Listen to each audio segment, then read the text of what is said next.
Second scene piece.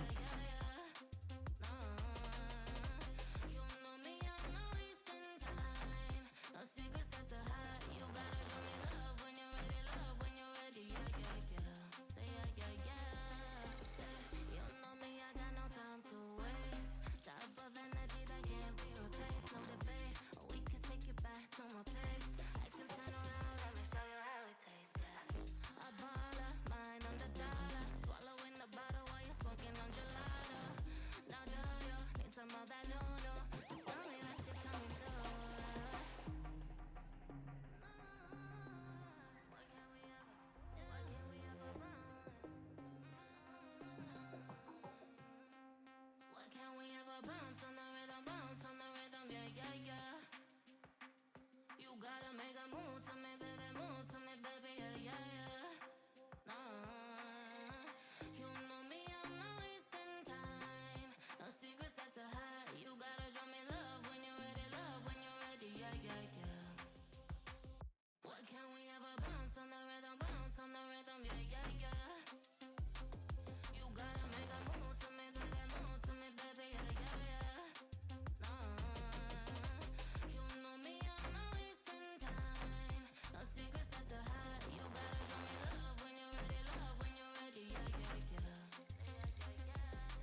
Thank you for the raid, Smooge. What's up, dude? Good morning to ya.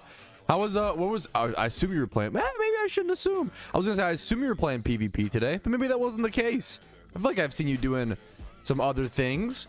What were you up to today, man? What's up? Good morning. PvP and team building, dude. I feel like team building, once again, as a non-PvPer, right? I feel like team building is one of the most interesting parts of PvP, and I feel like watching an expert team build might be some of the most like valuable information you can get. Trying to get into, like, I play like constructed PvP. Like I love randoms, you know. I love my little randoms games where they give you the team. You don't have to worry about that part, you know. Wait. I just realized, why is the doubles? Maybe you know what? Maybe Smooge could answer for me. Maybe there is no answer. Why is the doubles PvP reward right now a bell sprout? Any like, there's no shot Eviolite Weeping Bell is played. I mean, that would be fucking awesome if it is. That'd be the dream come true. I'll just pop out. Hey, one sec. Let me do.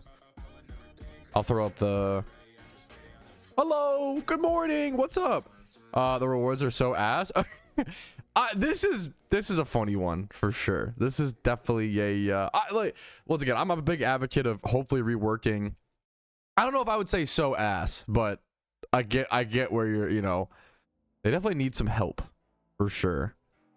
I don't know, maybe so ass is I'm like thinking about it. I'm like, wait a minute. I don't know if that's the wordage I would use, the verbiage, I guess. This is funny. Why what is this? They're so ass. I really don't get this. I really don't get why is the doubles reward, is this like a bug? Is this an accident? Why is the doubles reward Bellsprout? That doesn't make any sense to me. Anyways, woo, we got some fun grinds on the table today, fellas. And in my opinion, that would be a fully day endeavor. Yeah, can you? I agree. That's probably I think that I like how it's like, it's, how do I describe that? It's like, it's literally the equivalent of like, yeah, I think that if I work 8 hours in a day, I should make $8. I don't want to ask for too much. Like, this is Smooge being like, I think if I play 50 PvP games in a day, maybe I should make a Jimmy run's worth of profit. I'm not trying to be too greedy here. Like, no, I couldn't agree with you more. I think that is more than fair when you put it like that. It's one of those things, like, it's one of those things, you look at some of the PvP rewards. Like, I look at something, you know, Eviolite, Choice, they look really cool, but like, I think back to when I played PvP, fuck, dude, it took so long to earn these. Like, I understand, like, from a glance, it's like, oh man, maybe PvPers are not doing so bad, and it's like, they're doing, the rewards are pretty rough. And once again, it's a nuanced conversation. I guess maybe I'm looking too deep into, like, I think the reward from PvP does not need to be a pragmatic reward. I think grinding ladder, you know, people don't grind League of Legends ranked to get blue essence, right? They're doing it to grind to get better and play ranked and play the game. I don't think the rewards need to be the main focus, but they probably shouldn't be as ass as they are. I think that's the breakdown. I think that's fair. Yeah.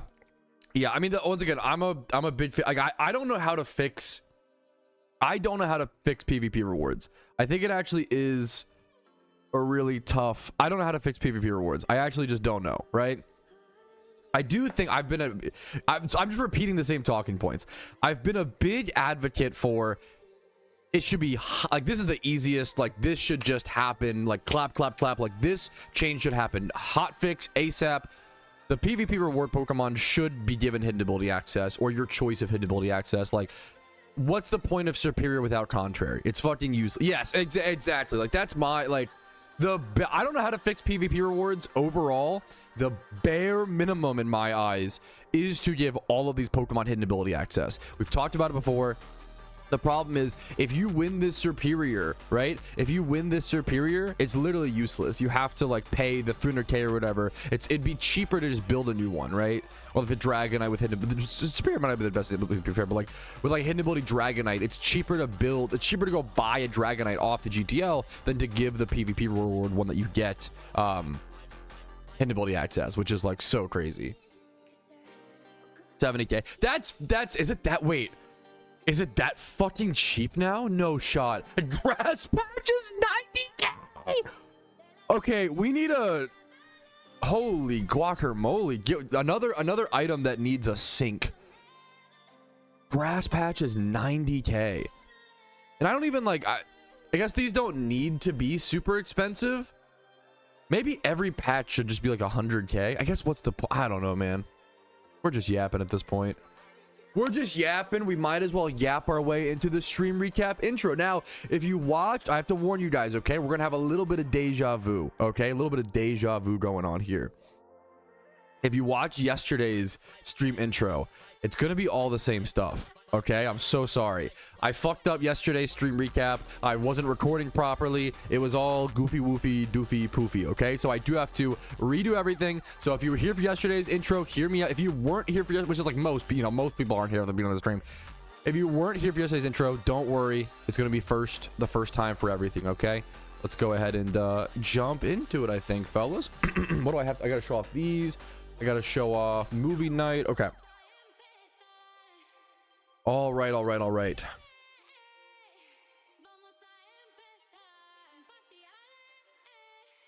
Alrighty, fellas, good morning. Yo, what's up? My name's Patrouski, your host of the PokeMMO Stream Recap, your daily source of PokeMMO news, tips, tricks, information, discussion, and conversation, everything happening in the PokeMMO community every single day. First things first, I have to address Stream Recap 465 is now lost media. It was lost to time. The VOD is still up, but I had a recording mistake on my end, so apologies for that. And that Stream Recap is now lost forever. So the VOD is still going to go watch the full VOD, but there will be no Stream Recap upload for 465. We're going to skip right over to 466. So welcome to Stream Recap 466. Tomorrow is 467, or my 67 zoomers in chat. It's crazy that we've been doing this for this long. It's crazy. Like, it was a big change when I made the switch from doing, I used to do 1 to 2 videos every single day, and a lot of which were guides, and I reached a point where I still have plenty of guides to make, honestly, but I reached a point where there were less guides to make and less things to cover in detail in Pokemon. Most resources are out there nowadays, which is a beautiful thing, and we had to make a huge switch in our content over to stream recaps, and I'm lucky to be here, lucky that it worked, and hopefully you guys find it helpful, entertaining, and still a great source of information every single day. Now, we have some Streamathon stuff to still wrap up, or I guess recover. First things first, my top supporters in the Streamathon did get their names on a Tupid Eevee. These will be framed and put on my wall. We have Oso, we have Yasuo, we have Darth Hugs, and then we have Unlovable Rod. So these are all the 4 people who got their name on a Tupid Eevee. These will all be framed together in the future and put up somewhere over here, hopefully, on my wall. And I like the idea of like adding to it every Streamathon. The idea of like filling up the wall or having more and more people, I think it'd be a really cute little idea. So a cool way to show support for those who have shown me support in the past. Thank you guys so much.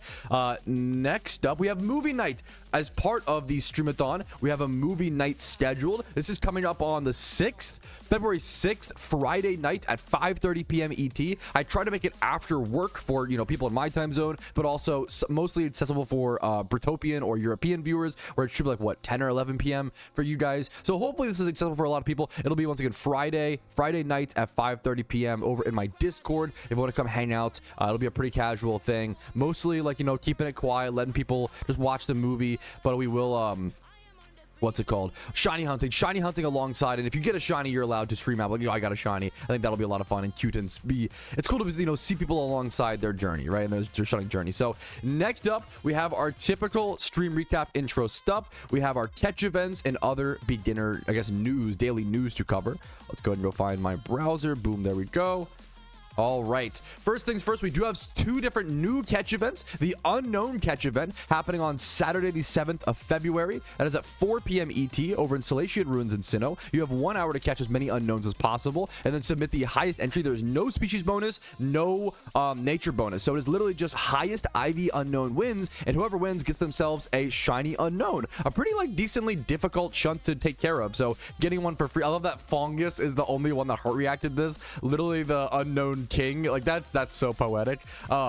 Beautiful shiny unknown catch event. Make sure to check it out if you're interested. Next up, an Electrike and Manectric catch event. Really beautiful shiny, a fan favorite for a lot of people, and very useful and pragmatic in raids. Okay. Sunday, the 8th of February at noon ET at Route 118 in Hoenn. You have 1 hour to catch Manectric, Ketleon, and Electrites with nature bonuses of +5 for Timid, +3 for Modest, and the prize is a shiny Electrike. You can go 3 selectable IVs, so 31 special attack, 31 speed, probably 31 HP otherwise. Your choice of nature, probably Modest or Timid, depending on what you want to use it for. Focus on PvP or PvM, and then 3 times 28 in the other IVs. Plus, once again, free RP, free reward points as an Iron Man. This is what I really care about. This is what I really want to shoot for. There is some free RP always up for grabs. Those are the 2 big catch events coming up. And then next up, we have a cool little, you know what, from 2024, I'm a little behind, but I like shouting out these cool little client customization features, these little aspects, these little, this is a custom theme. This is a Minecraft based theme. And it's pretty simple, but I think it's cute. I mostly play PokeMMO with the vanilla theme, but occasionally I will switch it up to just sort of shake things up if I feel a little bit bored or burnt out on the game. One of the small things that's fun to do is to switch up your custom theme and see how it feels and shake things up a little bit. I really like the Emerald being next to the Pokeyen stack. I think that's a really like the little the clock in Minecraft. I thought this was really cute. So it's over on the forums. Check that out. It's posted by Poncho on the forums, and it is under client customization if you are interested. And then next up, the second tournament of the VGC like long-term Stadium Grand Championships is probably the name for it, is now up and active. So the second tournament takes place, I believe, coming up on February 7th. Yeah, February 7th. Let's go through. If you don't know, this is a series of tournaments, a series of events hosted by Cerulean, if I recall correctly. Yep, Cerulean.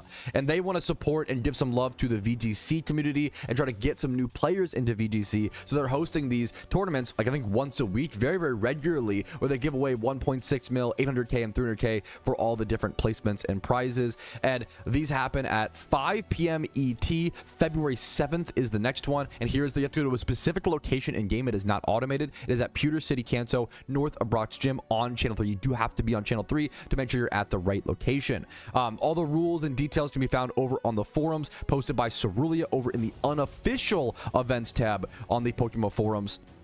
It's a great way to get into VGC. There are some like extra little rule sets to hopefully help beginners get into the format. It's a really cool, really fast-paced, very, very skill-based format that anybody can learn. And they're doing this thing where they're going to do 8 tournaments, and then the 9th tournament you have to have like won enough games or earned enough points within the structure to be able to participate in the finale. So try to get your points and make your way towards that finale. And then next up, Copper over on the forum, once again from 2024, but a really, really good tool, a really cool resource. He made a guide on how to complete your full Pokedex in PokeMMO, not just your Pokedex completion for Mount Silver. That's actually part 1. In his guide, Mount Silver is literally stage 1, which is so impressive. This is what most people want to complete their Pokedex for, is just getting Mount Silver access, which is a fantastic resource in PokeMMO. But there are a little bit of extra. If you're like a super completionist, if you like going for everything you possibly can, right? There are some really cool things you can do. You can actually see up to 631 Pokemon in the Pokedex. For example, on my Ironman account, I only have 617 Pokemon seen. A lot of people don't even know about these Pokemon. There are extra little legendaries and extra little weird little things around Pokemon where you can get out and fill out your Pokedex with extra information. For example, Latios and Latios can be found from the Unova Elite Four rebattles. Mew can be found by Morimoto, which is a trainer fight over in Castelia City. There's a bunch of little things like this. This one blew my mind yesterday. Manaphy. To have Manaphy seen in your Pokedex, you have to go to a specific room in Pokemon Mansion in Sinnoh and read a book. I've been playing this game for going on 13 years this year, over 10,000 hours. I had no idea. Like, there's so many extra little tidbits to always learn about PokeMMO. This is a fantastic resource. Shout out to Copper for posting this. It's over on the forums under Guide Tavern. Next up, we have a special shiny reaction to show you guys today that I'm very, very excited for. This comes from Drexstein in PokeMMO. Before I get to that, I want to cover one more thing. There has been a pretty big PvP tier change. So it was discussed recently. Politoed with Drizzle access, right? Politoed and Snorlax were being discussed whether or not they should drop to the NU tier.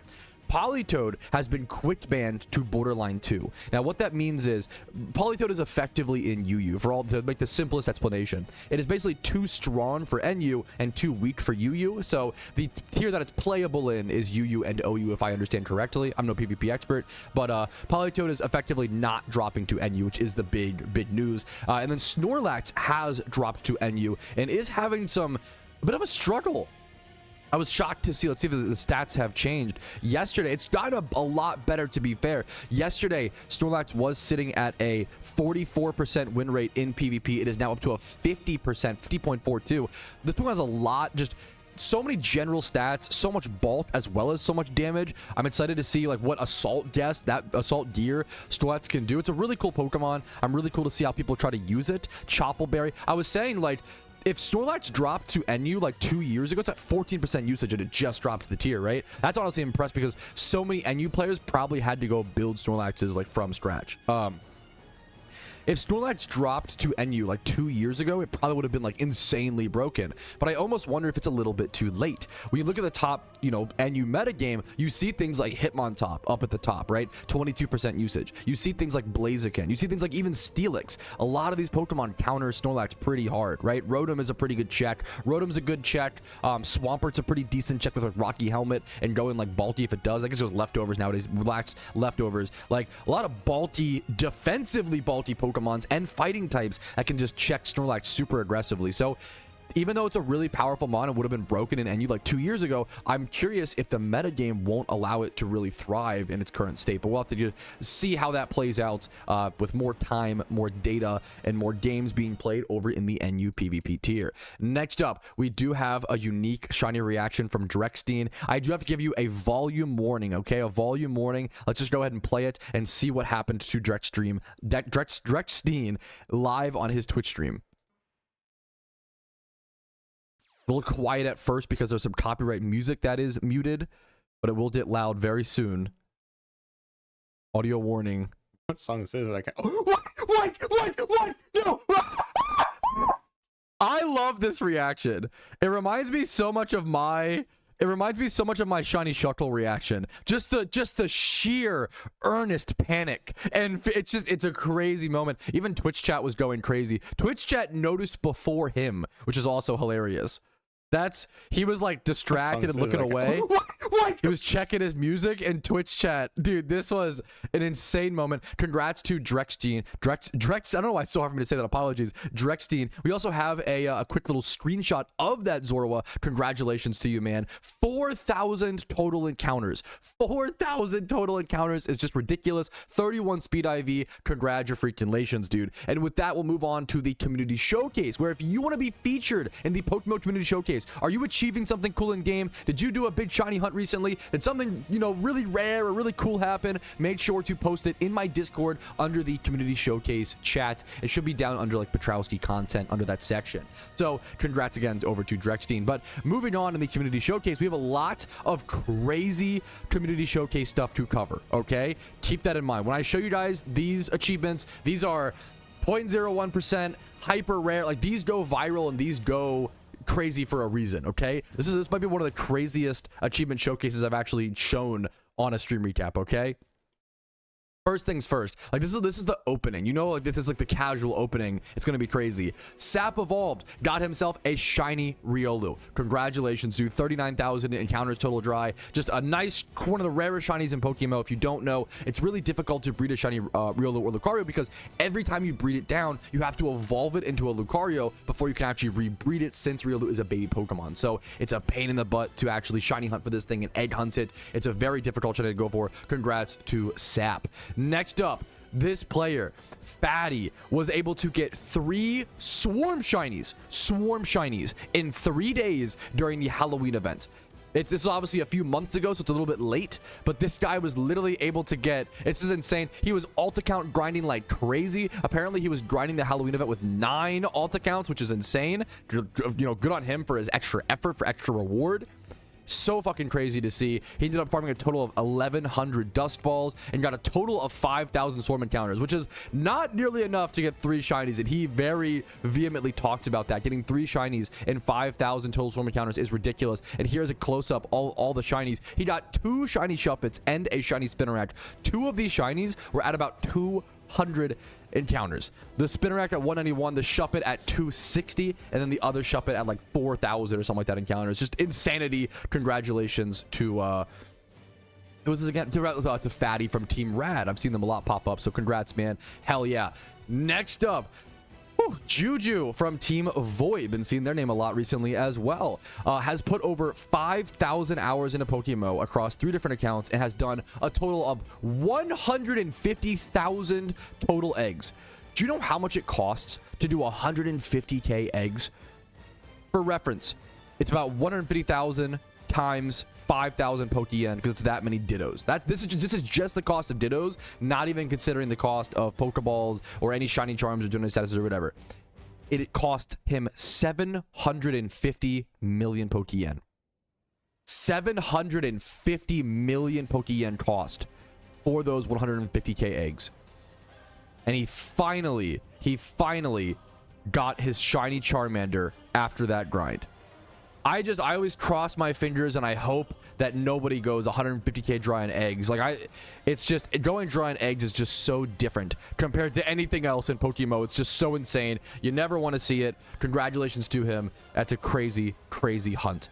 All right, next up, talk about first shinies, dude. I don't know how this keeps happening. Players are getting insane first shinies. This person just started playing PokeMMO pretty recently. They just joined my Discord server just to post that their first shiny ever in PokeMMO was a shiny Lapras from a swarm in Shoal Cave over at Hoenn. This is a crazy first shiny from a swarm. Insane to see. I think from Venti. Congratulations, Venti. An insane shiny Pokemon, dude. You should be extremely proud. This is a crazy. I think it was also at like, if I zoom, it's hard, it gets blurry, so excuse me, but I believe it was also at like not very many encounters. I think it's like I think it was like 2,200 encounters. Yes, like 2,200 encounters. Insanity from Venti, dude. Congratulations to you, man. And that covers all of our stream recap intro. I hope you guys enjoyed the daily news. I'm gonna jump into my Iron Man gameplay and grinding, making progress over here. We're about to reach 46,000 encounters dry here on this current shunt. I'll be legendary hunting today, Ditto hunting, all that jazz, and slowly just getting more preparation done for the Lunar New Year event, which should be coming up on February 17th. If you are interested, the Lunar New Year event should be around February 17th. That's when the Lunar New Year event happens IRL. All right, let's jump into things. If you ever have any questions and you want to join the stream recap live, come watch the streams Monday through Thursday at 12 p.m. ET. Always posted on in my Discord chat as well under is Patrouski live on whether or not I'm live that day or if any changes happen. So thanks for watching. Like the video if you're still here, subscribe, and let's jump into it, fellas. Woo! Okay, I think, did that one work, boys? Okay. Oh my goodness. Sorry for the deja vu for anyone who literally saw this exact intro yesterday. What's up, Toaster? Happy, dude. It's been nice. It's crazy. Can I just say, actually, like, I feel like I've seen so many new regulars recently, and I really just want to say, like, thank you. Like, what the, like, I don't know where you guys came from, but it's an honor to have you, and I hope you're enjoying the content. And it's always cool to like have new, I don't know, to have more new people that really start to make this place their like second home, or like their place to hang out, their stream to hang out, you know. Did it record this time? Let me double check. I think it should have. I think I fixed the settings immediately off stream yesterday. Let me go see. Alrighty, fellas. Okay, it's good. Next up, I was gonna say, dude, if that didn't work, it's just so Jover. If that didn't work, we just give up. So we quit streaming. We get a shit to Taco Bell. Like, that was, dude. If that didn't work, we were gonna crash out. It was all Jover. It was all Jover. It's always been all Jover. All right. Oof. A lot of yapping done. I was gonna double check. Yeah, I usually do a decent job of that, but yeah, yesterday I just did not. Chat not appearing. Thank you for the heads up. Sorry about that. Chat should be on screen. Now it should come on in a quick sec. I don't know if I've ever done. I don't know if I've ever done 2 Jimmy runs. I don't think I have 2 Jimmy runs on like at the same time. I don't think so. I have done, you know, multiple account Jimmy runs or whatever, but not at once, I don't think. You cut your own hair. I'm gonna, yeah, I think no, I go to a barber, of course. I was thinking, how do I take that as an insult? Does it look that shit to where, you know, it's not. I need to find a proper barber. I had a barber that I loved when I lived in Maryland, and I need to find a new barber in Virginia that I like is a regular barber, you know, sort of thing. You looked chopped. Thank you. The post pics. Hey, I know you're me, man. I love the idea. I kind of love that bit of the internet where, like, if you're gonna flame someone online, you gotta post pics. You know, if you're gonna be like, actually, vegetables aren't an important part of your diet, post ab pics right now. You know, I think we got to start holding a little bit of accountability, you know. Good for you, Marshmallow. That's fucking good grinds, dude. One per account. It's one per month per account, if that makes sense. So like you can get one Suicune right now, and then in 3 months when it comes back, you can get another. Are you cheating on me? No, Soul. True. Actually true. The odds of my barber in Maryland was like a first generation Vietnamese immigrant who like gave speeches. Like, there's no way he was like 50 years old. There's no way he'd be in Twitch chat. it would be really funny. I was like, oh shit, like what's up, you know, like that would be really fucking funny. I'm honored to hear it, man. What's up Cerulean? Tips to find Iron Man teams. I don't know. I honestly, and I don't mean this to like, I don't know of that many Iron Man teams. I know of mine, and mine is very casual. Like mine is just like a lot of the Iron Men in the game just hang out. If they want to talk strategies in team chat, they do pod, but it's very, very, very, very casual. Whew. All right. I loved my old barber, to be fair. Worth it value. I mean, Ditto boxes have great value. I don't think the Dittos being caught from 2023 is nearly old enough, unfortunately, to have extra value. But I'm glad you asked, Russ. It's always good to double check with stuff like that. Welcome back, by the way. What's up, dude? Whew. Also look good. I feel like my not to like, I don't know. I feel like my top is always too poofy. Whenever I go to a barber, I feel like they leave this part like too long. I want it to be more like. Maybe I'm just cope though. I feel like I end up looking kind of like a pyramid, you know. I kind of feel like I end up like looking like a kind of like a fucking Q-tip, where it like, you know, Q-tip Patrouski. Anyways, E14 again. E4 refight team at some point, yes. At some point, yes. I'm sorry you had a sour interaction. I totally get that, Kabuki. My Discord mods have to kind of be pretty strict, unfortunately, just because there is so many people in, like, there's usually 30 or 40,000 people in the Discord, as well as if you like misping a role, you're mispinging tens of I don't know. I'm not trying to, I don't know what happened with your case, but I appreciate my Discord mods do a lot of work, and they do it for free out of the goodness of their hearts. I'm so sorry if they were like over, you know, I don't always agree with every decision they make, but they also are fucking heroes, so it's like a tough thing. I understand, and I totally respect if you had a rough experience. I'm really sorry. I totally get it. I always say, if you get timed out or I just don't, it's like even in my Twitch chat, if you ever get timed out or whatever in my chat, I don't want anybody to feel like, I don't want anybody to feel so offended or so, but I get it. It feels rough sometimes. It's almost like a rite of passage sometimes on my channel to get, you know, timed out for like, you know, we all make mistakes. Sometimes I need to time myself out, you know, in my own stream. I think you start seeing increased value in Pokemon maybe around like 2015 at the earliest, but even then it like depends. That's a good question. Someone was saying I came back to the game, I played in 2023 and I had, you know, some Ditto boxes. Are those worth any extra Pokeyen? I'm glad you double checked. I appreciate you asking. I don't think anything from like 2023 will have extra Pokeyen, or even someone said 2021. I think the Pokemon you'll see, I mean, there's obviously certain outliers like alpha starters or whatever, you know, certain rare mons or whatever, but I think the oldest year where you'll start seeing an increase in value, and even this is like kind of like, I'm being a little generous, right? I think it's like 2015. Like, I myself will go back and buy like 2015 competitive Pokemon from Pokemon because it's nostalgic to me. I love that era, but that's kind of niche. I think the real era where you start to see an uptick in value is like 2013 and 2012. Obviously 2012 has a really nice base value. Thank you for the sub, by the way. Well, I think you're probably a quick sec, but 2012 and 2013 are the real value increases. But I would say, like, I myself, I do really like to buy I'll buy 2014 and 2015 competitive Pokemon every so often because I think there's a lot of really cool. There's a lot of cool like nostalgia. Like let's just like this is like E-punches. Let's see. Like this is like yes, this is so nostalgic. I love this Alakazam, man. I love this Alakazam. What is this? Modest. Okay, I have to actually paint a picture. This Alakazam would have been one of the most sought after, valuable, like this would have been one of the most amazing Pokemon in the game back in, what was this, 2014? This Alakazam literally would have been the god tier Pokemon. It would have been called god tier in trade chat, you know, back in 2014. Modest nature, 252 attack, 252 speed, 31 attack, 30 speed. This was insane back then. Breeding was different. You couldn't transfer over IVs the same way you can now. A lot of stuff was wild caught. This was hatched. It was bred, but it's still, you know, you couldn't transfer over the IVs guaranteed.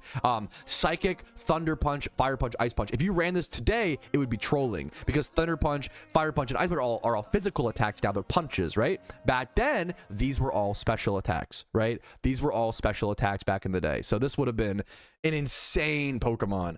I don't know when it was renamed to. I don't know when it was renamed that, to be fair, but this would have been an insane Pokemon back in 2014. One of the best comps, you know, to run against in OU or whatever. Let's see if I can find. Now I'm like interested in finding some other ones. Not, you know, not very good. Let's see. If we can just browse. Marowak. This would have been a really good Marowak. Marowak was like an OU Pokemon back in the day. Marowak was one of the premier threats in OU PvP PokeMMO 2014 with this exact moveset. Yup, this was it. Swords Dance, dude. This guy was a fucking demon. It's real, dude. I almost want to hop to the main account and buy some of these. Like that's how like nostalgic these are. The real thing would be if I can find one of the coolest parts of looking through old Pokemon is finding OTs that you remember. That's the real, if you find a friend who doesn't play anymore, like that's the real old school MMO like feeling is, oh shit, this is somebody that I used to know, you know, and now they're off living their life. It's a beautiful thing. So this is really nostalgic to go through a lot of these, but this is really fucking cool. Yes, if you evolve, it keeps your, yeah, absolutely. How'd you order your stuff? This is a great question. So weirdly, I think I got lucky. I think I did a pretty good job, Kabuki. Like, luckily, this is an insane Pokemon for 2014 or whatever. Holy shit. I feel like I got pretty lucky when it came to my... That name sounds familiar. I think I know who this is, but I'm not 100% sure. There was dude, oh, this is the most, I think I might know who this is, but I'm not 100% certain. I used to have a friend who was a teammate. I was an 8-Bit Heroes, a team that me and Joshua had way back in the day, in like 2014, 2015. We co-led a team, and you know, we had a team member of ours who was a very talented beatboxer. He used to play a game called like Micro Vaults. Dude, these like vivid memories of like old friends. He was an avid beatboxer. He would always beatbox in TeamSpeak, and then he also played Micro Vaults. And I think his name was like Eargasm. This masquerade literally could be an old friend of mine's, but I don't remember for sure is the meme. But if you're ever out there, if it ever gets back to you, Eargasm, I forget your other username, but dude, much love to you. I remember that to this day. It's cute, dude. It's really fucking cute to like. I think that literally might be some, but my memory is so bad. There are some, like if I say like a Joshua or an Asbo or like a Magorix, like there are certain OTs where I'm like, oh yeah, I for sure. Yedodai, like this is yup. I don't think I knew Yedodai personally, but he was like a really talented player. I remember the name. Oh, this is an amazing comp back then. That's a really cool one. The Yedodai OT. This sounds so familiar. Jonalo. This sounds really familiar, but I don't know if I not the Frags OT Hitmontop. Now I'm just reminiscing on old Pokemon. This is crazy. Also, man, I always say I have something called and Yetodai. Yeah, there's two Yetodai mods, which Yetodai I didn't know personally, but is a very, very talented gamer that I remember, as well as Frags. I never knew Frags personally. He was just a very, very talented PvP player. I actually have something that I call the Frags theory, which is, let me go scroll through for a quick sec, but you can actually usually check more Yetodai and Frags. You can usually check the PvP statistics, the leaderboards. Let's go see. To be fair, it's only February 4th, so this theory might not hold up today, okay? But I have a theory called the Frags theory, where if you go through all of the PvP leaderboards, Frags is almost always usually on one of them. I'm gonna scroll through and see if I can find him today. He may not be there today because it's you know, February 4th, so the season just started, but I'm gonna double check. I need to start my actual Jimmy run in a quick second. What do you think of this? What's up, dude? Is this from 26? This is awesome. This is cool, man. Pod. Good storyline. Good storyline, Alakazam. Very, very good storyline in Pokemon. Let's see if I can find Frags. We might not find him today. It makes sense. You know, it's only 4 days. The Frags theory sometimes, very, very rarely fails. He could be over at NU.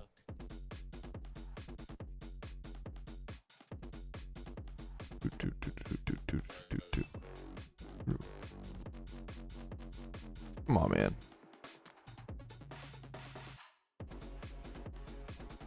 I see Baklava up there, Poggies.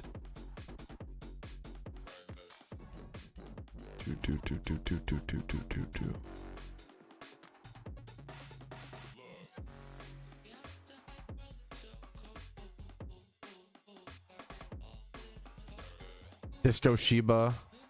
I don't know if we see Frags today, boys. Let's see. Let me scroll through fast here. Let me see. You can't sort, right?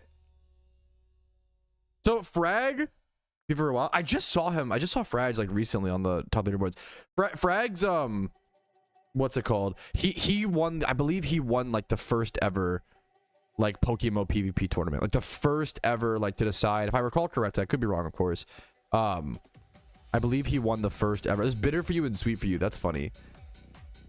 So it's honestly insane that he still plays. What's crazy is like the fact that he still plays is just so fucking impressive, and the fact that he still is so high ranked is so impressive.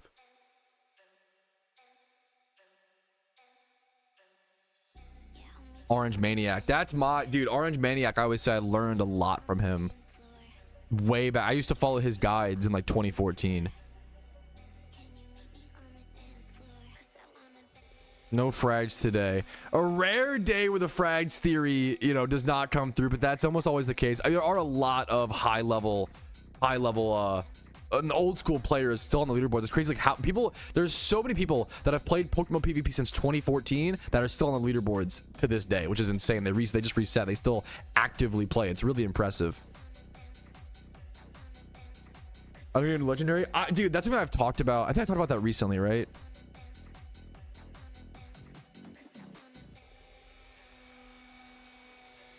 I think I just talked about that in a stream. Not to like, I think I just talked about that in a stream recap, so you might want to go watch for new legendary chances or whatever. I think I just discussed that. Like Terrakion and stuff was like yesterday or the day before, something like that. 25 per 27. I have to go. I don't know. Okay, I gotta get started on I'm getting a little distracted. I love looking through Pokemon Nostalgia though. To be fair, if I'm getting distracted for Pokemon Nostalgia, I don't, you know, not super opposed to it. Alrighty, fellas, another beautiful day on the Ironman account after yesterday's little mishap of some missed recordings, but that's okay. We are back for the beautiful day. I'm gonna go ahead and pop my amulet coin. I'm gonna rename my Typhlosion really quick up to Jimmy Run number 91. I think that's correct. We're gonna go ahead and start our Jimmy Run. We're gonna be getting up to like what, 1.9, maybe. I don't. Will we get to 2 million today? We might actually reach 2 million Pokeyen today. That would be a really cool milestone. I would like to stay above 2 million Pokeyen pure cash leading up to the Lunar New Year event. So we have about 14 days or so. We have about 13 days, I guess. About 2 weeks left of days where we can even do Jimmy runs, you know, and stay on top of our Pokeyen and make sure that we are prepared fully for the upcoming final event, the literal final event in Pokemon event season 2026 2025. This is the final event upcoming for the first event season to ever exist during the Iron Man cycle in PokeMMO. So I will see you guys hopefully with some extra progress today. I'm going to do my Jimmy run today, and we're going to be Suicune and Ditto farming afterwards as soon as possible. I will see you guys there. Woo. Thank you guys for letting me record in between. Thank you for your patience. No. It don't. Yeah, dude, I totally get it. Discover, like that, dude. I totally get it. No, it's so easy to get sucked into. Old PokeMMO is just so fucking nostalgic and so interesting. It's really fucking impressive how many people that have played for, like, there's a lot of old school PokeMMO players that have played for the past like 12 years, you know? It's really cool to see them still active. It's so fucking impressive.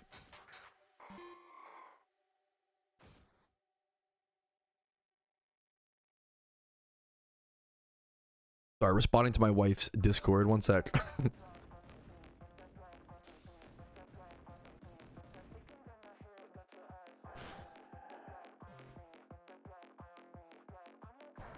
All right.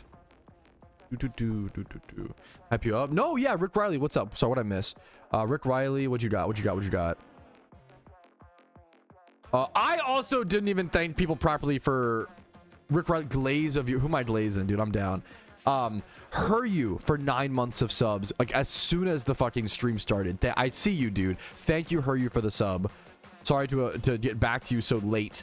What else did I miss? Undreamt, I see you, dude. 5 months. Thank you, man. You probably pieced out, but thank you for the fucking sub. And then Recondite Rico, dude, what's up, man? 17. How the fuck has it been 17 months for you, Rico? What the fuck, dude? Okay.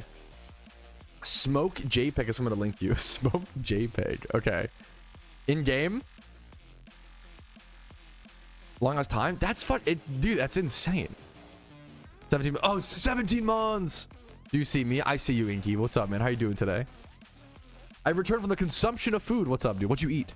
I last night, there was some really cheap ground beef the other day at the I love some I say this all the time. This is like such a funny thing to glaze, but it's never mind. I'll save the grocery story for a quick sec. Never mind, guys. I'll save the burger story for another day. We have something more important to talk about. Oh, the name. Oh, dude. Smoke. Is this the first one in game? Is this the first one?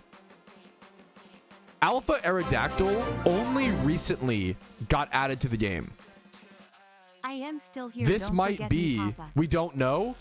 This might be the first Shalfa Aerodactyl to ever touch the PokeMMO server. This alpha was just added recently to the game. What a beautiful Shalfa with the pink and the yellow and the blue, the like strong blue wings. How did you make it all? Did you already breed it up to be competitive? This was a cost a fortune. The Spyro name with like the love ball. Smoke, Jolly Nature, the EV Train, 31 attack. This is going to be a PvP raid usable. Beautiful Aerodactyl, man. Holy. This might be the first. It hatched that way? No, it didn't. You're lying to me. There's no way. Tell me, were you breeding just a competitive Aerodactyl and it rolled Shalfa? Don't just lie to me. Actually, just lie to me and say, no, I like specifically shunted for it. I'm waiting for the answer in Twitch chat. There's no way. Were you breeding for like a competitive Aerodactyl and you just randomly rolled it? Oh, dude. I need to know. That's from Smoke JPEG. He was demoing a friend on how he was helping someone. No, that is the most insane positive karma I've ever seen. He was helping to teach a friend on how to breed alphas. I was showing a teammate how I breed my alphas. What the fuck? That's insane. And the nature. Okay, that is actually. No, that's insane. This is actually one of the craziest. This would be oh man, at a shiny rating with the story, this might be a 10 out of 10. Or like I think it's a historical shiny. I get very few shiny 10 out of 10s. I'm like throwing my Jimmy run, but this is more important. Who cares? He was helping a friend. He was showing a friend how to breed alpha Pokemon in PokeMMO, and he was breeding up the IVs. but then he randomly rolled the Jolly, which is like 1 in 32. There's 32 natures. Like, that's 1 in 32 to roll the perfect nature. Breeding, dude, that is legendary, man. That's fucking historic. And on top of it, once again, that whole story, on top of it being maybe the first Shalfa Aerodactyl in game. Insane. The loaded die is so poetic for the origin. Like, that is crazy, man. Congratulations, Smoke. That is a beautiful, beautiful story. That is fucking awesome. That is, I'm glad you deserve it. Like, you deserve it. Like, that's, why is my Cottony living? I need to go rebreed my Cottony. This is fucking me up, bro. I might need to go rebreed my Cottony and my Torkoal after this Jimmy run. My Cottony has lived at 2 different gyms, implying that it is too tanky. It's gained 2. It's slowly, over time, a lot of my gym setting Pokemon do just passively sort of gain levels and EVs and XPs if I make mistakes. So these both might get rebred down today. Dude, that's fucking insane. That's so beautiful, Smoke. What the fuck? That might be like, that literally might be like the stream recap title, because that's the coolest thing that could happen today. Like, that's also, like, today, once again, the community showcase today, in my opinion, was already insane. How did you manage to top it? How did it's so like, dude, what the fuck, man? Congrats. Put me in the recap if you have a good question or a community showcase thing to show off. I don't try to gatekeep the recap. Like, I'll put in, I'll throw whoever in, you know.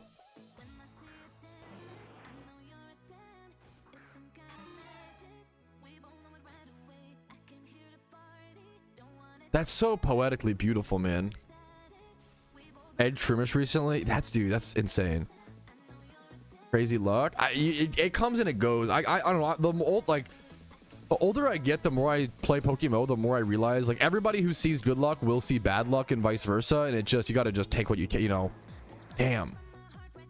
Yeah, you could definitely get shinies off of egg hatching. That's the way that's the main way people hunt for most rare shinies in PokeMMO. That Shalfa is fucking crazy, dude. I can't. That's actually insane. That is so beautiful. I have plenty of openings in the Iron Man Team Kabuki, and you can actually what's it called? So you can actually just give me your IGN, and there's no anybody, as long as you're an Iron Man, you can join the what's it called team, you know.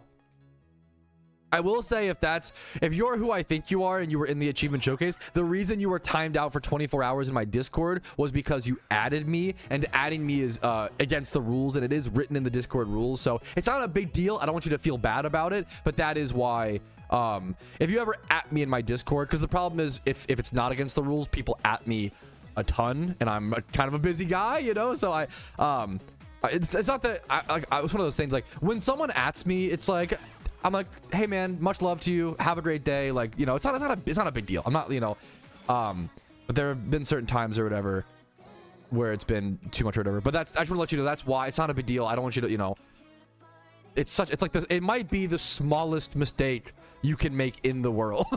You know, it's like at a streamer, and it's not a big deal. But I don't want you to know that's why or whatever. Okay. Anyways. Server iOS, that would suck. With the alt server, I'm not sure. I don't know much about Pokemon Mobile, unfortunately. See less long, dude. Hell yeah, what's up, Purple JB?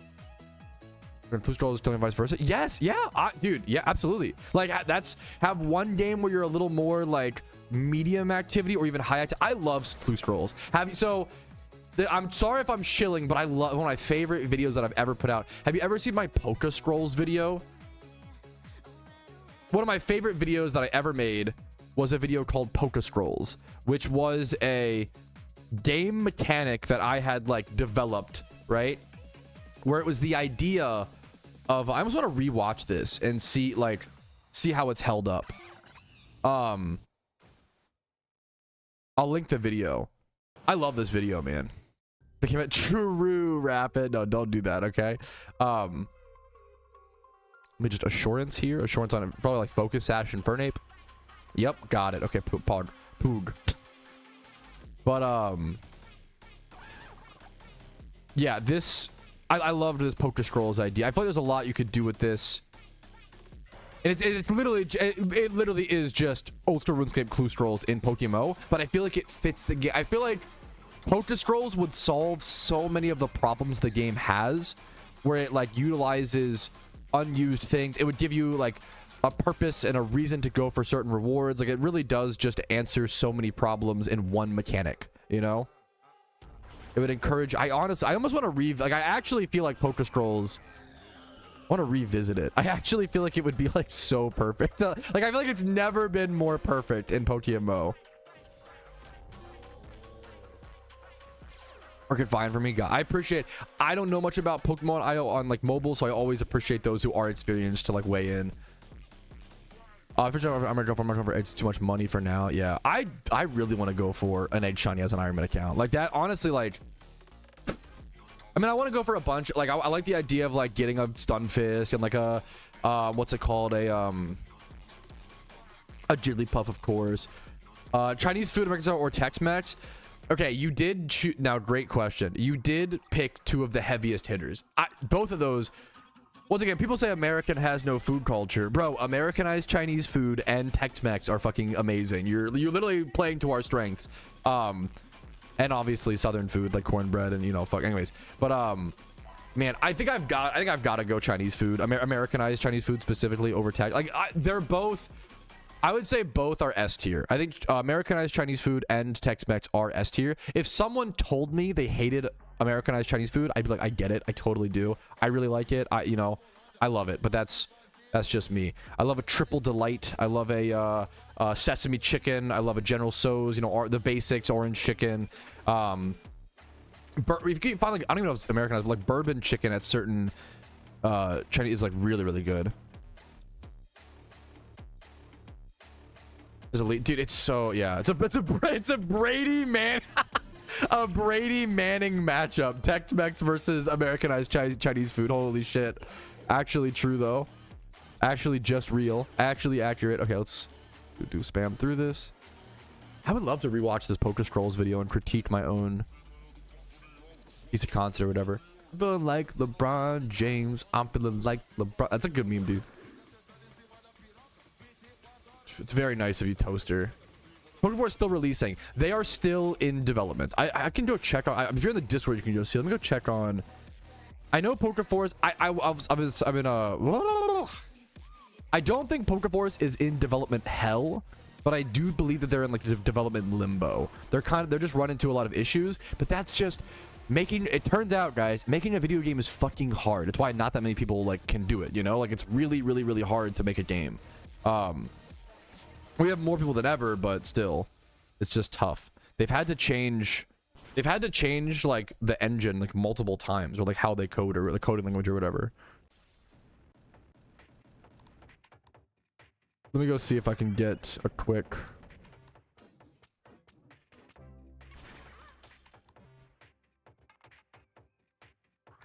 The problem is I don't know if we have much of an update aside from they're just working, like the game's just in development. They do give, if you want to see updates, they do updates in the Discord. I think I did an update back in like December.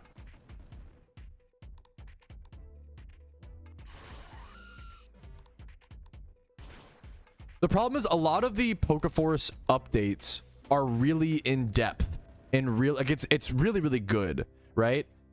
I wonder if I need to go. Maybe it should be my job to go through and read through all the in-depth stuff and just try to simplify it and casually explain it to the average, you know, person. Because that's probably a good, yeah. We did a breakthrough, blah blah blah. Teach him to think. There's just a lot of stuff. Like they've been working on the battle engine and stuff. This was back in December. This was back about a month and a half ago. About a month and a half ago, they talked about. They talked about having different tiers of NPC difficulties. That'd be a good thing to go through and, like, once again, simplify for people. They're talking about adding the encounter, like, better tools for the overworld, adding the encounter editor and encounter counter, it seems like, in-game on release. It seems like.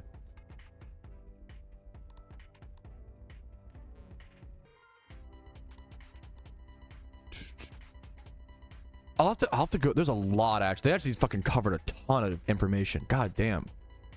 We're getting distracted. Okay, I'm gonna try to like go through this. Maybe I'll do it quick. But it really just shows what they're working on. You know, if you don't, yeah, like it's just like yeah.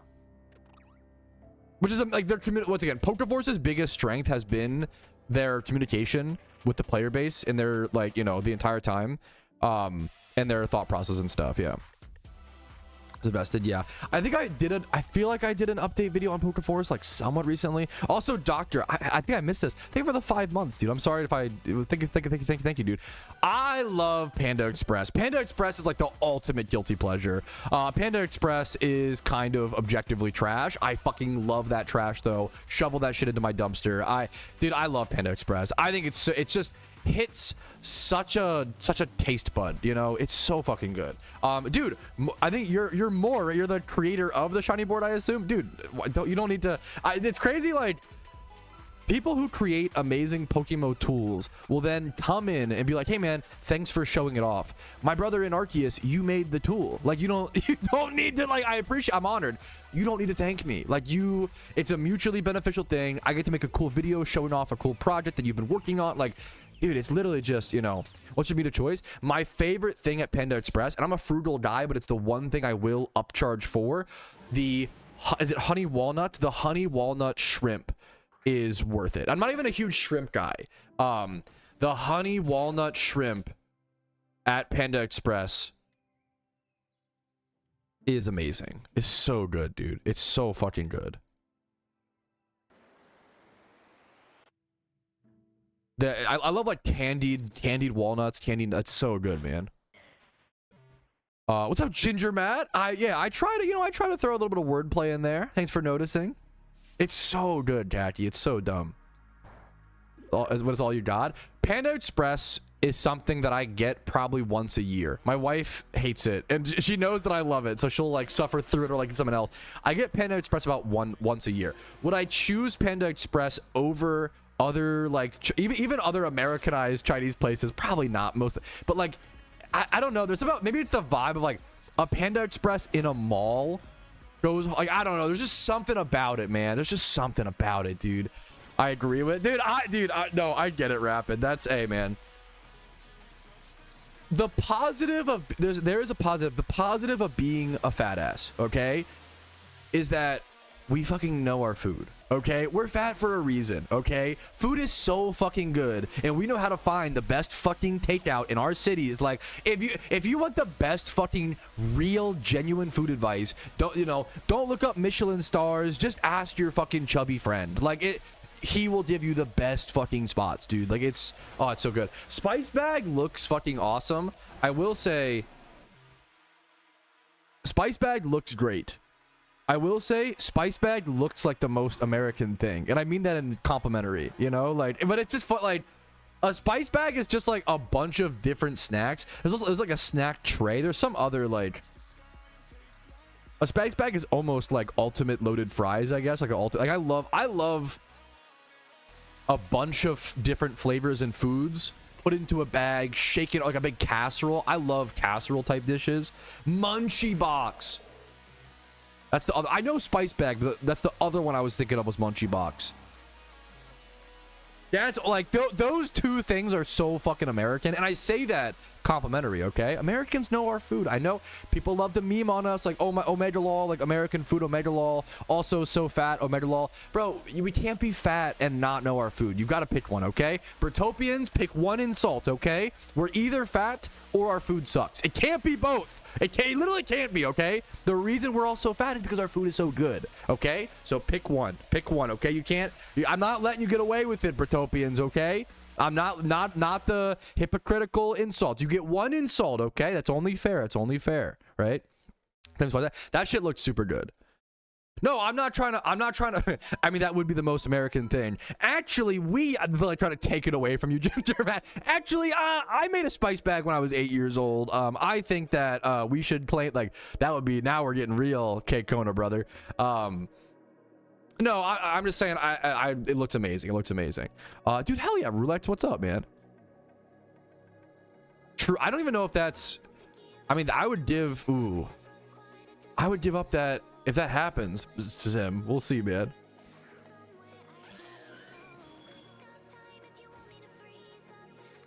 Is their food good? The problem is everybody in the world is getting fat because everybody's food is good, man. It turns out food is tasty. Who would have thought? I know it might shock, and also obviously we're all working desk jobs and, you know, being more sedentary. Speaking, okay, this is very lame. Let a fat boy catch a W, okay? Let a fat boy catch a W. This is I'm very proud of this, even though it's very minimal for a lot of people. I was on the treadmill yesterday for 45 minutes. That is extremely long for me. I was watching a movie on my phone. I was on the treadmill for 45 minutes. I sweated through my entire fucking shirt, all my shit. I was dripping sweat. I was on for 45 minutes at... I do high incline, so I was probably at an average of 10 incline in like an average of like 2.8 to 3.2 speed. So like nothing crazy, obviously incline and speed wise, but for 45 minutes, like usually I would do like 10 to 15 minutes of 14 incline and 3.5 speed. But this, I did the longer, you know, I think I just needed to be like, I think for me, I think watching a movie while on the treadmill is the perfect. I think I got to start doing that. I think that's like the combo, you know. I think it helps me if I just walk, even just any like low exercise while I love watching movies, right? It's like that for me. Like that's what it works, you know. That's the bit. Great hack. Yeah, I feel like just the problem is I'd be so afraid to watch. Imagine watching anime at a public gym. Dude, that shit's gonna look so sus at so many scenes. I can't be doing that, dude. Look at that. So true. Yeah, the 1 day of gym progress is really already showing. Kabuki, thank you so much. Play Big Man. I love Big Man Blastoise. Based. Two. They're for American. No. Don't give us that, Ginger Matt. Don't give us that. Spice Bag looks fantastic. Because the food is unhealthy. Don't food science bro bait me. Don't get me into the American food's actually super unhealthy versus European. Don't make me start dropping the names of your... Oh, but America banned Red 40. We actually have less dyes legal than the Britopia, I believe. I believe that you guys actually still have Red 40 legal, but it's under a different name. Don't do it. You will lose this fight. Don't do it. Don't bait me into the food science. You will lose it. Don't do it. I promise you. I've seen more TikToks than you, okay? Trust me. You have read too few headlines. You have read too few headline articles. You have seen too few YouTube videos. Trust me. I will get you, okay? Don't do it. Don't do it. Don't do the actually American food's really unhealthy because of seed oils, and don't do it. Don't do it. You really think so? I genuinely encourage you to read have you read a single Pew Research study? Don't get me into this. Don't do it. Don't bait me. I have the elite ball knowledge on this shit, bruv. Don't do it. Don't bait me on the fact that like Britopian and American bread have like equal amounts of like, there's so many misconceptions and headlines, chemicals, and what's the wood chippings in your cheese and all the... Don't do it, bro. It's you're being tricked. You're being memed on, okay? Don't do it. Then Britopia. That's the joke though. That's the bit. It's so funny to say Britopia. Food died when? Which is it? I can't. Never mind. I don't want to get it because it's not fun. It's not fun. People get mad. I don't want to do it, which I understand.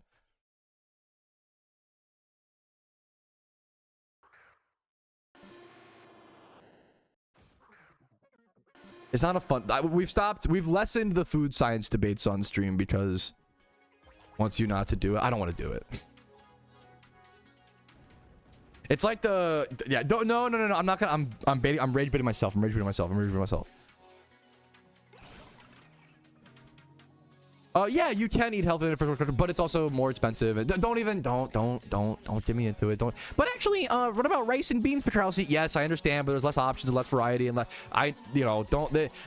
food stuff is really, really boring because it's the same old discussions, as old as time, yada yada yada. Food court, I do love... Okay, food court is based, to be fair. Why you have to be mad? It's only food. You can have your own alcohol debt every week. Okay. Wait, what? Wait, also, what the fuck? We don't miss Britain. Now Dawson is getting to some interesting discussion, okay? Now we're talking. Scientifically speaking, crispy bacon is 100% better than floppy bacon. Scientifically speaking, I don't even know if I disagree with you. Anecdotally speaking, I'm a floppy bacon fanatic. I'm a soft bacon kind of guy. I don't like crispy bacon as much. I think floppy bacon has more flavor. I don't know. I enjoy it a lot more, man. Good luck to you, Arranger. That's cracked, dude. Good luck to you, man. Who's crispy bacon? My pig stuffed animal when I was 12. I'm not. Yeah, I'm not. I'm a flaccid bacon. I don't. Yeah.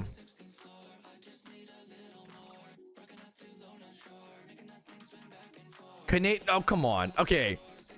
Canadian bacon over is crazy. Canadian bacon is just like a ham steak slice, essentially, like a ham slice kind of beat. I like it. I like Canadian bacon. It's not better than them. And I will even go as far to say there's more meat. Just eat more slices. You don't even, okay. How do I, there's so many, oh my God, there's so many things I want to say there. Holy fuck. I cut the fat off the bacon. That's the best part. You're cutting off the flavor. That's the whole, that's the reason why you make bacon is for the fat. That's why crispy bacon is worth, what? That's the bacon fat is literally called like liquid gold in kitchens. It's like the best fucking most flavorful fat. It's like the sweetest, most savory, so like, and I'll even go as far to say his rage based. I'll even go as far to say I do think bacon in general is a little overrated. Okay, like I do think. I think it was like a meme for many years. Like, oh, haha, bacon, so random XD. Like, I think bacon is kind of overrated. I think I'd honestly rather have like a breakfast sausage personally. What? Okay, Twitch. We need a poll. We need a chat poll. One sec. We need a chat. We're doing a chat poll. Manage poll. New poll. Bacon. Better breakfast meat? Question mark. Bacon. Sausage. We'll do like a 3-minute poll. Like, I think if you asked me when I was like 16, I'd be like, haha, of course, bacon. XD, so like, I love bacon. Bacon, bacon, bacon. Like, ha ha ha. Like, but like, sausage is so good. Sausage is kind of varied. No, that's fair. Sorry to interrupt your rant about food. Bro has an actual question about the game. Everybody pause. No, you're the correct chatter. Ramal. I'm gonna call you Ramal. I can get you those strings right now. No, I appreciate you. You're so polite to be like, hey guys, I'm just like a PokeMMO player. I want to ask a question, but like, dude, you're so sweet. What? Here is the link to the custom strings that I use personally. You asked in the nicest way. You're amazing. That was so like so kind. Sorry to interrupt the food rant, guys. No, dude, you're perfect. You're the dream Twitch chatter. Genuinely. How's the poll going? You're contrarians. I guess not. Okay, we only have 12 votes. Guys, get your votes in. Bacon versus sausage. Get your votes in. Now, it does depend. Like, bacon. Maybe I should have asked a more specific question. Bacon as a topping or like as an additive. That's kind of an American. Bacon as a topping is kind of an American. But like, I don't know. Like, bacon is a good topping on a breakfast sandwich, or like, if you asked me the Taco Bell question, bacon crunch wrap versus sausage crunch wrap, I go bacon crunch wrap, right? Like, bacon has a really nice dense flavor when sprinkled into things or when used as a topping. But if you're asking me like, do I want 2 slices of bacon or 2 pieces of sausage, I'd rather go 2 sausage links, you know, like 2 breakfast sausage. For sausage, yeah, bacon easy. As I've grown, I feel like it's become sausage for me.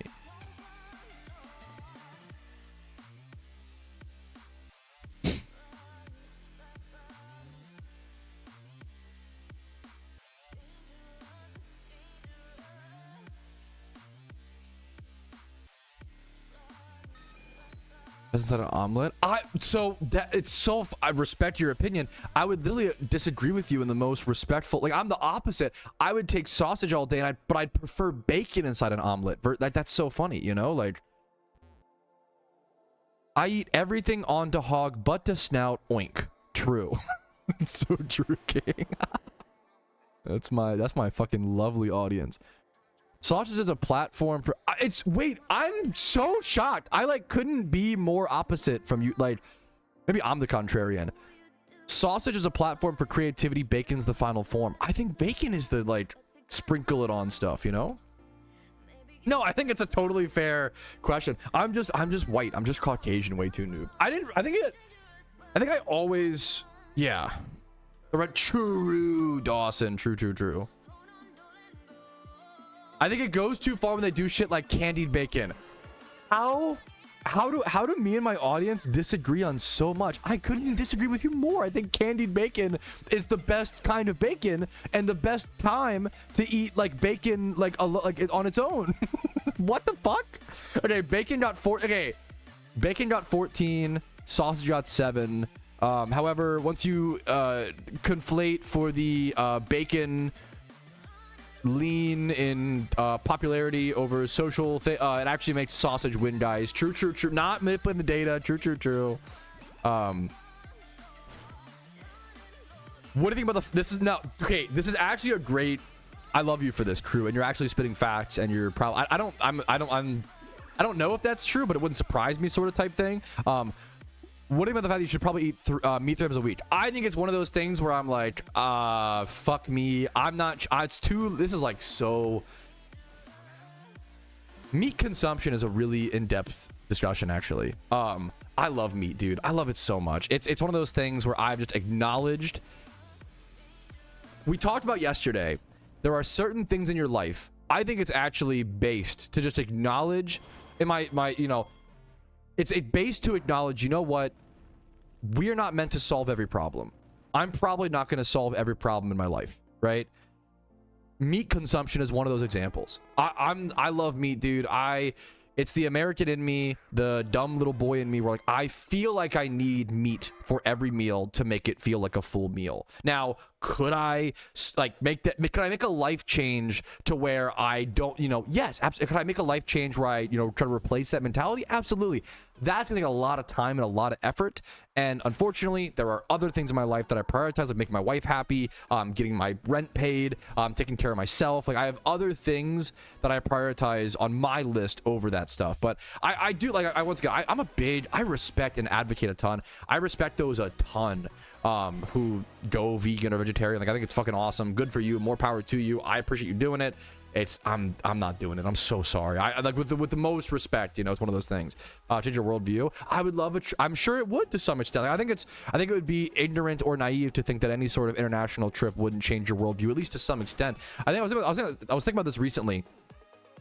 I almost feel like I need to use the word like this movie or this game changed my life a little more loosely, because like if something changes your life like 1%, that's pretty fucking good. That's a lot, you know, like so it's almost, I don't know, I think it's a lot of things change your life, you know, honestly, you know.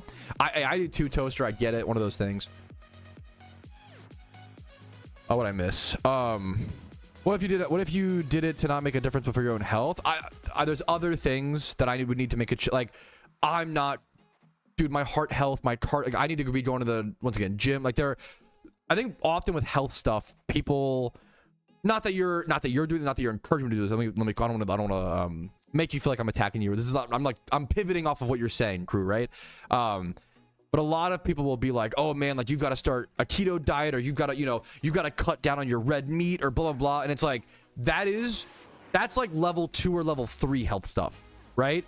Level 0 is like eat around your metabolic, eat the right amount of calories and move your body enough, right? And almost none of us are doing that. So it's one of those, myself, like, it's one of those things like humans love to talk about steps 2 and 3 because it's fun discussion, it's interesting, right? I get it, I'm not trying to, but meanwhile a lot of us aren't doing step 0, so I'm kind of like, why are we, it depends too much. I couldn't agree more. So I guess one of those, once you're made aware of it, cardio workout, eat shit later because then I have to go for nothing. But like, you still have the heart health, you still have so much. I don't know, that to me sounds like a mental, but I get a mental block, but I get it, But I understand that. But if you're like a health focused person, I also understand, Doing in the Discord.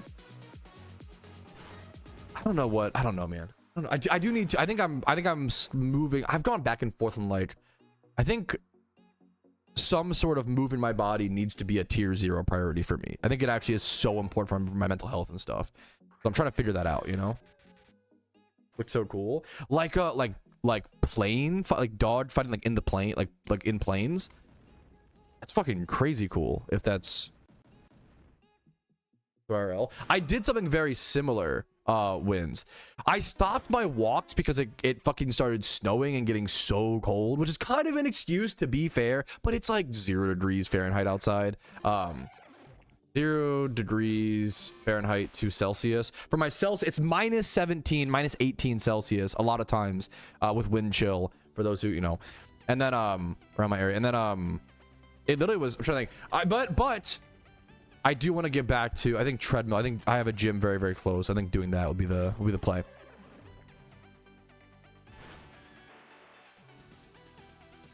That's why I kind of stayed away from the treadmill for so long. I actually like, what's the word? I like using my, that's why I don't do a standing treadmill, like a desk or whatever. I like using my walks as a way to go outside and a chance to go outside. I think I really enjoy that, you know. I need to be getting sun more, you know, so that's like my double thing. But now I guess I can do like, but I guess it's crazy, like everything we do, it has to be like 2 birds 1 stone. That's like how efficient. Dude, it's funny, like boomers meme on the young generation for a lot of stuff. I feel like the young generation works really fucking hard. I do, like, even if it's not always like certain types of work, maybe I'm cope, but like I feel like the younger generation tries to be very efficient, even if it's like efficient with their fun things. So like for example, like if I just went to the gym and ran on the treadmill, it would drive me crazy. I have to be like on the treadmill while watching a movie, or like doing, like playing, like doing something else.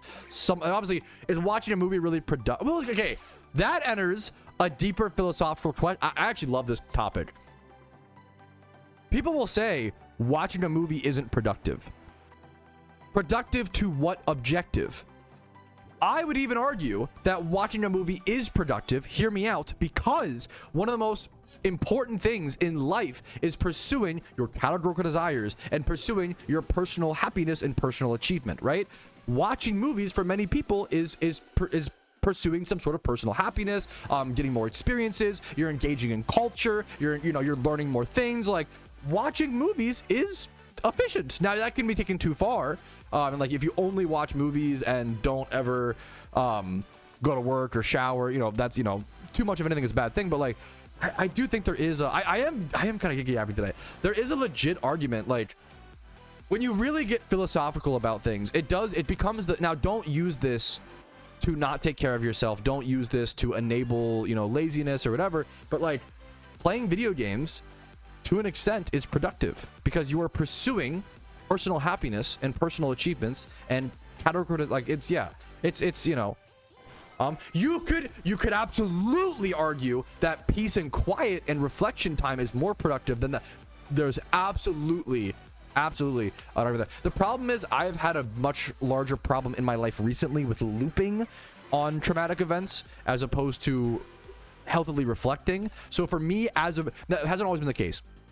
As of recently, as I'm still processing certain things that have happened to me recently, it's been more important for me to stay distracted and be doing things rather than reflecting. That's been me. I don't like that. I think the average person, if you can't be left alone with your thoughts, I think that's kind of a really bad thing. I think a lot of young people get way too like familiar with that.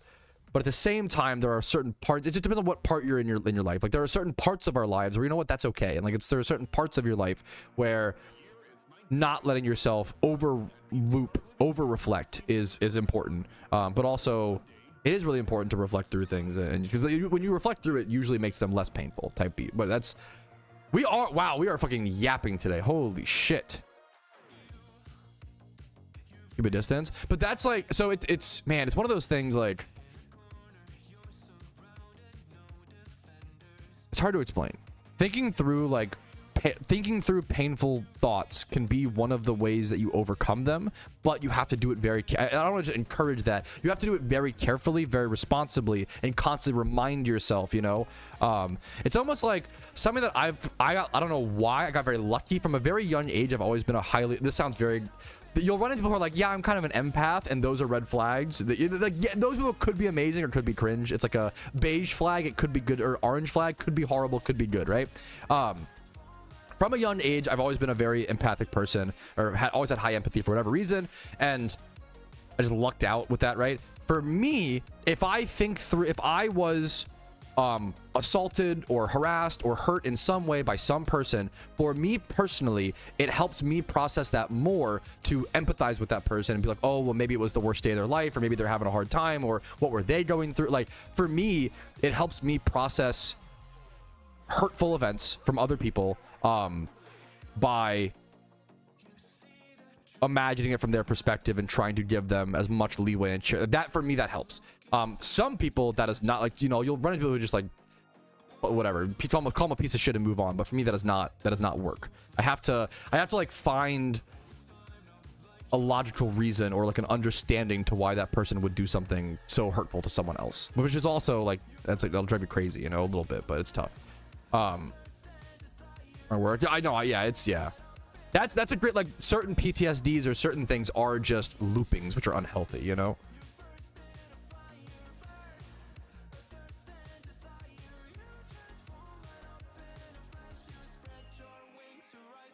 Yeah, I couldn't agree. Yeah, hopefully I couldn't agree with you more, Pumpkin. There's a lot of people. That's what I've tried to work on. Like, the older I get, the older I get, there are just certain people that you don't want to interact with, and it's just there are certain, even like YouTube comments, like, there are certain people. I'm not wasting my gym, that's okay. I'll give like YouTube comment examples. Certain people don't want to argue for the sake of good discussion, right? I don't mean to like call, you know, there was a comment recently where someone was like, I think the PokeMMO devs are malicious and they're purposefully nerfing the game to encourage people to swipe. And I left a comment being like, hey, like, why do you think that's the case? I think when you start assuming malice like that, there's no discussion left to be had, right? And I was like, okay, let's assume that you're correct. Let's assume that in your worldview, you're correct. The devs are acting in malice. What do you propose we do? His response was to just complain about the game. Like, he didn't talk. It was like talking about a brick wall. Like, he wasn't there to actually discuss things and try to get better. He was just having a rough time with PokeMMO, which is so fair and so valid. But it was a perfect example of, like, this person was very clearly projecting their tough time with PokeMMO as the devs are malicious, the devs are bad. He basically wanted to explain, like, I've been playing PokeMMO, I've played on 2 accounts, I've gotten 6 times of Pokemon, I've completed the regions, and now nothing, he basically said, nothing feels satisfying, nothing feels like a good accomplishment, blah, blah, blah. And I was like, okay, you didn't answer my question at all. You didn't answer anything about what happens next. You just complained and expressed your feelings about why the game feels bad for you right now to play. But if the game feels bad right now for you to play, why would you jump to malice? Why would you like, it's kind of like saying, if your friend says, hey, let's go meet up for pizza at noon, right? And then your friend, it's 12:10, your friend still isn't there. Would you immediately jump to, oh fuck, he actually wanted to waste my time and asked me to get pizza just to waste my time? And it's like, well, no, he's probably just late. Like, he's probably in traffic, right? Like, the most boring answer is usually the correct one. There's some cringe, like, Occam's razor type beat where it's like, people love to reference who took Psych 101 in high school. The one with the fewest assumptions, the simplest explanation is usually the correct one. And people love to, like, I would say it's a victimization tactic. And I think unfortunately, the victim complex is really, really bad right now. And almost everything and every person sells you the victim complex because it makes you feel comfy inside, and but it prevents you from happiness and like growth. And in my community, I always try to encourage people away from the victim complex, where, like, but also have empathy. It's one of those, like, having empathy but also not enabling is like really hard. It's a difficult thing, you know. Yeah. Basically, yeah, a lot of times I run it. There are a lot of Pokemon players who will stop having fun with the game. Totally valid, very human, very fair experience. Nothing wrong with that, right? But instead of saying like, man, I'm not really enjoying the game, whether for whatever it's you or the game, whatever reasons, they instead say the game is dying, the devs are bad, all these, you know. It's like, why are we making all of these logical jumps as opposed to maybe you're just not enjoying the game anymore? And that's, you know, whether for balancing, you know, it's totally okay to be like, due to some recent balancing changes, I'm not enjoying the game much anymore. That's so based, right? You know, it's just, yeah. What's up, Kaizo? Dude, welcome. Sorry for the, we're having like very like annoyingly like, you know, very, very hyper end game discussion, but welcome, dude. Sorry to if that comes off as, what's it called? I guess it's like a barrier to entry or whatever, but happy to have you, dude. What's up? I'll have to rant for 5 minutes, but then if they aren't really working on a solution, yeah. A lot of people just want to complain about. I always say, like, when someone complains about the same thing over and over and over again for like 3 years, that usually means like that person is, and it's almost sad because it's tough. Dude, I think most good people used to be a piece. Everyone's been a piece of shit. I would say like everyone has been a piece of shit and will be a piece of shit at some point in their life. That's the human experience. If you tried, like, literally everyone will be, I want to say like, it's almost like people aren't good and bad. We just have good and bad moments and arcs and actions in our life. We commit good and bad actions, right? And hopefully you just try to be more good than bad. Like, I would say the average person is probably 50% good, 50% bad.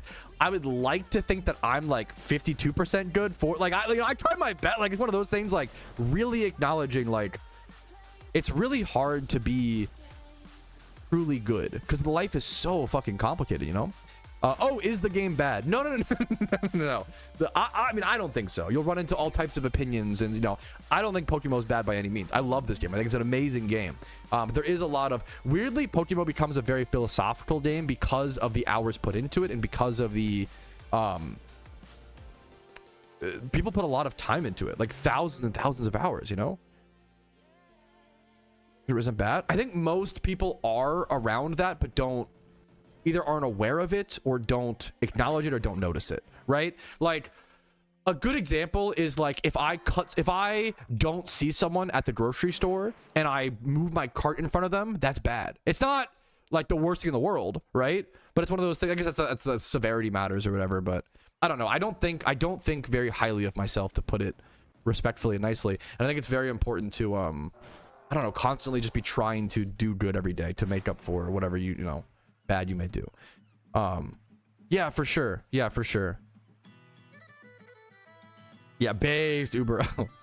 I see the current rumors and Suicune right now, but in the future as well. Tomorrow for rumors. The great, what's up? Welcome. No, don't apologize. You're a great question. Sorry for like the, once again, the rambles. If you have any Pokemon questions, please feel free to ask them.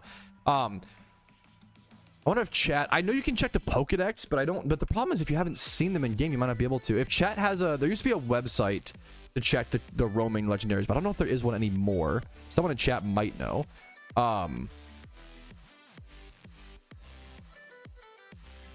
Sorry, one sec. But I believe right now it's Suicune and Moltres, if I recall, and the reason I check is like this. Yeah.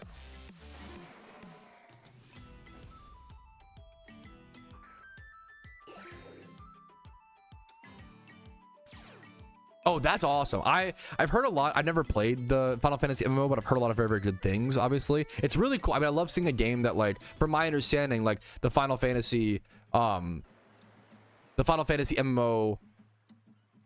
like, released very poorly, but then, like, they really, like, fought back to become a great game, which is really, I love that. Like, that's a cool art to see. It's a lot of what we're talking about today, you know, like, in terms of, yeah. Some of you might not look. Yes, no, that, like, if you, like, I always say, in today's stream, I will probably hurt at least 10 people, maybe more. Like, it's one of those, like, and that could be something as simple as me sharing my opinion of, oh, I think Everything Everywhere All at Once is not a very good movie, and I hated the comedy in it, and I think a lot of the morals were very they tried to touch on every moral in like the world, and they touched on each one very shallowly, and I think that was a big downfall. Like I you know, award-winning a movie that people love, I was not a fan of it, unfortunately. That, you know, something as simple as sharing my own opinion might hurt someone, and that's not really, it's not really my fault. I didn't really do anything wrong, but it is my responsibility at the same time, to some extent. That's a little harsh. I also, it's one of those, like, I put a very, very high bar, I guess, on myself, because I think it gives me more. I'm probably a bit of a control freak, where like, if I put a super high bar on myself, if I make it so that I must control every aspect of whoever I heard, blah blah blah, like, it allows me to feel some control in that way, and I can prevent it in the future, if that makes sense. We're yapping a fucking lot today, holy shit. To them problem, it depends. I think there are, I agree with you at a base level, but I've been known to be very flagrant. Is that the right? I've been known to be quite flagrant sometimes with my opinions, you know? And I've worked a lot over the past 2 years or so to kind of peel back. My opinions are fine, but how I phrase them sometimes are very harsh, right? Like, something I used to say is like,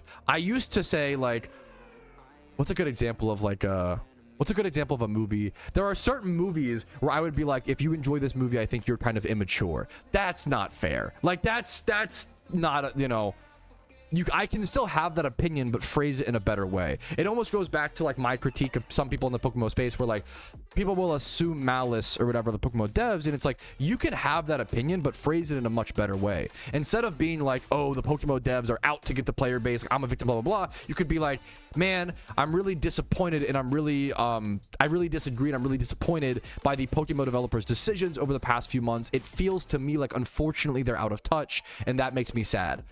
That's a fucking banger of, like, that's a banger opinion. But when you say the PokeMMO devs are malicious and they're out to get us, and like that, like, that's the same kind of feeling, but presented in the worst possible way, right?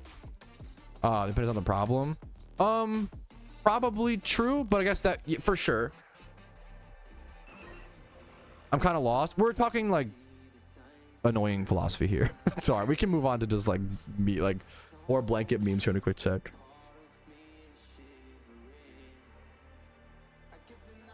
Communication, yeah.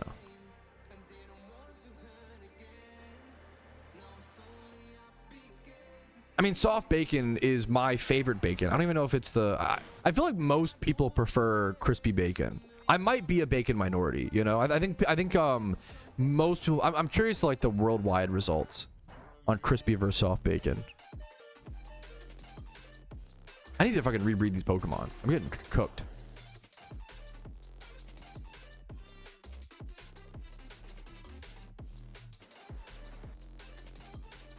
But how you state an opinion is just as relevant as the opinion, I guess, because what's it called?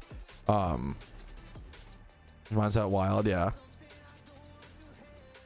No, like, one of my biggest problems is I care way too much about what other people think about me. It's one of my biggest problems, for sure. Gotta work on that. Fucking duh. Like, it's just one of the, you know, you're fucking spitting facts, you know. Anyway, no, Kaiser, you're perfect. Sorry if we're just chatting a lot. We're just chatting. I feel like if you missed part of this discussion, it's tough to come in the middle as well. Sorry, it's like, you know, sorry. I saw, I think I've seen it. Is that like the new, like, is it the Matt Damon action movie, the Rip movie? I saw it on a streaming service. I haven't watched it. It's kind of low on my priority list. If you think it's good, maybe I'll raise it up, you know. It seems like it's doing like 3.1 on Letterboxd, 80% Rotten Tomatoes. It's like doing fine. I love Matt Damon though. Teyana Taylor's in it. Steven. There's a lot of good. The cast is really good.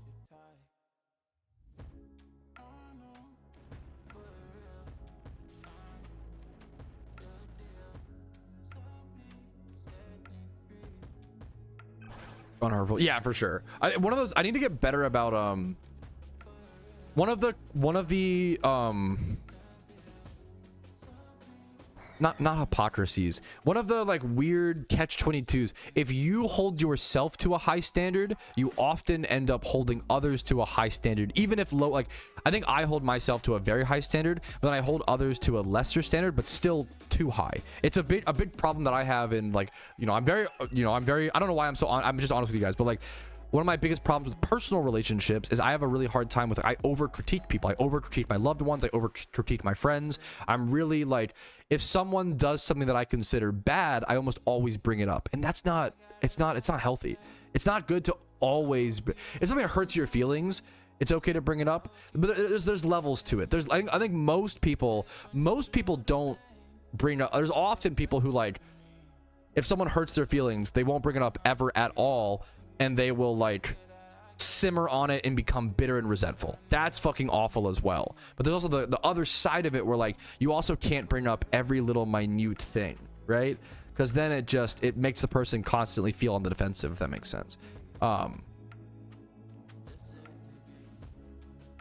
know, that's a Rick Riley. That is a great way to do it. Yeah, it depends obviously with each relationship, blah blah blah. But yeah. Where's it going? Sinnoh? Top 6 worst? That's a great question, Dinah. I don't know the answer off the top of my head.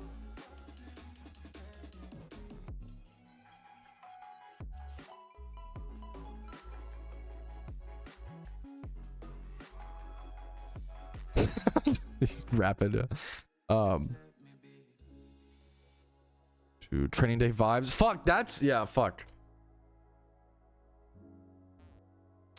Not spawned in. Ooh, that I don't know what that means, Shiny Soul Silver. I'm so sorry. Yeah, maybe. The problem is I don't know if there's something else you might need to do. I don't know what that could entail.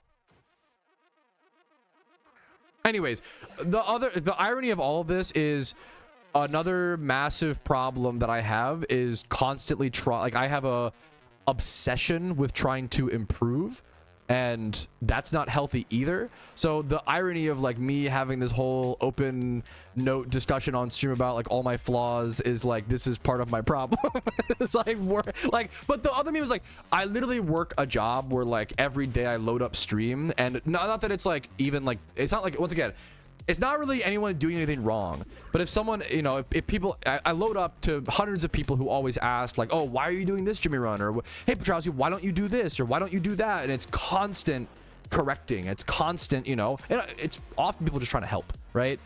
But that kind of every single day constant feedback definitely is not, it's not great for my already problem of being obsessed with getting, you know, constant improvement, right?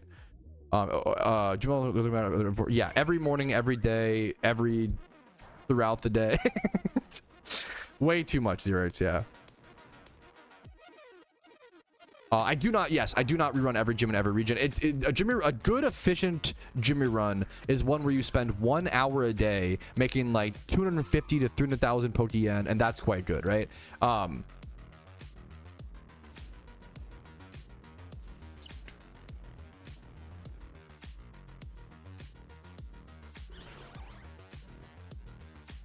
What was I saying? You'll run it. I've seen a few people leave YouTube comments where it's like that's a good example of like an actually, and I'm like, damn, you're also incorrect. That's what's so that's the worst kind of actuallys, is someone who's incorrect. I've seen YouTube people like, oh, like Patrouski, you should actually, you can do all of the gyms with the Jimmy Run or whatever with your team. You should actually pop 3 amulet coins and spend 3 hours a day doing every single gym. And I'm like, no, the fuck you shouldn't. That's like 180k Pokeyen per hour. That's so inefficient for an Iron Man account or a main account. Like, don't fucking do, like, just one Jimmy Run a day that makes good money. The money per hour is more important than like the total money you put, because you can just do other things. Like, that's a really, yeah, I see a lot of that's like an MMO, a newer MMO player misconception, right? Because time is money. Woof. The shiny I would be the most upset about pulling is a Ponyta or a Rapidash. Yes, mostly via single encounter. If it's a time swipe horde one, I don't mind that much. Least favorite Chinese are Dugong and Persian. Jimmy runs reset every 18 hours. I almost said 16. I think it's 18 hours. All right. All right, there's our Jimmy run done, up to over 2 million Pokeyen. Very happy to see that milestone. Now we're gonna head over to Johto and try to get back to our Suicune and Ditto farming. I think my repeat ball buff still should be active. We're gonna have to just test by throwing some repeat balls, but if not, we have a little bit of nighttime. I'm gonna rush over there. We're gonna rush over there and use whatever little nighttime we have left to hopefully catch a few more Dittos with dust balls if we have to do that. A secret shiny I'd be very happy with. Yeah, that's just a great, yeah. You can't be mad about it. A secret shiny is a fucking secret shiny. That shit is insane. All right, we're 46,000 encounters dry. We should have good, you know, shiny chance. Today should hopefully be kind of an exciting stream where, like, we have good shiny chance. We're gonna be catching Dittos. We could like, I love Ditto. Ditto farming is fantastic because you have chance for good IV Dittos. That's exciting. You have chance for Suicune. That's exciting. And then you also have chance for a shiny. Like, it's a lot of, you know, the three birds, one stone, right? Good luck to you, soul. Yeah, Ponyta is definitely a single encounter Ponyta or Rapidash is the shiny I hate to see the most. Sorry for I think I'm talking a little bit too. Another thing that I want to work on is just talking more about PokeMMO media, video game, like it's all media. PokeMMO and media. That could be video games, movies, whatever. I think I therapize my life. Like I'm too therapeutic where I constantly talk about my own mental health and psychology, which can be fun and refreshing for some every so often. I think it's also important to some degree, but I do it too much. And I'm sorry about that, guys. So if you want more, just like, I want stream will not always be a fun place to just hang out, but I often want it to be, you know, I want it to be, there will be times where stream will be interesting and thought-provoking for dum-dums like myself, as well as hopefully fun and exciting. Really, the Patrouski stream has a little bit of everything. I am just here to be myself. I am not here to be a talking head for a video game, right? That's, you know, if you want that, my videos are the best place for that, but like that's on stream, I'm just here to be myself, and that's flawed. That's, you know, yeah, like I have stories to tell, I have my life, I have flaws, I have bad jokes to tell, you know, I have video games and movies to talk about. Like I think that's, yeah, level combos. I Rick Riley, you have been, once again, like you've been one of the most positive. Talk about like not even that you're like, you've been here for a few months, I think, right? Like you're not new, but like newer a little bit, you know. One of my favorite 6 months. You've been here for a while now. Fuck. One of the newer, you know. One of my favorite, not to play favorites, you're one of my favorite newer regulars. I really appreciate. I really like giving credit. Like I always say, the viewers and the chatters can really make a stream. The chatters can really be such a fucking positive force. And I think Twitch chatters get way not enough credit compared to the streamer, you know? Contagious, bro. That dude, much love to you, man. The game goofy, yeah. I think that's also no, I know that's an honor, Rapid. I just ran from the Ditto. I think also, like, once again, we're in early February. Like, this is kind of a down period for PokeMMO. The Lunar New Year event is not here yet. Where, you know, these are also the time periods where we have a lot more off-topic discussion. If you want, you know, and I understand if it's not your cup of tea. I totally fucking get it. I think once the event is here, you know, once Shiny Wars around, like once things are here in game, the game has, I love Pokemon, there's a lot of stuff, but the game has definitely felt like it's been in a little bit of a lull the last few months, which is not even a bad thing. I think sometimes having a lull is good, as it allows you to just reflect and figure out your goals and figure out what you really care about in the game, you know? We get I want to try, my repeat balls should be good, I think. Let me also keybind them. I hope this works. Did they fix this bug? Fuck. I go slot 1, I guess. I think I still... Actually, did I catch like an alpha? I might have caught an alpha, which reset my streak. Do I have the repeat ball streak? I don't know. Yeah, no, that's the other... No, exactly, crew. Exactly. I'm just really... I'm always like... It still shocks me to this day. I'm always fucking honored to hear that, Jarek. Much love to you, man. I'm just... Thank you for watching. I'm lucky and happy you found them helpful, you know? The stream recaps are actually one of the easiest things to edit for me. It's a great question. And it took me a long time to... My stream recaps, the way that I do them, and it took me a long time to develop this skill. Like 100, you know, lots and lots of streams and stuff. The way that I do my stream recaps is every time I see an interesting question in chat, I click start record, and then I talk and I yap, and then I click stop record. I don't go back and watch the whole stream and like cut it all up, because that would be way too long. Now,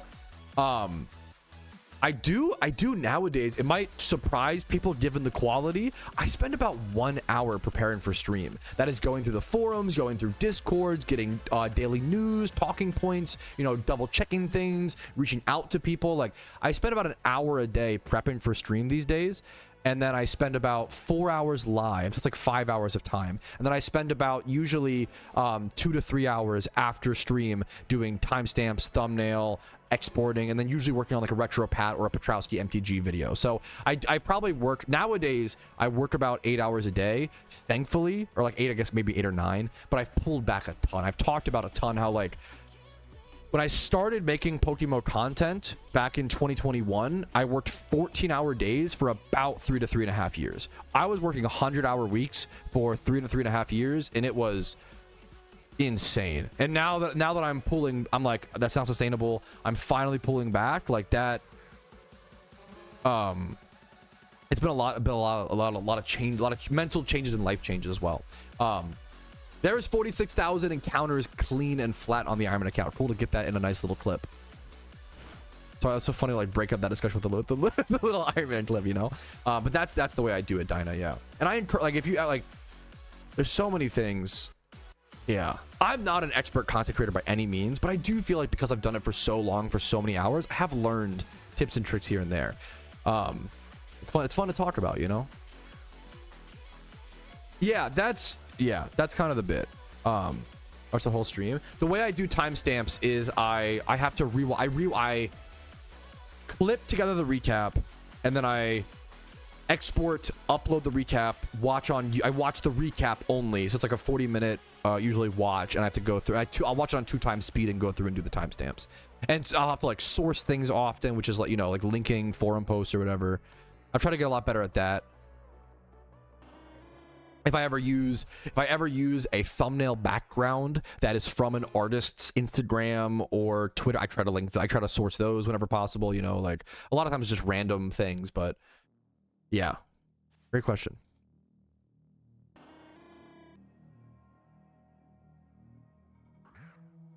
Dude, congrats on the mall trace, Dom. Hell yeah, dude. Hell yeah, man. Good luck to you, dude. Are you shiny locked? Yeah, I must 46k dry, Tom. Oh, that's just so unlucky. I must be locked. I should go take the quiz. That quiz is such a good bit, dude.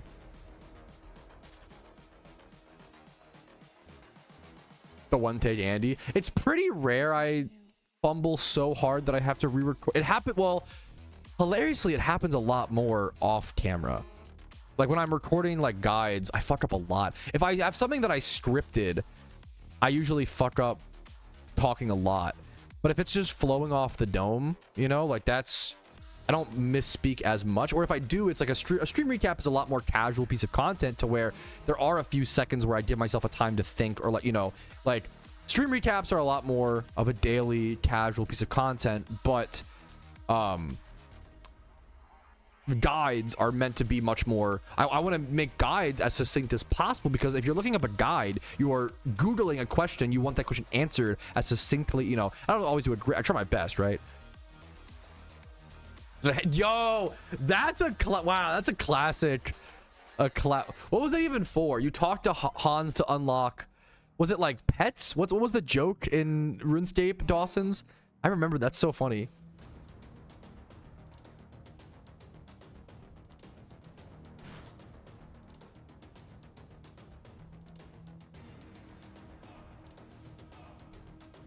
Good luck to you, Rick. Oziac for luck. So funny. Thank you to everybody joining and watching the stream today. By the way, if you have enjoyed the stream so far, if you're over on YouTube, you're gonna click the like button on the live stream. It's a really quick and simple and easy way to just support the stream, support the algorithm. Subscribe, obviously, if you're not subscribed. If you want to see daily PokeMMO content, subscribing is a great way to do so. If you don't, I understand.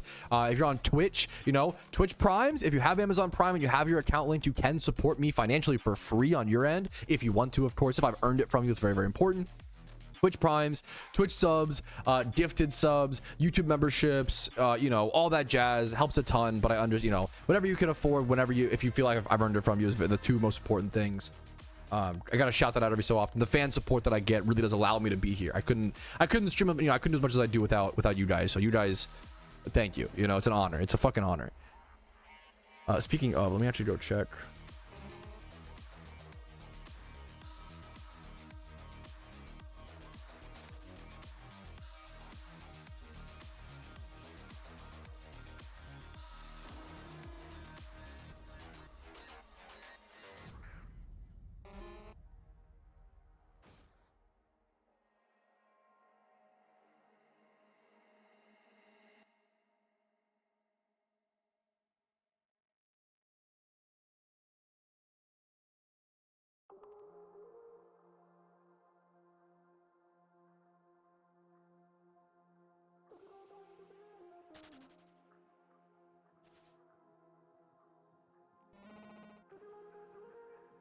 Okay, gotcha. Okay.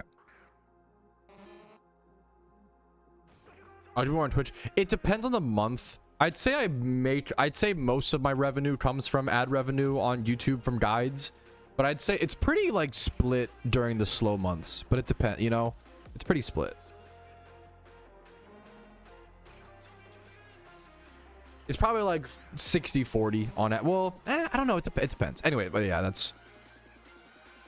Dude, I would love to, you know, in a positive note, I would love to see some sort of market or economic update on the Lunar New Year event for sure. I'd love to see it, man.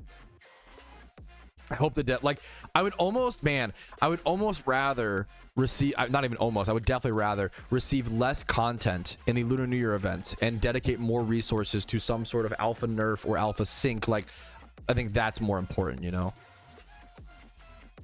What's up, Abe? How you doing today? What's up? Good luck to you, Woodchuck, on your Suicune and Ditto. It's a great spot. Many people come to, you know. I finished first region yesterday. Can I reach a honey? Shiny need a That's a great first shunt. Good luck to you, dude. Ready to my next region, dude. If you finish your first region and now you're shiny hunting and you're enjoying it, keep shiny hunting. It's one of those things like getting as many regions done as quickly as possible is pragmatically the best thing, right? But I'm a big advocate of complete one region in PokeMMO, take a break, explore a piece of endgame content, which is exactly what you're doing, you know. Try, you know, learning shiny hunting, trying that out, right? I don't know, this is the game. This is awesome, dude. Hell yeah! Welcome, Apollo. What's up? If you're not 26 was the same as the past. What was that to you? That was for your wife. Wait, huh? What was the term of the past? That's actually a weirdly complicated question. The history of the shiny rates in PokeMMO. I have a video on it. Was the shiny rates in PokeMMO the same? Is a very complicated, very controversial. Let's do a clip on this. Here's someone just asked a very interesting question. They said, was the shiny rates in PokeMMO the same back in the day? And that is weirdly a very complicated, very controversial question that I don't have a perfect answer to. I do have a video on that from about 3 years ago called The History of the Shiny Rate in PokeMMO that I'm going to go ahead and link. If you're interested, it's on my if you're watching the recap, it's on my channel if you're interested. That might be one of the biggest sources of, I always say, some people will say they don't trust the devs, and I'll ask them why, and they'll kind of just be like, we'll shrug. But if I asked you, if someone said they don't trust the devs because of shiny rate discrepancies in the past, I'd be like, that's a valid opinion. I understand. I trust the devs. I believe in them. I believe it, but it's a very valid, like, that's one of the most controversial parts of Pokemon history is the potential ever changing. It's a whole, it's very, very nuanced. I recommend watching the video. I have a video on it if you want to learn the history of the shiny rate in PokeMMO. Yeah, it is. Yeah, it is like a, yeah.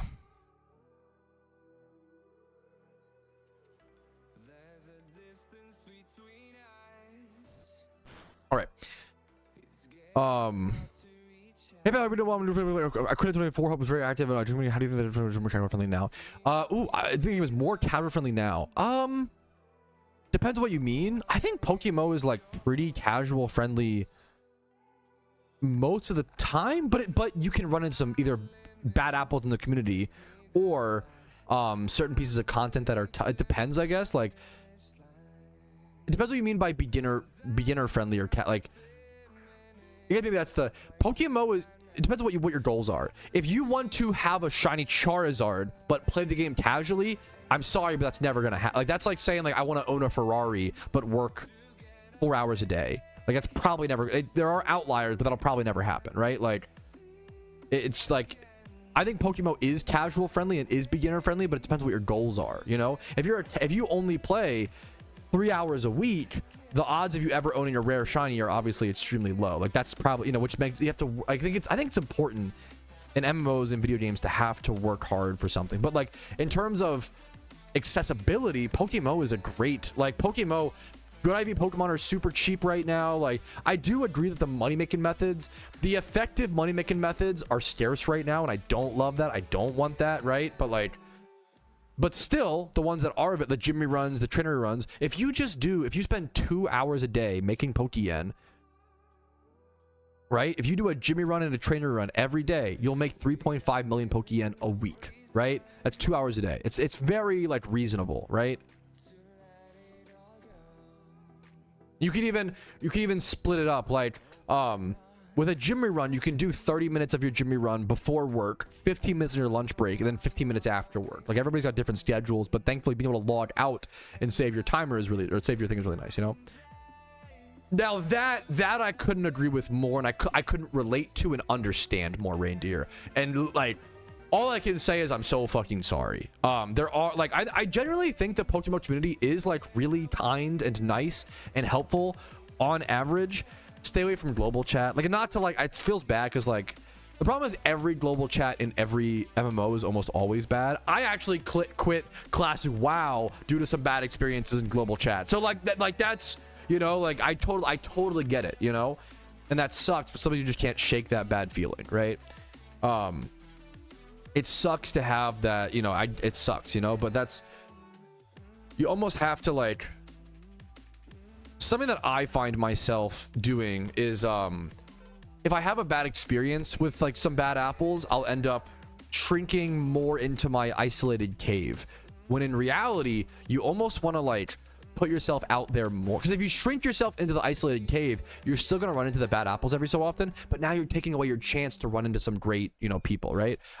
That also is like very, you know, we all go through arcs and experiences. I started playing Pokemon when I was like 15 years old, Reindeer. I totally fucking get it.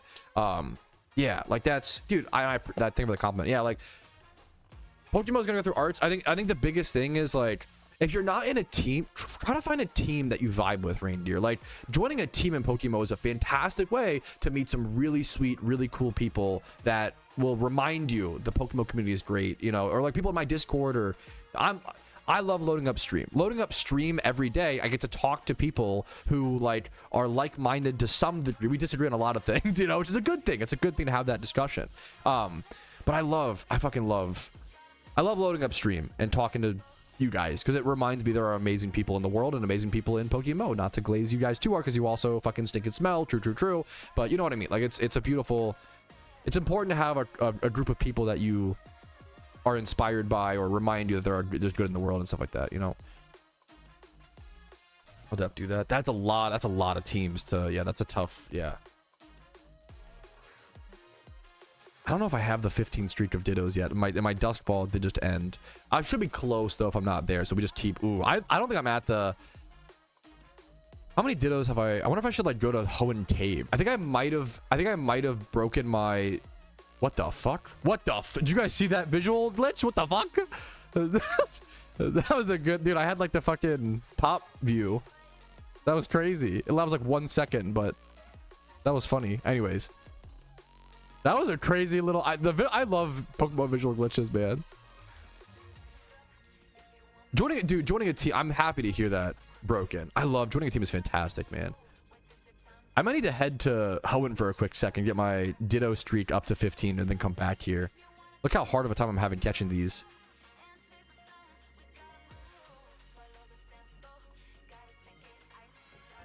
Any shiny hunts you would not recommend for a first hunt? Great question. Any like egg hunts? I don't recommend single encounter hunts for your first hunt, but I think you can do it if you're like brave enough. Maybe if you have other MMO experience, you know? Great question. 1800 Liz, Glizzy man. Let me, how to join a team PokeMMO. I have 2 videos. I have a video called The Benefits of Joining a Team in PokeMMO, as well as How to Join a Team. And I 2 of my favorite videos. And they're, you know, amazing videos. I have a video on that, Jarek. Let me get it to you one sec. So here is how to join it, because like there are different places to find where to join a team in PokeMMO, and where you look will vastly vary on what type of people you find, if that makes sense. Not even like good and bad, but just like you're, you know, whether you're more social or whatever your priorities are. Let's go to Hoenn for a little bit. I'm gonna go to the Hoenn cave spot for a little bit and make sure I get 15. What's it called? So there's, yeah, how to join Shiny Lock explained PokeMMO. I have a video on that. Now, Shiny Lock is a good example of a topic that I have been a little flagrant on in the past. So if this comes off harsh or rude, my dearest apologies. If you're actually just looking to understand what it is, that's awesome. There has been a lot of fear mongering with Shiny Lock in the past. I get almost triggered when someone brings up Shiny Lock, because people have used it in the past to fear monger, and it's been a what's the word? It's been a reason to be like, oh, the devs are out to get you. They're going to Shiny Lock you, blah, blah, blah, versus it just being what it most likely logically is, which is a anti-bot measurement that most games have to some degree, right? So it's like it's one of those things that people have unfortunately weaponized versus being like, oh yeah, I get why that exists in the game, you know?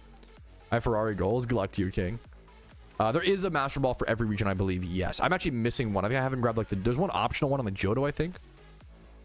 John team. Yeah, that's a great, exactly. Yeah, exactly. There are different types of, there's PvP teams, there are social teams, there are shiny hunting teams, there are money making and kind of, you know, like grinding teams. There's all different types of flipping teams, like all different types of teams in Pokemon. You gotta find what's best for you, you know? All right. Good yaps today, boys. Yeah, so like Kuroshi was confirmed not to be shiny locked by the devs. That's a great, like, once again, there's a lot of, weirdly, PokeMMO is a very small community, and somehow there is still a lot of misinformation and there's still a lot of misinformation. Kuroshi was confirmed by the developers to, and I know you use parentheses, right? So to be fair, like, I'm not trying to like, yeah, but Kuroshi was confirmed to never be shiny locked by the devs. Kuroshi was just incredibly unlucky. Kuroshi ended up going about 474,000 encounters dry and was confirmed to be the driest shiny hunt in Pokemon history, and that happened during the first ever official shiny wars. I think you were just asking. You're perfect, Reindeer. Sorry if I hopped on you. No, you're good. 100% sure about that. I would say I'm 99% sure, because I'm never 100% sure on almost anything. I mean, I've talked to Kuroshi about it. Like, I'm pretty sure the devs confirmed Kuroshi. They like double checked his account and like said it wasn't locked. I would say I'm 99% sure on that. However, people were still skeptical. Like, people were, you know. But I'm pretty, like, you could technically the devs could have lied, but it's one of those things, I guess, like, you know, why would we assume that, right? If someone gets, you know, if there's ever evidence or some shit, sure, but the meme is like, we live in an age where, like, if someone lies, the truth like comes out. Like, it's pretty hard to, like, you know, like, if a developer lies, like, usually there's some disgruntled staff member or like something like that would come out. It doesn't like stay, you know. We're getting fucking, you know, leaked DMs from, like, you know, from like the president. You know, like, nothing is private in a tech world, you know. Shit leaks, you know, which is like, I think, a good thing, you know. I don't know off the top of my head. I would just Google, it should be a quick Google search, Infinite.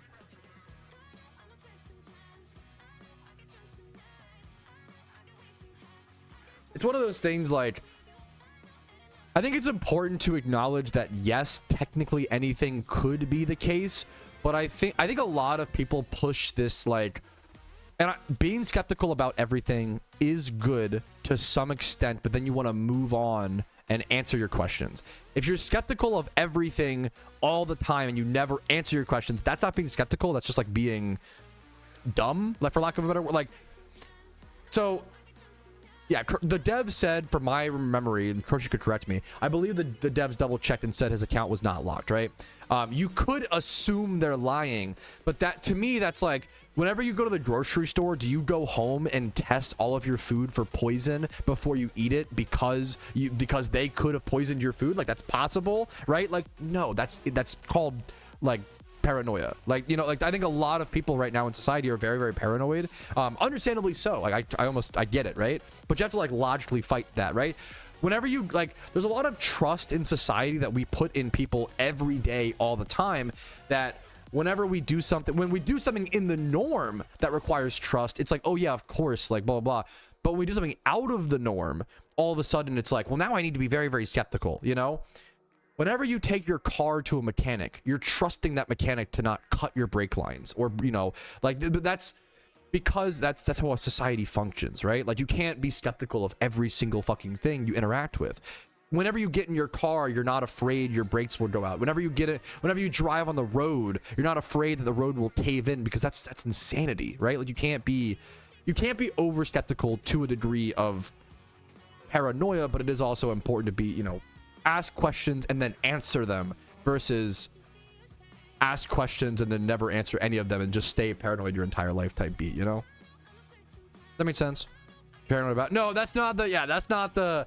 The point of this is, like, you can't live your life in fear. You can't live your life in a way where, like, every time you go outside, you're afraid you'll get struck by lightning. Like, you like...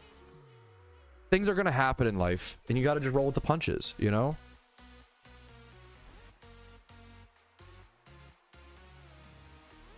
No one has found a shiny shaman. Yeah, great question. Great question.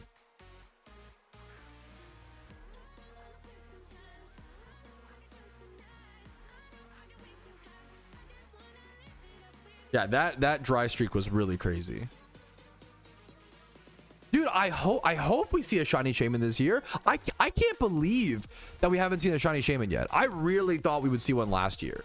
It's actually insane to me we haven't seen one yet. It's so fucking crazy. Good luck to everybody. It's actually like fucking crazy. I feel like people so many people are popping shiny charms, popping donor status, like really trying to get shiny shaman to be the, because now it's like race to the world first, you know, which is much different than, yeah. Hey, Kuroshi's live, right? If you want to go give Kuroshi some love, who was the driest shiny hunter of all time in PokeMMO, I'm gonna link their Twitch really quick. They are live right now, so you can go be like, hey, Patrouski sent me, much love to you, you know, something like that, type beat, you know. I love Kuroshi. How am I not catching these? What the hell?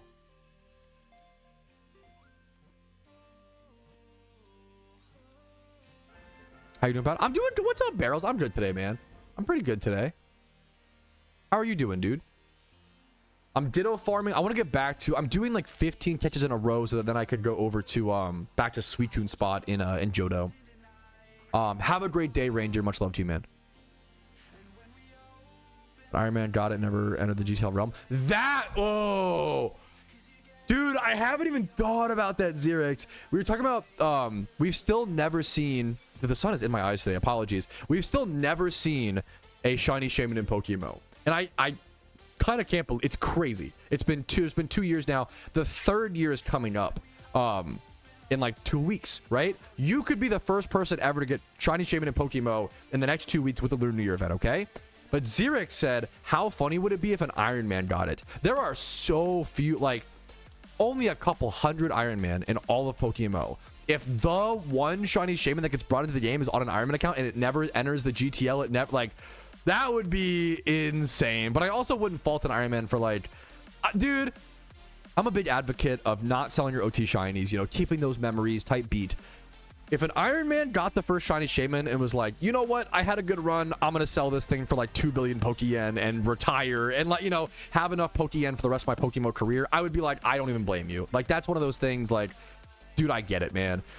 Selling a shiny legendary, like a historical shiny like that for that much Pokeyen, like, I get when you're entering, like, you know, billions of Pokeyen for one shiny, I get why it might be time to hang up the Iron Man coat. I would understand that a lot. Kuroshi went 474,000 encounters dry.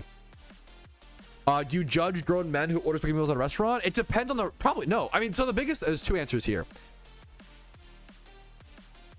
I'm a judgmental person inherently. I've really tried to wind back on how much I judge. I think there's so much judgment online about what other people eat, right? And I'm lucky not to be a picky eater. I love trying new foods. I'm very not a picky eater, right? I also just like fucked up foods, right? It's the other, you know, thing. But I'm trying to, like, picky eaters. I guess what annoys me when people are mean to picky eaters is the only person a picky eater is hurting, one sec, is themselves. And that's not even, like, not a shot towards them, but it's more of like picking on a picky eater is kind of like annoying someone who, like, smokes cigarettes, like constantly being like, don't you know that's bad, every time they light up. And it's like, dude, of course they fucking know. Like, we're all human. We all have different flaws and mistakes and blah, blah, blah. Like, so in my, like, I try to get better about not, I've tried to get better about not making fun of people who are picky eaters, even though I love, you know, trying new food. There's a lot of value and a lot of, like, cultural exploration and trying new foods, but we've all got positives and negatives and blah, blah, blah, right? It's good. Those are the outliers, but that's, yeah, fair barrels. Yeah, at the end, I don't really care what you do as long as you, like, I don't really care. Like, as long as you're spending your own money, like, I don't care what you do. Live your life, have fun, you know, yeah. I always tell, and I've told it, I'm gonna shortcut this story, because I've told this story like 20 times. The only time where I was ever like, fuck, that one hurt, hearing a picky eater order at a restaurant. Me and my wife went to a nice restaurant for Valentine's Day, and there was two young people beside us, probably like ages like 17 or so. They were young, they were wealthy and rich. I don't know if it was like their parents' money or like they were like influencers, or they were very like fashionista. Like the guy, they were like very like dressed up and very like fashion forward. I don't know shit about fashion, right? But they were like they very much stood out, and they were very young, and they obviously had a lot of money, right? And me and my wife were just like at this nice restaurant in this nice area for like an outline, for like a Valentine's Day. You know, it was very like out of the norm for us. And I watched these two 17-year-olds both order Wagyus, okay? No, not even... I'll even say I like a medium rare steak, even pushing towards rare, like maybe in the middle. If you want to order a well-done steak at most, I actually don't care. I actually don't... It actually does not, like... It's your money. I don't care, okay? The one that hurt was these two like 17-year-olds who were very wealthy. They both ordered Wagyu steaks. The girls was like $115 pre-tax and tip. The guys was like $160. So they ordered, maybe hers was like $125 or some shit. They ordered like probably $300 in steaks, okay? They ordered, and there was like an 8 ounce and like a 6 ounce. Like, they were very expensive, like very, very high quality real Wagyu, right? From a really nice restaurant. So they order about $300 in steaks, and the waiter it's a very nice place. The waiter is the most professional, nicest waiter I've ever seen in my entire life, who was like, very soft voice, very like, hey, we understand that most people, you know, prefer their steak to be sort of like medium rare, or even medium, or, you know, even medium on average. The chef and I myself could not encourage more respectfully, and, you know, and encourage you more to please try to enjoy this beautiful cut of meat at rare. It really is just so important with a delicate cut of meat like this, that when you go over rare on a steak like this, you lose so much of the flavor. And I totally understand that, like, usually medium or medium rare, like, he was so nice. He was basically like, I understand this is not the norm and most people don't order rare.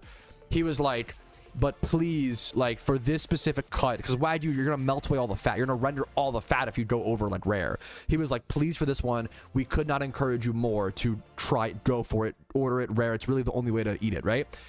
Both of these fuckers looked this guy in the eye and said, medium well, please. Which is obviously not as bad. It's like basically well done. I don't know. They probably are well done steak orderers who like went down to medium well because this guy like pleaded and like begged on his fucking knees for like that was the only time at a restaurant where I was like, fuck, that one hurt. Like, this guy is literally pleading and begging you, like, please order it rare.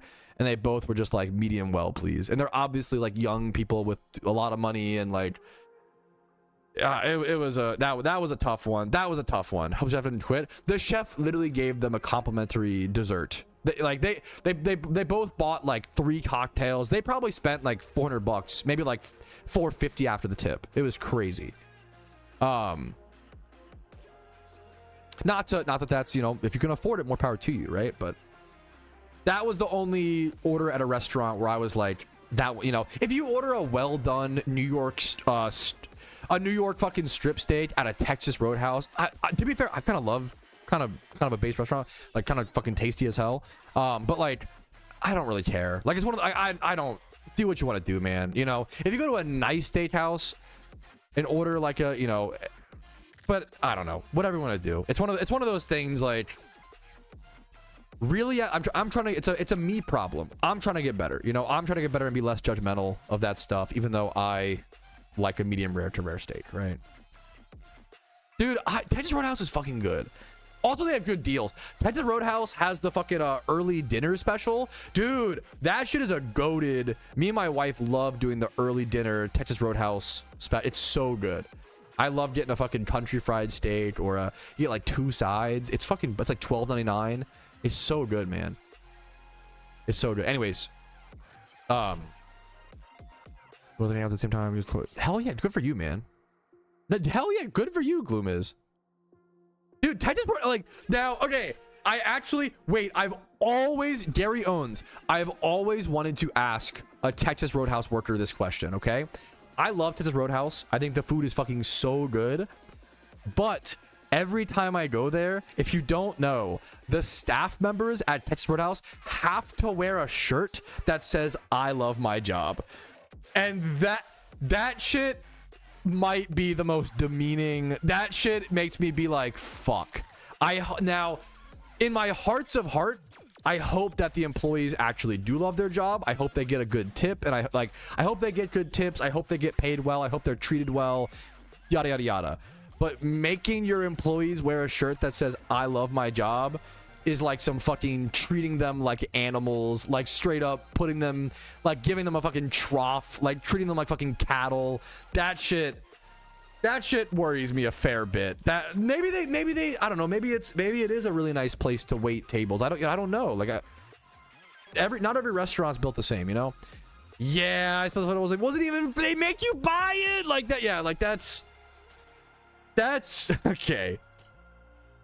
I love Texas Roadhouse. That is literally my biggest concern when I go there, which is, you know, totally fair, is like, I feel so fucking bad for the employees being forced to wear those shirts, because that shit seems fucked. We're back. Yeah, oh, that's tough, Rapid. What the fuck? It is not. I have a video. If you Google our legendary lores, I'm just gonna Google it for you. It's just easier if you don't mind. If you go our legendary lores worth it, I have a video on the topic. Let me go link it to you. Legendary lores, the TLDR is there. If you don't care about the math, TLDR is they're not worth it. But here is a video that showcases the math and explains why they're not worth it if you're interested in that. Great question. Great quick question. Damn, I be yapping today. Mewtwo for the raid of 11. What's up, dude? How was your stream? Thank you, man. I gotta catch you back on a raid sometime, dude. Much love to you, man. But just to be honest, I think it's a valid. I get it. I don't know. It's one of those things, like, if it doesn't bother you, I fucking respect the hell out of that. Marioli? Sorry if I butchered your name. My apologies. I respect the hell out of that. I know that I myself, maybe it's the stubborn, maybe it's like the stubborn American, like, hyper individual mindset of myself. If I had to wear a shirt at my job every day that said I love my job, that would drive me fucking crazy. Because maybe some days you do love your job, maybe some days you don't. Like, that would, you know. Like, imagine if you had to wear a shirt that said I'm a sloppy piggy, like at your job. Is that still just a shirt? Like, I don't know. That would be kind of crazy. Like, certain shirts are more demeaning than others, right? But if it doesn't bother you, fucking hell yeah, that's ideal. You're a fucking, you know, Giga Chad. And Pat, don't worry. What's up, King? Okay, now we're talking rapid. Yap every day? Yeah, but today it's like, I'm almost yapping more than usual. I'm yapping like fast today. Something I've been meant to yap about. Wait a minute. So, okay, yeah, I've never worked. I'm lucky. I'm privileged. I've never worked a job waiting tables. My wife had. My wife worked many jobs waiting many tables at many different restaurants. And I always hear, it's funny, like, I'm speaking from my wife's experience. My wife always talks about, like, waiting tables is horrible, but you almost, like, it's such a unique profession. Waiting tables is horrible sometimes, but sometimes it's good. Sometimes you have like a good night. I feel like I would love to wait tables for like 3 months, you know, not long term, but like 3 months. I think it'd be a really interesting experience, and have that freedom to leave, right?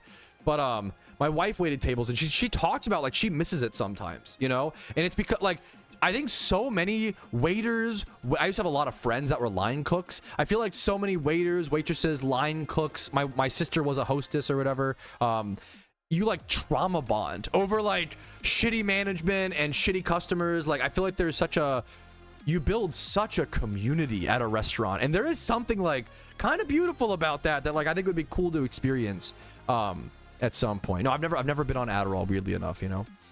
I would love to experience that for like a summer. I'd love to wait tables for a summer and then be like, deuces, you know, thanks for letting me peace. Have a great, I love you guys. Thank you so much. I will give you a nice tip every time I, you know, come back here. Much love to you. Yes, I was gonna, yeah. The tough part about being a waiter is like, I don't know. I've never fucking done, I'm assuming, I'm sorry, I'm out of my depth, okay? I'm privileged, blah, blah, blah. But like, it's just some days are gonna be really fucking bad, and some days are gonna be really fucking good, and you can't control, like, that's the fuck thing is like, imagine the hard days as a waiter are the days where you're already mentally fragile, you're already going through some shit, and then a customer sends back like the same dish twice, like that or like talks down to you, or like that shit would drive me fucking crazy. I also like the horror stories I hear, like the amount of times like I've had a waiter and like we've had this guy, I love this guy, so he's allowed to, like, if a random waiter came up and said this, it'd be a little weird, but like we know this guy, he's a really nice guy. We had a waiter once be like, yeah, like the last table left me like a 5-cent tip on like a 7-person table, and I'm like, how the fuck do you go to sleep at night? Like I hear that and I'm like, I don't know how these people exist. Like, that shit is fucking crazy to me. Even if like, I feel like a waiter could spit in my mouth and I would give them at least like a 15 to 18% tip. Like, that's, I don't know if I've ever I can actually speak to this. Me and my wife and my friends literally had an experience where we got fucking actually scammed by a restaurant, like, not even being dramatic, actually scammed by a restaurant, and we still gave a 15% tip. Okay, what happened was, this is why I hate tapas. Also, tapas, I kind of feel like tapas are just a scam to be expensive. That's my hot take, okay? Tapas restaurants, if you don't know, are like small plate. I kind of think it's just like bougie rich people shit. I kind of hate small plates and tapas, whatever. Anyways, we went to a tapas place in Maryland, and they had this happy hour special, and I remember we asked a ton of questions, like, oh shit, is it happy hour? The waiter would say yes. Like, oh, is this included on the happy hour? He would say yes, it is. We asked so many questions. We were very, very vocal. We asked so many questions, all pertaining to the happy hour. We kept talking. We were very vocal to the waiter. Wow, that's a really good deal. That's so crazy. He was like, yeah, it's a pretty good deal, right? All these things, and then by the end, when he gave us the bill. When he gave us the bill, it was really fucking expensive. Nothing was happy. It was all like full price, blah, blah, blah. And we were like, hey, like, we thought all this was on the happy hour. Like, what happened? And he was like, oh yeah, the happy hour is only available at the bar and you're sitting at a table. And we were like, well, what the fuck? And he was like, yeah, look, I wrote, look, this fucking blew my mind. He was like, look, I wrote it, I'm the one who wrote it here, really small on the chalkboard. And he showed us this fucking lawyer type stamaz shit. Like, yeah, I wrote it small on purpose so people wouldn't notice. This fucker told us to our face. He literally scammed us. And we were just like, literally like fucking, we were literally mouth agape, like, what the fuck, dude? You don't see why this is bad? Like, it was fucking crazy. He was like, yeah, I wrote it small like that on purpose. We were like, what the fuck is wrong with you, psycho? That's fucking, like, it was insane. Anyways, and that guy still got a 15% tip on a bill that was way too fucking high. That was the worst restaurant experience I've ever had. That was fucking crazy. In my opinion. Okay, the problem is we left negative reviews, which I almost never do. That's the way to not reward the type of behavior. The problem with tips, if you don't live in America, I totally get it. You don't get it, sure. In America, you all know this, a waiter's wage is like their tips. You have to fucking, I'm sorry, if you eat out at a restaurant and you don't tip, don't eat out. I will die on this hill. If you advocate for changing the tipping culture in America, sure, right? But I'll even go further. A lot of Americans don't know why the tipping culture exists. Let me explain it, okay? The tipping, from my understanding, I could be wrong. From my understanding, the tipping culture in America exists to help restaurants subsidize the cost of running and owning a restaurant, therefore lowering the cost of their foods while keeping profitable to any degree. They basically outsource they basically outsource the payment of their staff to us, and that allows them to keep prices on their food cheaper, as well as allow more restaurants to be openable in their local area for a lower startup price. If you want to open up a restaurant in America, it is much cheaper than most other places, depending, like, that's the benefit of living in the US, is we have so many fucking restaurants and so many people are able to. That is, once again, you could have problems with it, you can have critiques, but that's why one of the few positives, not for you, I shouldn't say that, like, entrepreneurship and being self-employed, people come to the US for that because there are advantages and things to that, right? So, like, that's why tipping culture exists. Now, if you are like, you know what, I acknowledge that, I wish that wasn't the case, like, fuck that, I don't want, like, totally valid. If you disagree with the system, I get it, but you have to go, like, advocate against the system. Not tipping people is not advocating against the system. That's just being, like, selfish and greedy and, like, being, I'm sorry, I don't know who has to tell you that, but it's like if you're like, yeah, I don't like how we have to take our own grocery carts back to the grocery cart things at the grocery store, right? Like, you can't just leave your grocery cart in the fucking middle of the driveway or the middle of the parking lot. You still have to, like, you can disagree with it. You still gotta fucking, you're still in the system. You gotta put it back. You know, it's one of those things. Like, if you don't like tipping in the US, I super get it. I super understand. You can't not tip. It is like so mean and so fucked up in my opinion. But that's just, I don't know. It's not the end of the world, I guess. But that's just me. Yeah. That guy still got a 15%. That was the closest we've ever been to, like, not tipping someone, rapper. That was, yeah, that was crazy. Yeah, if you're gonna eat out, you gotta tip. And you gotta just know that, which I understand, you know. Other servers, yeah, exactly. Like, that's, if you want to change tipping culture in the US, you can advocate for it. Hell yeah, like, I love that. More power to you, Giga Chad. But you can't not tip and then be like, oh, that's me, because that's just like getting your own bag. You're just like being, you know, you're fucking the servers, right? You're not fucking the yeah, whatever. Anyways, on to our carrot orders. I don't order. I'm gonna be honest. My wife is the door. Not to, like, out her. My wife is the DoorDasher and more of the carryout orderer. I don't really do a whole lot of. I'm a frugal guy. I'm a eat at home Andy, you know. I have to ask my wife what she does. I don't know if I've done enough. I think sometimes, because it depends. I think carry out, you probably should never tip. Is that too harsh? Maybe sometimes.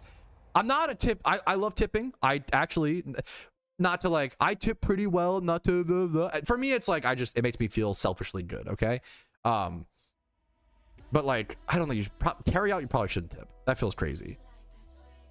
But maybe I'm cope. That feels crazy.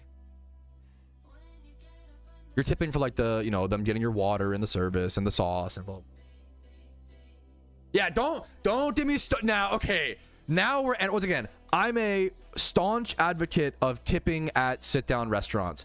Don't get me started. I think to be fair, it was mostly a COVID thing. I think most places have stopped doing this. Don't get me started on the fucking, if you order a fucking drip coffee and they don't get me started on the fucking tipping iPads, because I do hate that shit. I think it's fine to have the option, but I think the option should be a little, either a little kiosk to the side similar to a tip jar. I don't think every purchase, I think if you ask every purchase, it is pushy. I know some people I think it's fair to argue it's just giving people the option. I think it's actually a fair argument. I think the option should be either in cash tips, like in a jar, like most, you know, cafes do. That's, yeah, I do fucking hate, I do hate when they ask you, like a Subway, you know. And even like Subway might be, maybe you should tip at Subway because they're making the sandwich for you. I guess it would depend on, where are my Subway employees at in chat? Does Subway pay a wage based on tips? I kind of doubt it, right?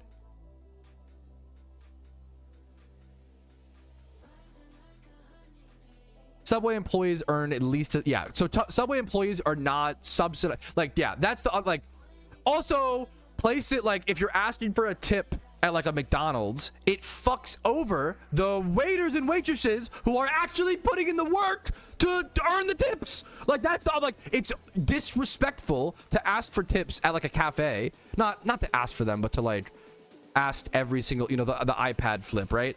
It's disrespectful to the fucking actual waiters and waitresses who are fucking working there, you know, whatever the fuck, right? So is that true, Rapid? That the TLDR is probably any place that has subsidized wages like that probably should get tipped or whatever, because it's, you know, the fucked up system or whatever. But yeah, that's no shot. Sonic employees, no shot. That sounds crazy. Do Sonic employees rely on tips? No fucking way. Yes. What? Yes, Sonic car hops rely on tips. I don't go to Sonic very often. I would like to go more. I love Sonic. That's good to know. That's fucked up. That Sonic, you gotta pay your fucking employees, bro. What the? Anyways, that's crazy.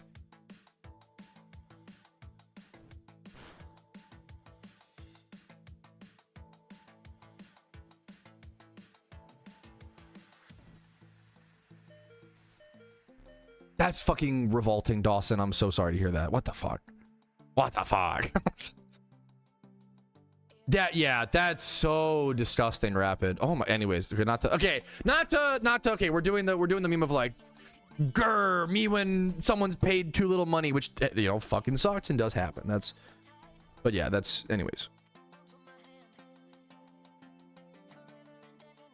Okay, I'm actually, okay, speaking of interesting profession, bro, any bartenders in chat? I feel like bartending, it probably just vastly depends on what bar you work at. I feel like bartending could be super cool or super fucking annoying. I don't know, like, depending on the day. That's about like a bartending is almost like super waitressing, where like, because now not only do you have to deal with like the ebbs and flows of customers, you also have to deal with the ebbs and flows of drunk customers. Like, right, like bartending, yes, but bartending is like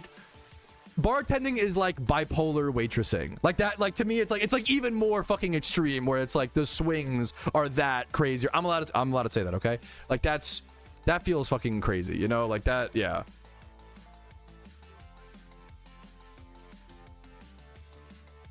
A hairdresser, but worse. Oh yeah, because you have to like, oh, because sometimes people want to fucking, yeah, treat like the damn, I don't even think about like, do people treat you as their therapist? As a, I can't imagine, like, the only time I've really talked to a bartender was on my bachelor party. We did a booze cruise, which is like a you bring your own drinks and you're on a boat, and there's like technically a bartender, but he's mostly like the captain of the ship. He's just like handing out the like beers you brought. You know, that's the only time I've ever like talked to a bartender. I can't imagine like, Who the fuck is like stopping at a 7-Eleven and be let me have a discussion with the fucking cashier? What, dude? People need to go to. This is so mean. But like, you know. But I mean, I don't mean it in a derogatory. I mean it in like a people need help, bro. People gotta go to fucking therapy, bro. That older people, bro. That's actually so real. Older people love to stop random people in the like grocery store and talk, like start crying about like their husband. Like, dude, what? We gotta get these fuckers in therapy, bro. It's fucking crazy. What? Shut, Nick Shark. People are gonna think you're serious, dude. Shut up. I saw your comment, dude. For those who don't know, Nick Shark was featured in my video today where I showed off the shiny board, and he was like, Spidget Business, Patrouski, you seem to have used my shiny account profile on shiny board without my consent. My legal team will be reaching out shortly. Don't take, Nick Shark is memeing. Don't. The problem is like people who don't know you will think you're serious. What's up, Nick Shark? Oh, so what's up? Oh, so have you seen this? Wait. You might have already seen this. Sorry if I'm, and I haven't. How shitty would this be if this was the final? This is not the final product. Don't worry. We're gonna frame them. Here you go. The plan is to frame them. Also, we're gonna frame them and then also put a date and put like I think it'll be like January 2026, like Streamathon or some shit. Or 75,000 subscribers special 20, yeah, whatever the fuck, yeah. Over years. Well, it's funny because old people don't believe in therapy but they do. Does that make sense? Like the amount, like my mother-in-law, never mind. I've met a lot of old people who like are against therapy, but if you sit down and talk to them, they have so much to talk about. Like they have so much. They don't have enough people to talk to and to vent their feelings and to, you know, like it's, yeah. I have met so many older people who like are against therapy, but then they end up like talking to their kid like their therapist or some shit, you know, like that happens so much. Ooh, chat, say your profession. I want to unemployed need. No, I'm just kidding. Also, that's not a bad thing. I'm not an anti-unemployment Andy. Okay, I'm honestly like, once again, I love my needs. I fucking, as long as you're a nice, I love my nice needs. As long as you're nice, I love needs, bro. I'm a big fan. This is kind of, if my taxes, I want to work so that other people don't have to. I know not everybody agrees with that, and feel free to disagree. I'm not trying to, you know, my opinions don't have to be yours. Super based. I want to work so that other people don't have to. Work fucking sucks. What's that meme of like, and I have the easiest job, you know, what's the meme of where it's like, people will be like, get a job, and it's like, no, bro, I'm playing on the swings. I want people to play on the swings. Like, if you've had a job, you know how shit having a job is. I want as few people. I want my taxes to pay your bills so that you can live your life. That's the best, most positive use of my taxes I could ever have. That's, hell yeah. In my personal, you know, not to, you know, put my beliefs on you. You know, it's just my personal little meme, you know. Yeah, I want, dude, I love it. I'm lucky to love my job. So like I'll be in the mines so that other people can go fucking like, that makes me happy. That selfishly makes me like when I pay my, that's the kind of shit, like taxes are obviously convoluted, but like when I pay my taxes, I just kind of lie to myself, and all of this money is going towards paying for someone else's living or putting food in a kid's mouth. You know, I always say I grew up on a lot of government subsidies. That's the only way I was able to eat, only way I was still alive. Like if I think of it as going back to that, like that's the meme.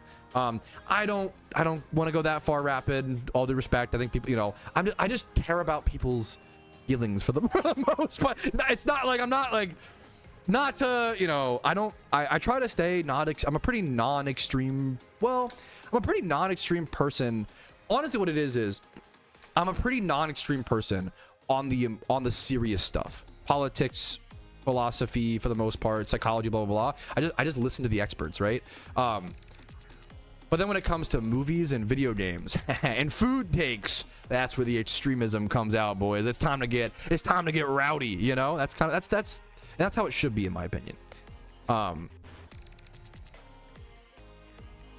Yeah, I don't want to get too, obviously it is complicated. I'm not here to I don't know the answers. I'm 27. You know, I'm not here to, you know, I don't know the answers, but yeah. Bacon preferences. Once again, I even would argue, I think it's fair to argue that crispy bacon is superior, but I'm a soft bacon guy, you know? Don't worry. No, yeah, I appreciate it. Yeah, Rapid. I get it, Dom. It's, you know, I get it. I can't get into what it's. I think it's honestly, taxes should be a bipartisan thing. Is the not to, like, I wish that if I said the phrase, hey guys, don't you think that we should all be able to, like, to some extent choose where our taxes go, aside from just being able to elect officials who then they decide? Like, there are some, like, very non-controversial things that you can say where it's like, I think the phrase every person with, like, a little more control of choosing where their specific tax dollars go, I think everybody can agree on that. And then if you want to put your money towards missiles, like, I don't care, like like, it's one of those things, like, I think everybody should be able to choose a little bit, you know? I think that's kind of, you know, it's a lot more complicated and a lot more difficult to set up, but I think it's something that literally every person could agree upon, you know? Like, I wish we all had a little more control over where our money goes, but that's neither here nor there. Do you like pork belly? I do. That's it. Now we're asking the real questions. I do. Dude, I even like a meat that my wife hates that I love, and you only really see it at pho or like hot pot. I really like tripe. I love the chewiness. I don't even know what exactly it is. I know it's like some weird, like, organ. I like tripe, dude. Hi, Pat. Hi, Shadow. What's up, dude? When I get pho, I order like the house pho, where it's like all of it's like beef, pork, meatballs, pork belly, eye round steak, tripe. Like, I love as many flavors as possible in a fucking, you know, in pho. Talk about a great example of a food dish where it's as many flavors as possible in one dish. I love pho. I've really, the more I have it, the more I like it more and more and more. Also, that Thai basil has like a minty flavor to it, and I love mint. Thai basil is really good. You love Portugal, man? I probably would. I would, like, once again, I'm kind of dumb when it comes to traveling. But I was thinking, like, it's funny that people would ask you, like, hey man, like, have you traveled a bunch, when I was like 19 years old, and I'm like, bro, what do you like? Not to, okay, I'm sorry if you feel personally attacked in chat, but when I'm 19 and people are asking me if I traveled, I'm like, bro, I'm not rich. What do you, like, I grew up poor. What the fuck? Like, traveling is kind of rich people activities. Not to, like, not always, to be fair. You can, like, prioritize money in different ways, and it's a very, you know, but on average, like, it was kind of like how, like, and this isn't a slight. I wish that most people had disposable income to travel. Oh my, attacker, get him! Ah, you know, I'm not like, bro, I just spawned, like, yeah. But it was, as soon as a person in school asked, like, oh, bro, what'd you do this summer? I went skiing. I was like, middle class, at least upper middle class. Your parents are not stressing about paying their mortgage. Like, you own a house. Like, not that that's not a bad thing, but it was an immediate, like, we're gonna be on different worlds on this one, and maybe when I get older we can have like, you know, it's one of those things, you know. I like, everybody should be able to go skiing and travel and, in a theoretical blah blah blah. I will Google that. I love learning about food. And let me see this. Oof.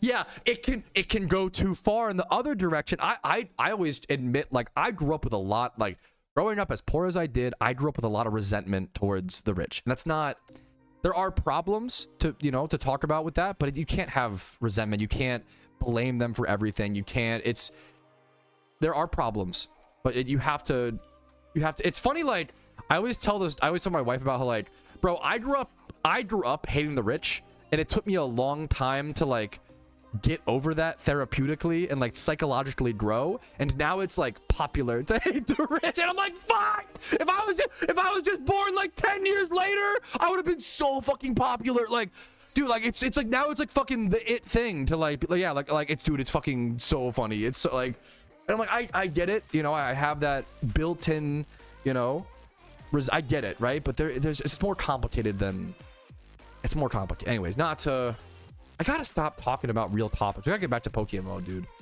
That's the only thing that fucking matters. Let's be honest. Like this matters. Because the problem is we're not gonna solve any real shit in Twitch chat. It's fun. Thanks for you guys for being reasonable and charitable and having discussions. But let's just hang out, you know? I guess this is just I guess this is a version of hanging out. I do sound like I'm on drugs, don't I? I swear to God, I'm sober. I'm actually doing sober February. I don't know if Oso has heard me say that, but I'm doing sober February. I know, lame, but it's, you know, it's good. I believe that with the power of 6-7. I actually believe that. Tried selling those rest. Yes, great question. I have not. Is food in PokeMMO like Kikor? Like, it's kind of a meme, but if you philosophically think about it, like, you're kind of right. Like, it's kind of based. Like, at the end of the day, people spend so much time worrying about politics and the state of the world in places that are so far from them. If it affects your local community, you know, more power to you. I get it. I'm in a privileged state to say this, right? But like, more people should just be not worrying about the news, and we should be just talking to each other, building community, having fun, like being nice to each other, and playing games, watching movies, and like, at the end of our life, the only thing we'll regret more is, or the only thing we'll regret is like not spending more time with loved ones. Like, almost always, right? Like, it's just, it's cliche, it's typical, but it's true. Like we gotta just, you know, one of those memes. No, yeah, no, like, you're fucking based. It's insane. Yes, the amount of times I hear something about niche community from a town they've never been to is insane. Yes, like, at a certain point we gotta just live our meme, and yeah. Now you're giving it up. I'm sorry. Maybe post February, but I think for my own mental health, also we're doing a what's it called? Sober February. I was gonna type no. I know Oso. I think I've been fucking my brain. I've been having a lot of anxiety problems, and let's say that doing substances is not exactly a good help to that. So I think that the easy thing is, yeah. Disagree. I think that's also so fair, Cody. And I think if you have the mental capacity to be politically, like, it's one of those things, like, I don't know, it's tough. Also, when I was younger, me would have severely disagreed with what I'm saying right now, and I don't know which one is correct. I don't know, it's tough. I think for our own, I think the TLDR is, if you're miserable and your mental health is not that great, you probably shouldn't be worried about things that don't affect your life directly, whether that's politics or whether that's, is Kim K's BBL real? Like, you know, like, I think often people just wrap themselves in topics to distract when we should be, like, you know, making small little changes to hopefully fix our, like, I'm trying to go to the gym more. I'm trying to, I was on the treadmill for 45 minutes last night. I know, clap. It's like very stupid and small. Trying to be, you know, sober which is really easy. I think we don't have, you know, sober. It should be an easy thing, but it's just like a good little small change. No, PokeMMO should be the topic. I've seen you loading up. Oh, so hell yeah. Yeah, that's hell. If you have the capacity, being involved is really, like, my sister is very involved in her local, which is amazing, Cody. Like, you know, I think it's a great, it's almost like, I almost think of it like an act of charity or volunteering. Like, it's one of those things, like, okay, Yeet brought up an example yesterday, right? Should everybody donate blood? Probably. It takes like 30 minutes. It could save someone's life, but I'm never gonna like critique or like you wouldn't be annoying about it to someone. And then also, you got to take care of yourself first. I think a lot of us are struggling in our own lives, and we got to take care of ourselves first. And it's important to take care of yourself so that then you can help others and you can give back. If you don't take care of yourself, you can't be there for others. That's a really important thing. That honestly was that sentence was a big motivation for me to start taking care of myself. Because I know that, like, like being like if you've ever been in a long-term relationship, I'm married, you understand this. If you don't take care of your own mental health, it's gonna leak into, you're not gonna be as patient of a partner. Like, you have to take care of yourself to be able to take care of your partner. It's why, like, so many men like overwork, and then they're, you know, how did this divorce happen, right? Like, you know, you have to, yeah.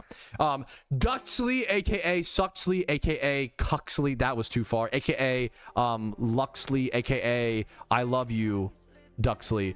Thank you for the sub. What? I'm sorry. That was deserving of the what.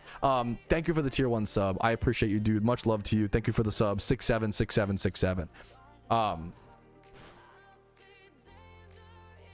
What the fuck, Oso? I'm sorry to hear that as well. Jesus.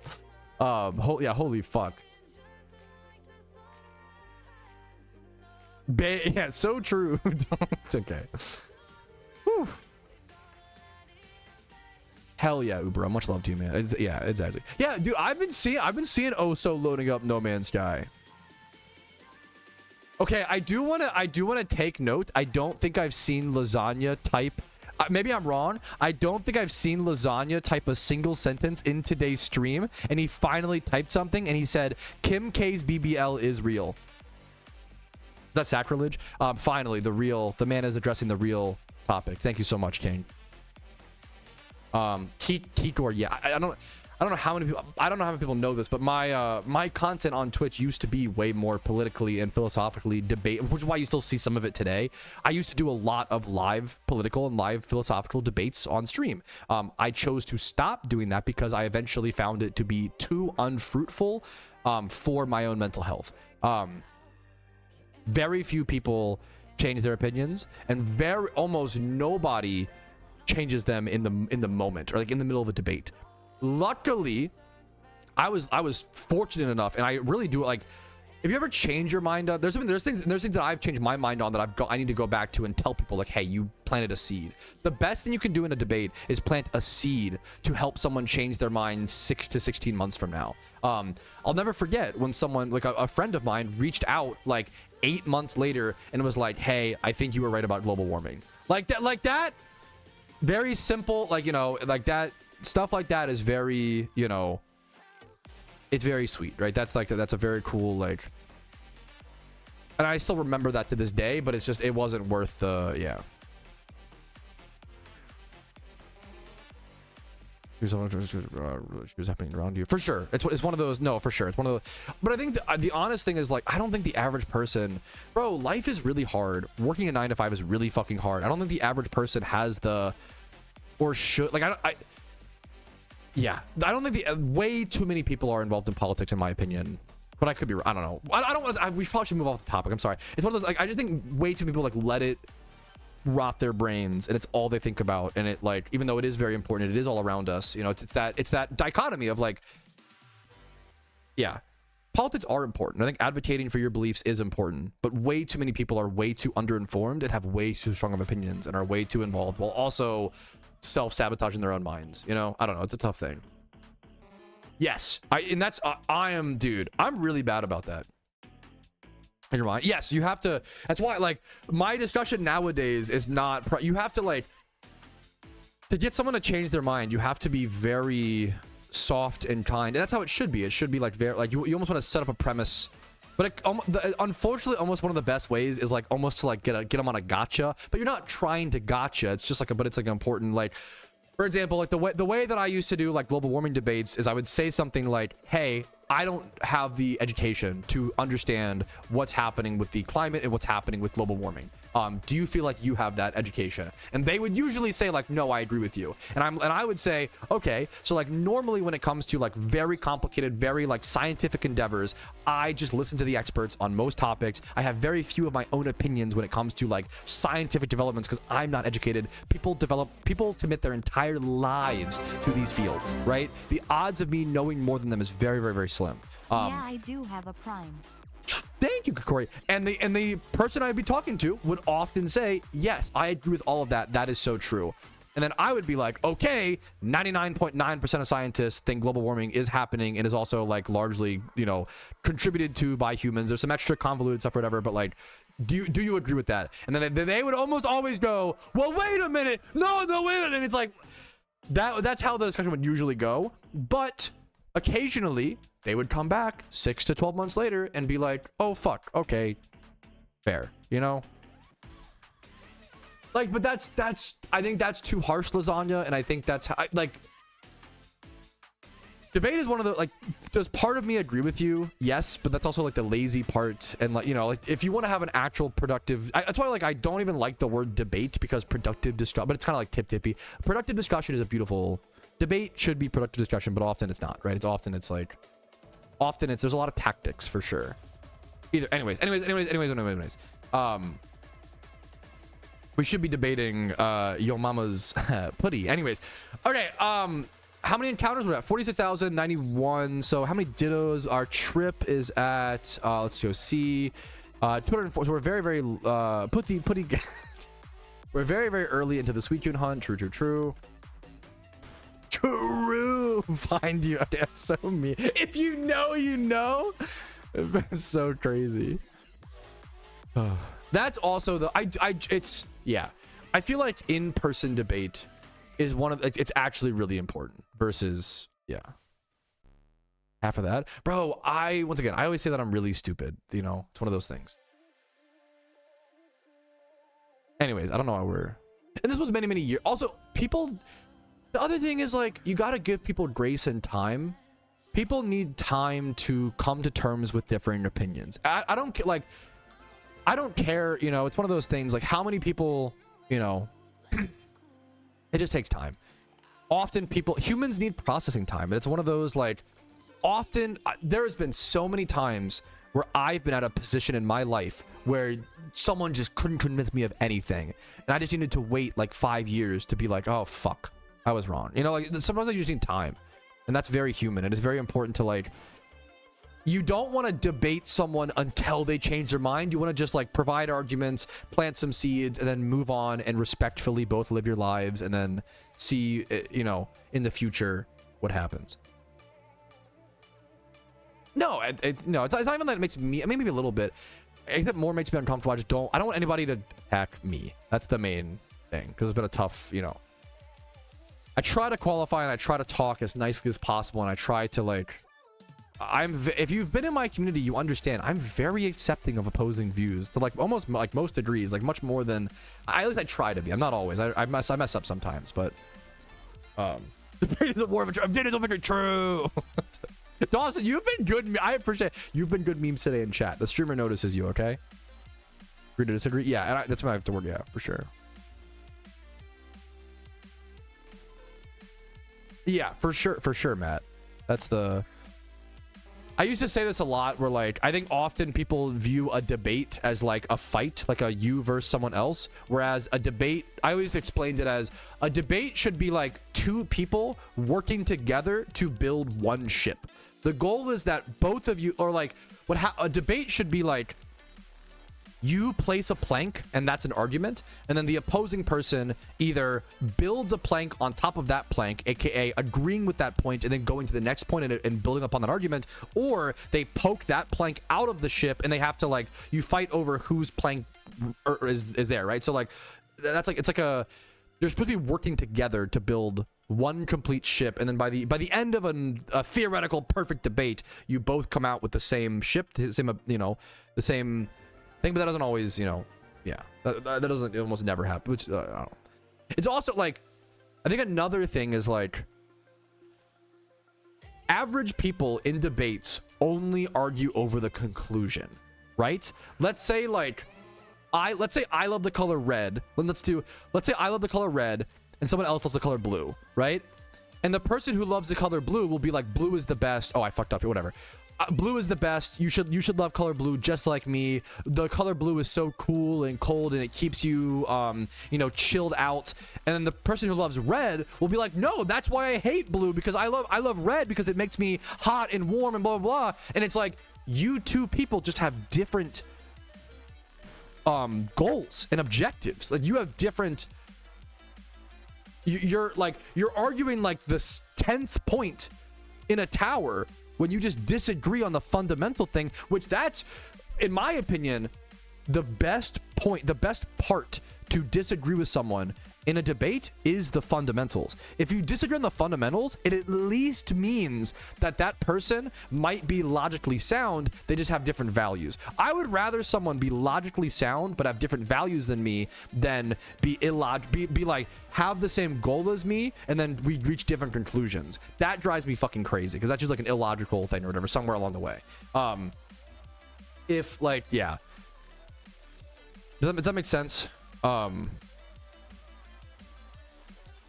It's better to disagree on the fundamentals than the if you both agree on steps 1 through 9 but then reach different conclusions, that probably means that somebody's wrong. That means something is fucked up somewhere, right? You haven't tried authentic red. Yeah. Okay, god damn it. I walk into, we're talking about thought process of productive discussion and debate, and it's a chill fun discussion, but it's just, yeah.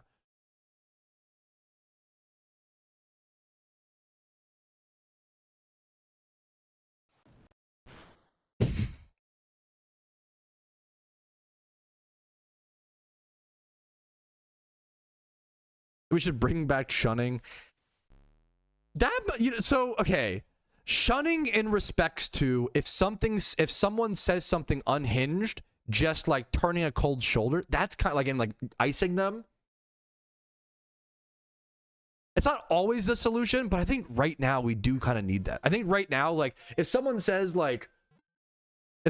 I hate puppies, everyone will be like, fuck you, you should love puppies, blah, blah, blah, blah. But if someone says I hate puppies and you just go and ignore them, the person will be like, I hate puppies, I hate puppies, and then they'll realize all their loved ones are fading. I hate puppies. Wait, where are you guys going? Wait, I hate puppies. Wait, where are you guys? Where's everybody going? No one wants to be my friend, but I hate puppies. But maybe I don't hate puppies. Like that's actually like, yeah, like shunning might be I don't know, maybe that is what we need for a little bit or whatever. I don't know, dude. Because shunning weirdly can help someone come to their own conclusions of like, oh shit, maybe. But then also sometimes they're left alone and they get more extreme. So that's like it's like a coin flip. It's tough. I don't know the fucking right answers to anything in life. it's what the older I get, the more I realize I just fucking don't know anything, bro. Little bomb. Yeah, that's the other concern, lasagna. But yeah, I don't. The problem is we just have so many extremists in every aspect of life right now, and we have to. The best thing we can do is just find common ground in PokeMMO and like you know, like not talking like, you know, serious stuff like food. Like it's like I'm being serious. Unironically, the pizza qualification debate is such a good example of finding common ground, right? For how many years did people argue pineapple on pizza is an abomination, non-Italian pizza is fucking disgusting, blah, blah, blah. And then I try to err on the side of like, hey guys, I think all pizza is beautiful, but it is really important to qualify. If you ask your friend, hey, do you want to go get pizza today? I think it's really important to let them know, hey, do you want to go get some Sicilian pizza? Do you want to go get some Detroit style pizza? Make sure you qualify and communicate properly and decide ahead of time what kind of pizza you're both looking for. So you like that's yeah. Based. Me too. Yeah. Giga Chad. Kigor. I think sometimes we skip communication and we skip qualifications and it leads to like, you know, crazy outcomes. Chill and be happy. Smiley face. Yeah. That's the other. Dude, I'm part of that. I gotta work on that, Nash. Like, that's a big problem that I have, you know, for sure. Based. Oh, sorry, Rapid. How about that? I made a joke yesterday on my stream where like I was like, yeah, pretty much all you have to do to be in my community is like be nice to each other. And then I walked that back and I was like, wait a minute, you don't even have to be nice to people. Literally just don't be a dick. Like the bar is so low, it's like you don't even have to be nice to people. Just don't be a straight up asshole is like that's it. That's like literally the bar, you know, on the internet right now. And that I think things are getting better. Not to opium post, but I believe. I want to finish my little NG drink. This is good. I like these dumb little, I think they're from like Lidl or Aldi. There's these ones and then there's the gridlocked ones, if you know what I'm talking about, from like Lidl or Aldi. They're like $1.99. They're fucking goated, bro.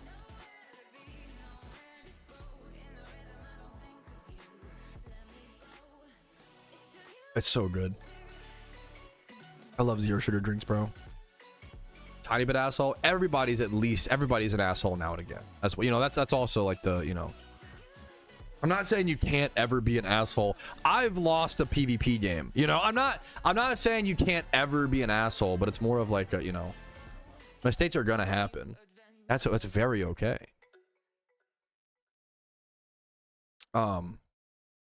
This is a great question. Someone said, I forgot if you mentioned it, but before, would you allow Ironman accounts to send Pokemon out to their other accounts like if you caught a shiny Ditto and needed it for the main?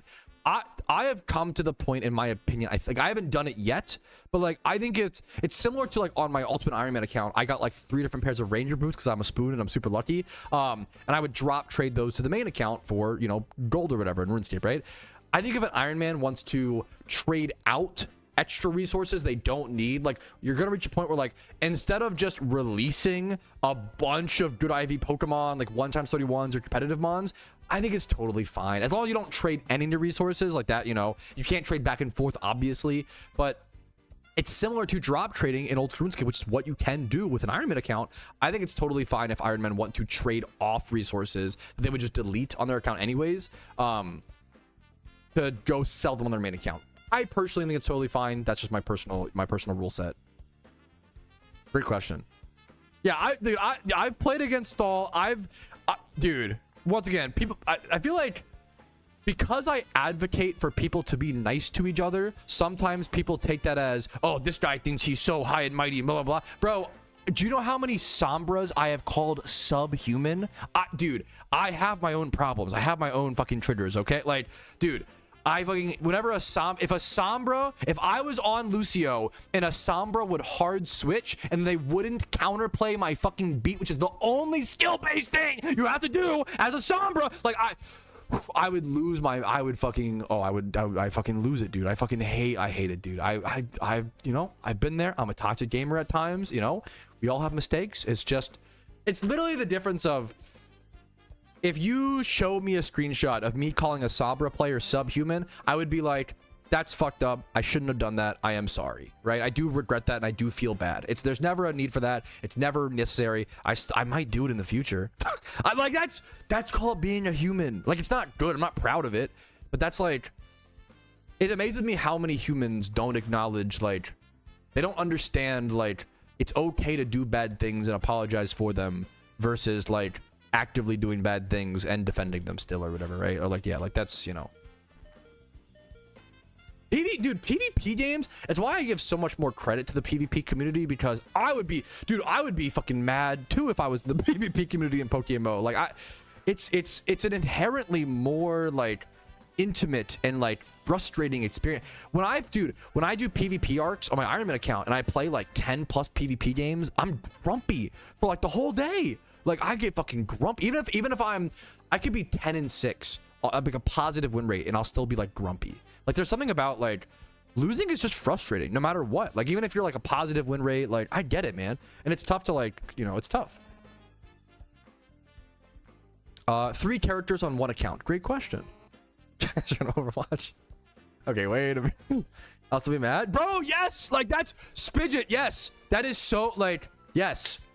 If I fucking get, yes, if I get flinched a million times, even if I win, or like if my opponent plays like awful or some shit or does some crazy and I still like barely win, I'll be fucking mad like that, you know, like that's, dude, for sure.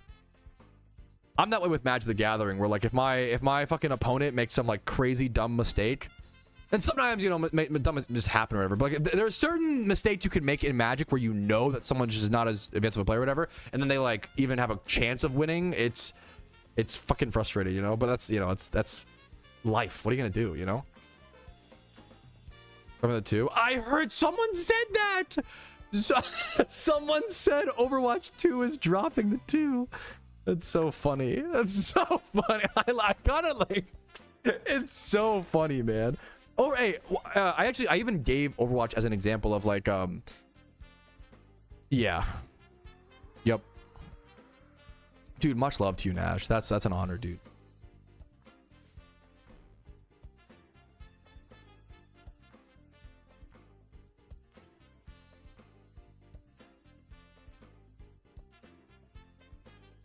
Somebody's go to jail for Overwatch 2. I don't know about that.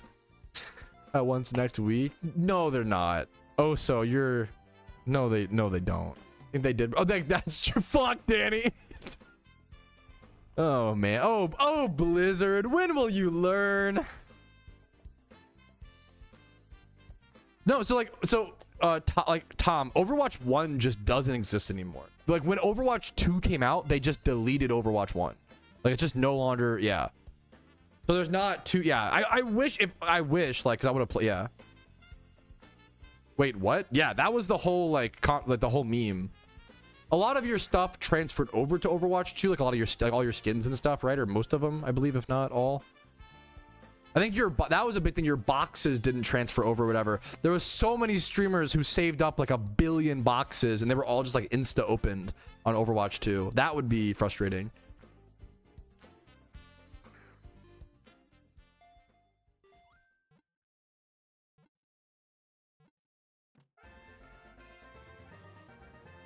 Yeah, just an update. Yeah, just update.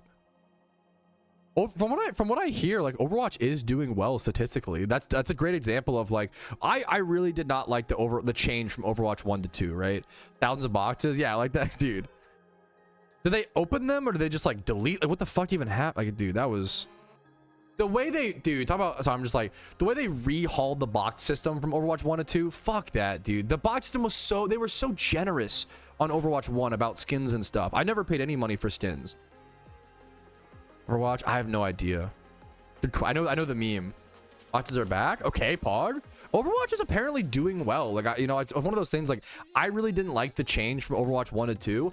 I actually give it as an example of like, so I always say, gamers will often project their feelings instead of being like, man, I'm not really enjoying PokeMMO anymore because of personal things. They'll be like, the game is dying. PokeMMO is dying. The game is dead. The devs, blah, blah, blah. And I'll be honest. I did the same exact thing with Overwatch, and I look back and I'm embarrassed. You know, when Overwatch 1 switched to Overwatch 2, I was like, oh my god, the game's dying, like nobody plays anymore, blah blah blah. From my understanding, that's not true. The statistics, like apparently, like yeah, like that's me. Looking back, I'm like, that's embarrassing that I projected my feelings to a greater. That wasn't true. Yes, it's gamers love to project their feelings as reality as opposed to just accepting, because and to be fair, no one's taught them to do it. And I almost like, it's just a lot of young men who haven't been taught to process their feelings, which is which leads to a lot of bad outcomes, right? Which is why I try to encourage you guys. And hey, I'm a young man who's made these same mistakes. Okay, I'm not better than, I'm fucking everything. I'm worse than you guys. I'm not better than you guys. But like a lot of young men don't know how to process, like, it's not that the game is dying, you just don't enjoy it anymore, and that's a totally valid feeling, you know? It is not you don't need to the reason you stop liking a game does not need to be because the game is bad objectively, or it may just be because you don't enjoy certain changes or updates, right? Like that's totally fine.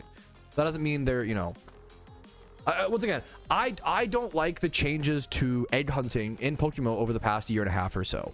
I don't think that egg hunting is dead, and I don't think that it's, I don't like it. I don't egg hunt anymore personally, but I don't think shiny hunting personally, I think it's worse off, but I don't think it like objectively is. And that's a really important, like, just separating your personal feelings to objective reality. It is shocking how many people don't do that, right? Like, anyways,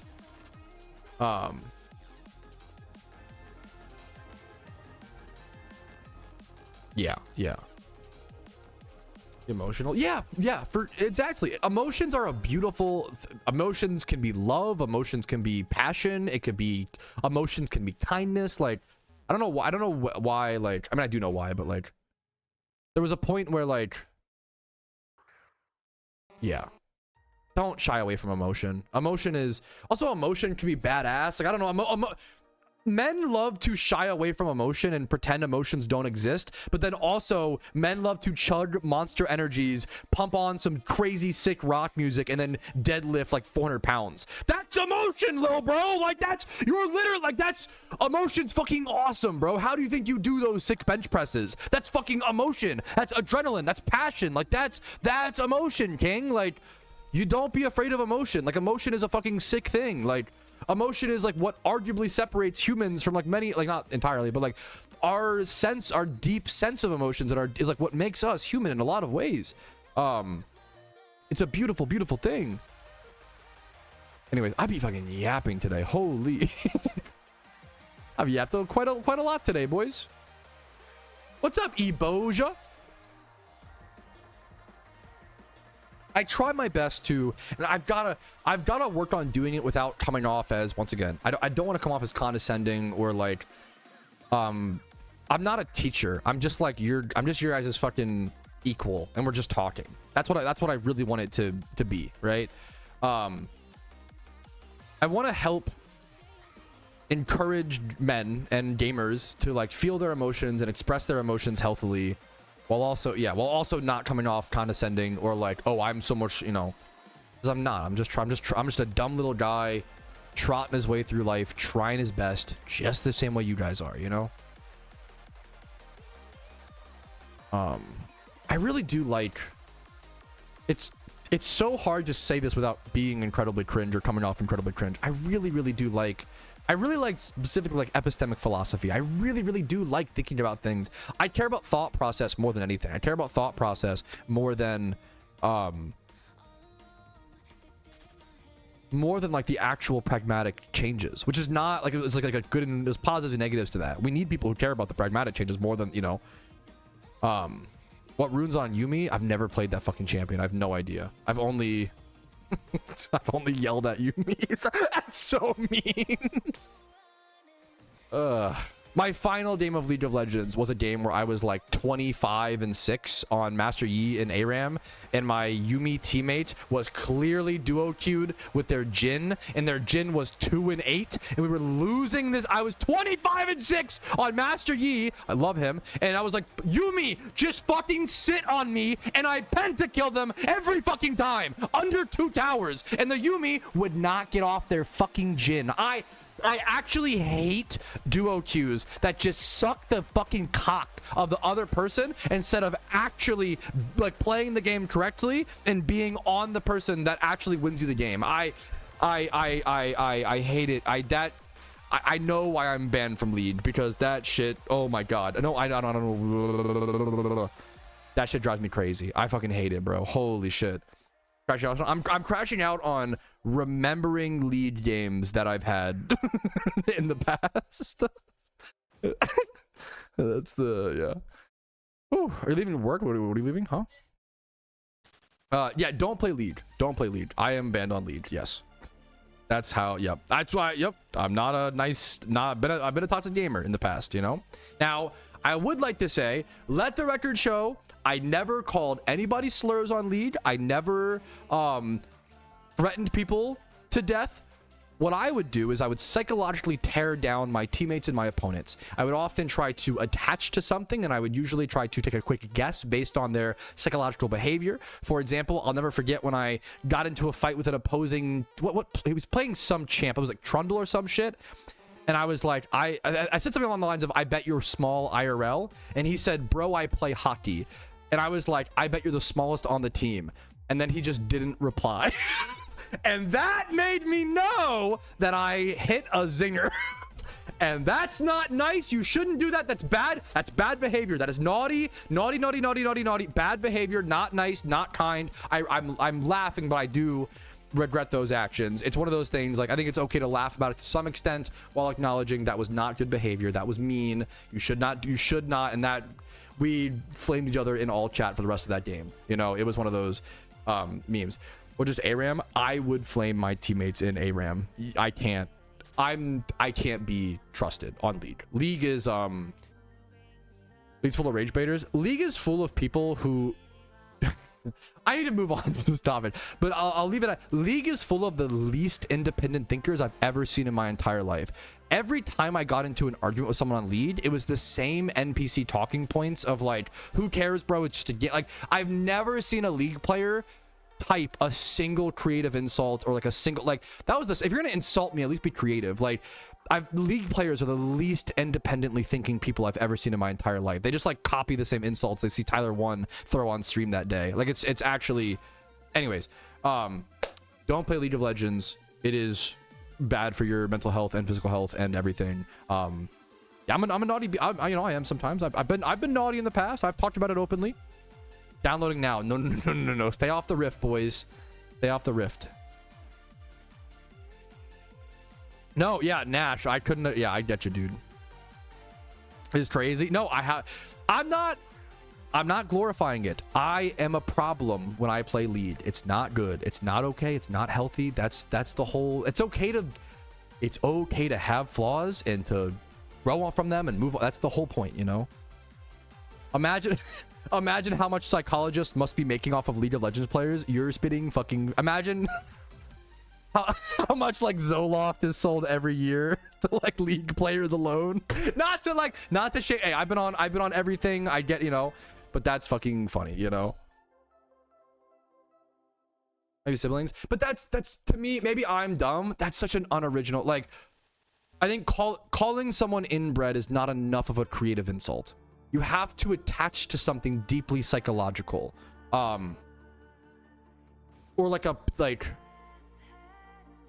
yeah. Inbred is not a creative enough insult. You'd have to say something like inbred, small chin, wide feet. You'd have to like say, you'd have to be like, I bet. Okay. You have to. Okay. I love creative insults, but it's not a very useful skill these days on the internet. It's a past times artwork. You know.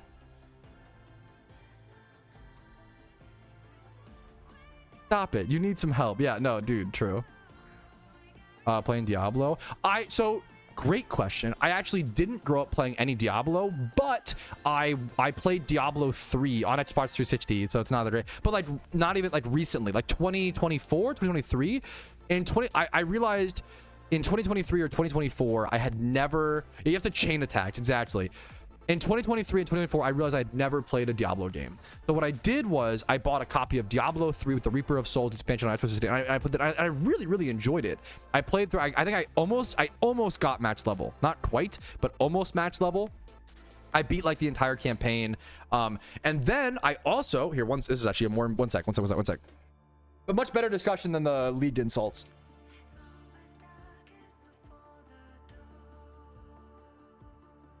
One of my, I forget if it was for my birthday or Christmas, one of my friends got me a hard copy, a battle chest, an original. This is like 2020. This was in 2023 or 2024. Maybe I don't know which one. My friend got me a physical copy of the battle chest, and I downloaded Diablo 2 from the disc from this and played a little. To be fair, I didn't play that much. I played a little bit of Diablo 2 from this. I need to get back to it. I've wanted to play the rest forever, and I unfortunately just kind of never got back to it. But it was fun. I just need to give it more time. Type B. I gotta put it back one sec.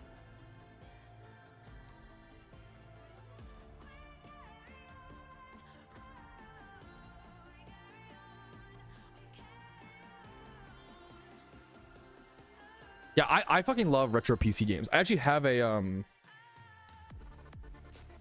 like I have a little like shelf. I don't know what you would call it. Like a little shelf or like a little.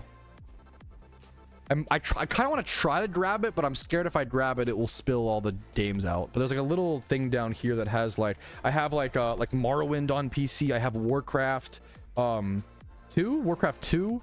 I have some of the StarCraft expansions, Backyard Soccer, Bugdom. If you played, I am very nostalgic for Bugdom. Bugdom, Zumbinis. If anyone in chat played Zumbinis, raise your fucking hand right now. You're legally required. Gothic. What else? There's some like niche ones down here. Call of Duty on PC, the original ones.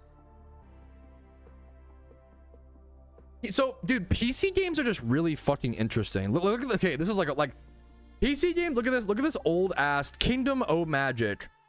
Old PC games are just a fucking fever dream.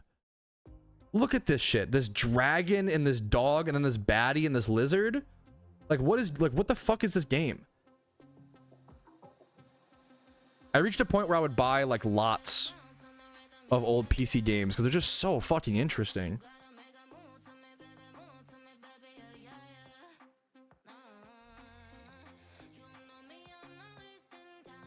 I would love to do a I would love to do a retro pat video where I go through my PC game collection.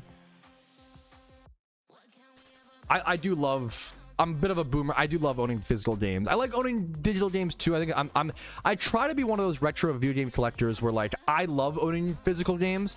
They're not just objectively better. A lot of people for a while tried to argue like, oh, like owning, it's objectively better. Like, 'cause if you don't own it physically, you don't actually own it, blah, blah, blah. And it's like, I get that. There are positives and negatives. There are positives and negatives to owning digital versus physical. I own many of both. I prefer physical, but there's positives and negatives. The Steam sales are fantastic, you know, the cloud save, like there are a lot of positives too.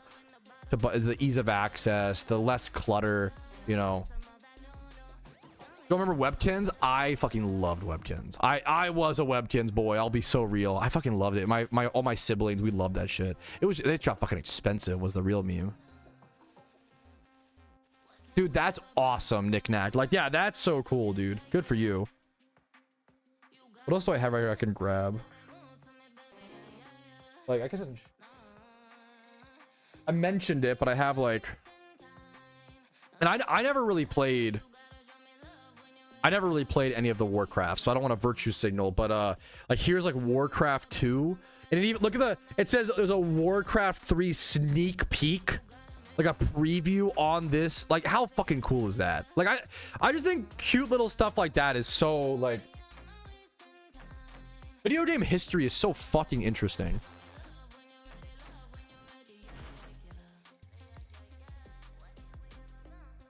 What more than raids happened in the Lunar event? If you look at my Lunar New Year event prep guide, I go through every single event that happened, or every single part of the event that happens. I can link it to you though. Give me 1 sec, Pranks. Lunar New Year prep guide PokeMMO 2026. This video covers every single activity that happens in the event.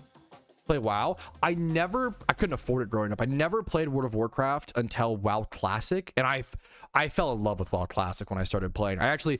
So when WoW Classic released, I played on Bigglesworth server. I don't know what the odds are of someone else playing on that, but I played on Bigglesworth. And I played WoW Classic on release. WoW Classic on release was one of the coolest games to ever experience. As someone who had zero nostalgia for World of Warcraft, I never played it. Never ever, right? And I immediately fell in love.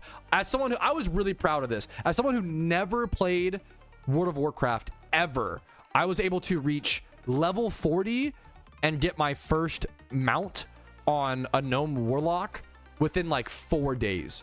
Now the speedrunner got like level 60 in 4 days, but I was very proud. In like 3 or 4 days, I got level 40 and my first mount. First ever time playing World of Warcraft. I was very fun. I played when WoW Classic came out, I played like 16 to 18 hours a day. I was so yeah, no, but that's, dude, so I played a gnome warlock. I don't know a lot about WoW, I'm gonna be honest, but I got fucking obsessed with it on Classic WoW release.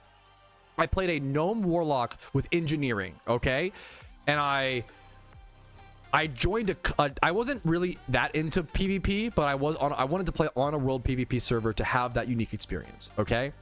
But I joined a guild. I joined a guild where they would host a PvP tournament every single week, okay? And the first week I got like I was like very new to WoW. I didn't know, I got killed immediately by a mage. I got first rounded, right? And I was so obsessed. I was obsessed with getting better at World of Warcraft, and I fucking loved it. But I don't know. I don't know why I stopped playing, honestly. But like, I was obsessed with it for like 2 weeks. And in those 2 weeks, I got level 60. I got both my mounts. I joined a guild, and in the second week of being in that guild, my second week of ever playing World of Warcraft, and almost everybody in that guild came from retail. They'd been playing for a long time. I got my engineering up to like level 250 or whatever. I won my guild's PvP tournament on the second week. I was very fucking proud of that.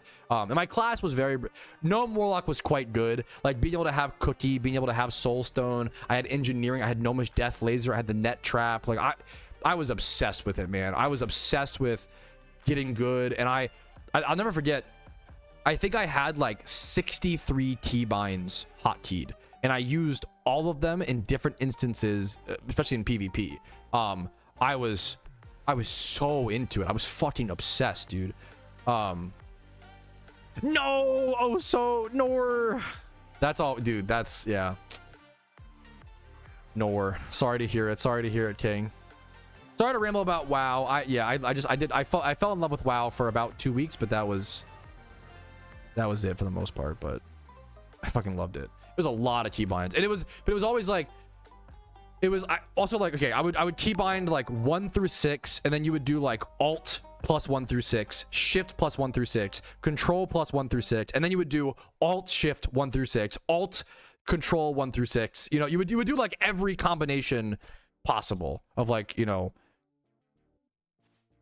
huge raid. Yo, Karoshi, we were just talking about how fucking talented you are. What's up, dude?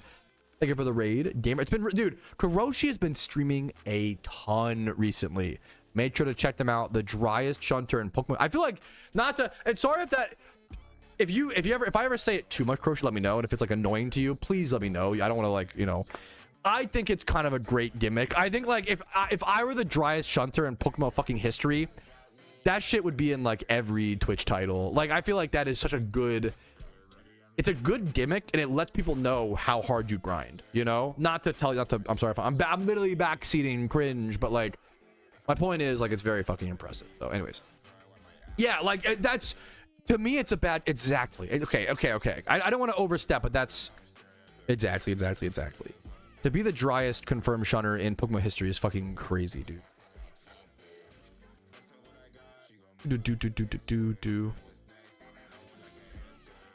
That's not a best idea. Dude, if I were you, like, driest shiny hunter in Pokemon history, like, currently egg hunting or some shit, and then put, like, I think that would be fucking so, I think it'd be so, like, you like, if you're gonna go 474,000 encounters dry, you might as well fucking, you know, you might as well, what's it called, right? You might as well fucking, yeah, use it, right? How dry? 474,000 encounters. How much love to escape?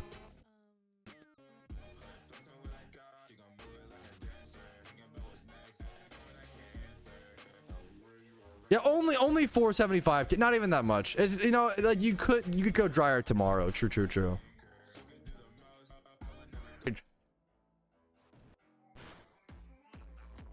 Oh, only 475k. Okay, so it's not that bad.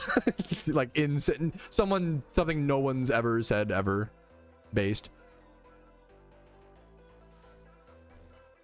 Dude, hell yeah. No, the owner of that site is so nice, Nash. Like, it's a really cool project. I've been meaning to make a video on the shiny board forever, and I've just been, like, behind on videos. I've been waiting for so long. He's such a nice guy. I was really bad about communicating with him. He's really cool.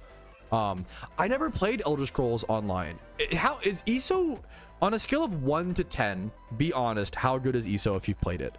I love Elder Scrolls. I've always wanted to play ESO. Part of me wonders if it would be like, I would love, you know, I just don't know enough about it, you know? Where are my ESO gamers in chat? I really just don't know enough about the game.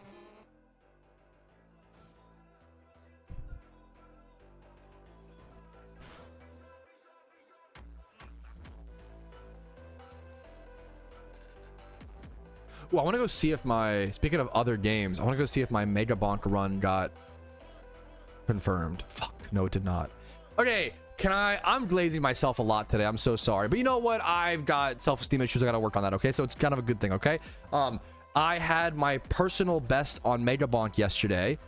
I got 391,000 kills in one run, which right now would put me at about rank 123 in the world. Dude, for this patch notes, for this current patch of Mega Bonk, I fucking love Mega Bonk. Mega Bonk is a really fucking good game. It's so fucking good. It was also using a strategy that I was like, I've never used before, and I wanted to first try it. Bro, glaze yourself, King. Mega Bonk's a really fucking fun game. Rapid, unironically, always a good reminder. Yeah. Dude, Star Wars The Old Republic. I had a roommate at one point that was a big Star Wars. I played RuneScape. He played Star Wars The Old Republic. It was like the two boomers loving old MMOs. Is stream muted? Hopefully stream's not muted. Let me know, though, Toaster and everybody.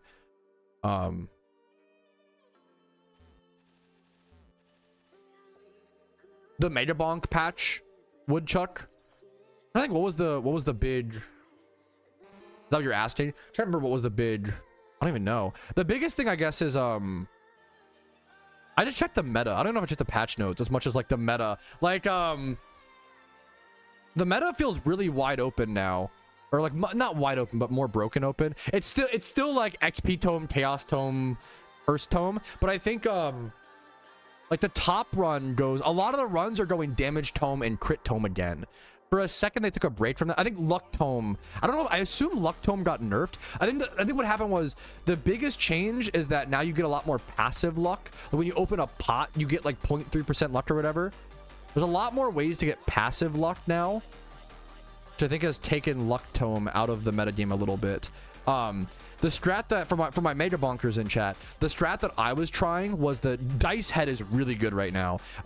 There's a dice head strat. I don't really like most of the strats that don't pick up other weapons. I think it's kind of lame, but the dice head strat where you only go the dice is actually really fucking interesting, because the way that if you play, you know this, but like the way the dice works in Mega Bonk is every time, whenever you throw the dice, it rolls between 1 to 6, and whenever you roll a 6, it increases the weapon's critical hit chance permanently. So you can like permanently scale that upwards. And in Mega Bonk, when you get above 100% crit, it does increase your damage. It's not like, it doesn't like cap at 100 or whatever.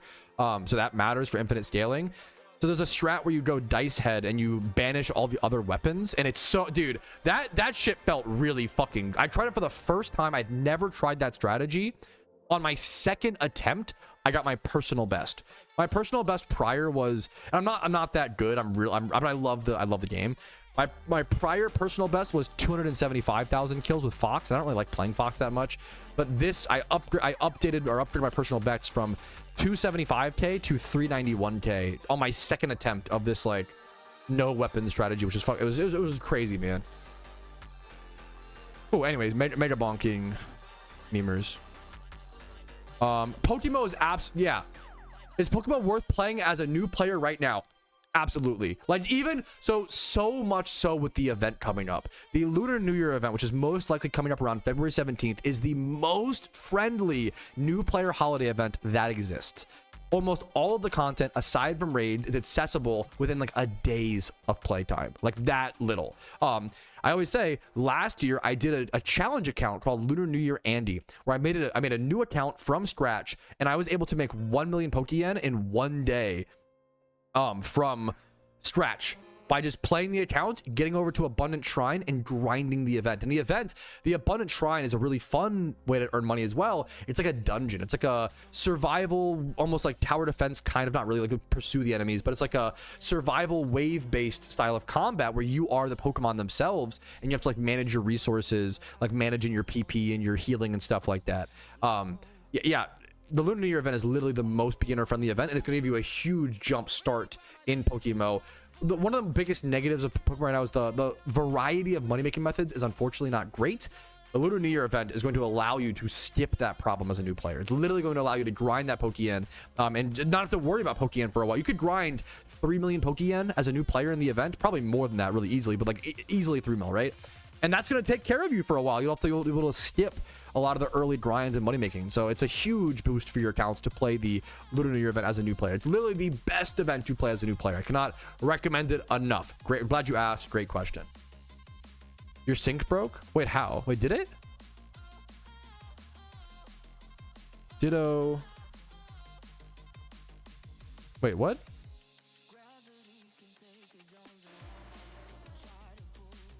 Like, if you want to do raids, you need raid mons, but raids aren't the only thing, you know. I have a video guide. If you want a Lunar New Year event prep guide, I do have that. Go check it out. It's a 60-minute video, covers a ton of content.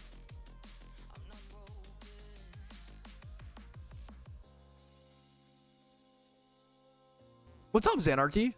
I can't wait for the Lunar New Year event. I agree. I'm fucking so happy you're enjoying it, Berto. Like, that's just like the best. I fucking love to hear that, man. Mega Bonk one of the best ever, but I fucking love the game. Thank you. Was Oso like literally gifted me the game, which is hilarious. Like, I've played it for like 250 hours or some shit at this point. It's so fun. It also just came at the perfect time. Like, I can't thank you enough, Oso, obviously. Oh, that'd be weird, Slime. Hopefully hopefully not, but thank you. Do you think the average will the do you think the average new player will be able to do Shiny Wars this year? The average new player, I'm gonna be honest, no. Shiny Wars is not for the average player. It's like saying, like, do you think if someone started playing football this year in high school, could they do the Super Bowl?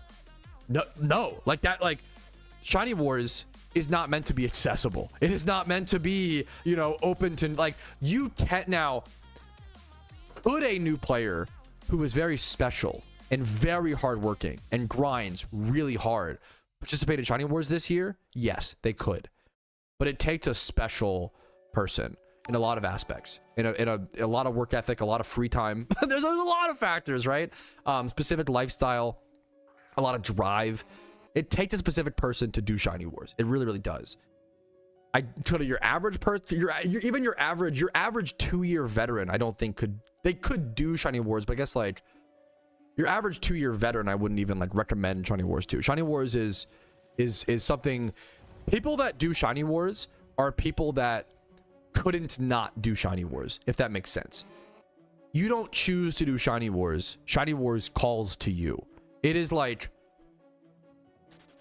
the people that participate in Shiny Wars, it's like their life's calling. It is like it's their passion, their pursuit, their desire. It's something truly, truly intense for some very special grinders, you know? Anybody can do it, I guess, but it's more like, I guess, will you place top 50? Will you place top, you know, whatever? It's Shiny Wars is incredibly hardcore, incredibly intense. People went into billions of Pokeyen in debt. People would like to, I don't know the math on placing top 50 to be fair, but like to place top 3, like players were playing 14 to 16 hours a day. Like that's like the bare minimum. Maybe not minimum, but like it's what it takes. It's literally, if I asked you, what would it take to be the top 75 in literally any game or anything, or being the best at anything in the world is fucking hard. Being the best basket weaver, being the best crocheter, being the best knitter, being the best coder, being best football player, I don't care what it is, being the best is hard. And being the best shiny hunter, being the best shiny hunting team, being top 3 Shiny Wars level is very hard. I think top 50, I wouldn't say top 50 isn't, I don't know, I'll have to see. Top 50 is actually an interesting, so top 50 you do get a vanity, but not the vanity. Top 50 I don't know if we know enough about yet. I think I need to see this year. I would love to run a poll and get data and see like what's the average hours that someone put in to get top 50. You might be able to do like 6 hours a day and get top 50. That I just don't know. We'll have to see. We'll have to see more data this year and see. We'll have to see. We'll have to see. Great question. It's a lot of blood, sweat, piss, and cum. It's not easy, man. To be one of the best people at anything, it just takes a lot of, you know, it's a lot out of you, right? It's just a tough, being the best is fucking hard. I'm sorry for the late thank you, but Jordan, thank you for the raid, man. I really fucking appreciate, a lot of raids today. Thank you guys. That's really fucking nice of you, man. Hopefully you had a good stream.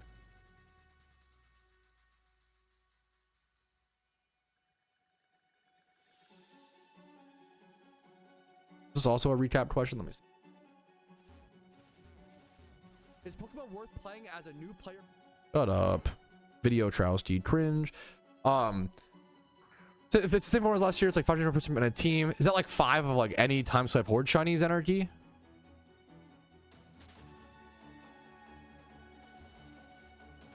Assuming 5 hordes with the species bonus. Okay. That's not, yeah, like that's not that 5 times 30. Maybe this year it's like 6.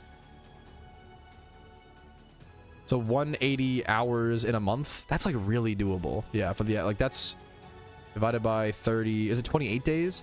So okay, was I exactly right? 6 hours a day. Was I literally? Now I calced it at 6 shinies per person, assuming that this year it's more competitive because more people are aware of it and they're getting better and blah blah blah. But at 6 shinies per person to place top 50, I do think this year might be significantly more competitive for top 50 because last year we didn't even know there was a top 50 prize, right?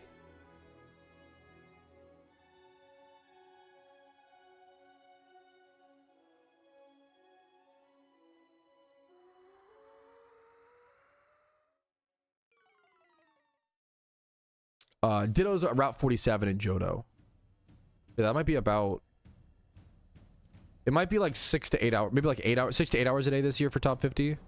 Yeah, I think this year top 50 will be much more competitive, for sure. Look at teammate. Okay, based Oso, Giga Chad. I want to make sure that I'm top 50 this year on the Ironman account. That's what's really important to me. I don't think top 3 is possible. I literally think like even if I had 29 other people that hard carried me, which I would never ask for, like I think one person being on an Ironman account, it's such a fucking Fireman Wars team. I'm gonna try. I like the idea of it, Xanarchy. I don't know if we have enough. Do we have 30 Ironmen that can put in at least 8 hours a day of shiny hunting? I don't know. That's like the bit, you know.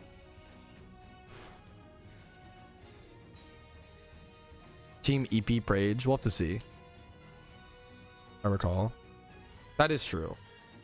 But that is true. I think once again it's just gonna get more. Maybe I would not want to be. I guess my real sentiment, Xanarchy, is like I would not feel comfortable being an Iron Man on a team that is like going for top 3. I think it's such a disadvantage to your team.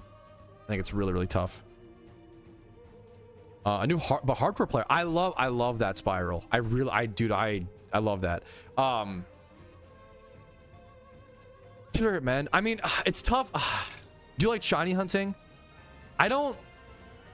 There are team names that I know that seem to be doing cool stuff, but I don't know if I'm not qualified to recommend specific personal teams. You know, I can shout out some teams that I've seen doing cool. Team Rad, Team Void. I've seen some teams, you know, some newer. They even seem new. I'm not sure, but I've seen some teams popping up recently, doing cool stuff. I would just check. I have a video on like how to join a team in Pokemon, like where to look for teams. Where you look for a team is going to drastically change what kind of team you find, you know?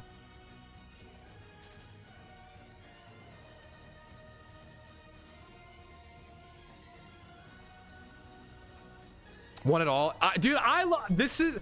You remind me a lot of like me when I was like young and hungry on RuneScape. I fucking love your mentality. I'm excited to see what... I'm going to remember your name. Spiral Static, okay? I want to see you in Shiny Wars, or I want to see you whatever accomplishment you want to pursue. I want to remember that name and see you in the game in like 6 months doing cool shit, okay? 6 to 8 months, okay? I'm gonna remember that. Keep an eye. I love young hungry gamers that like are passionate about shit, you know? Yeah, it's Xanarchy. It's what Xanarchy said. Yeah.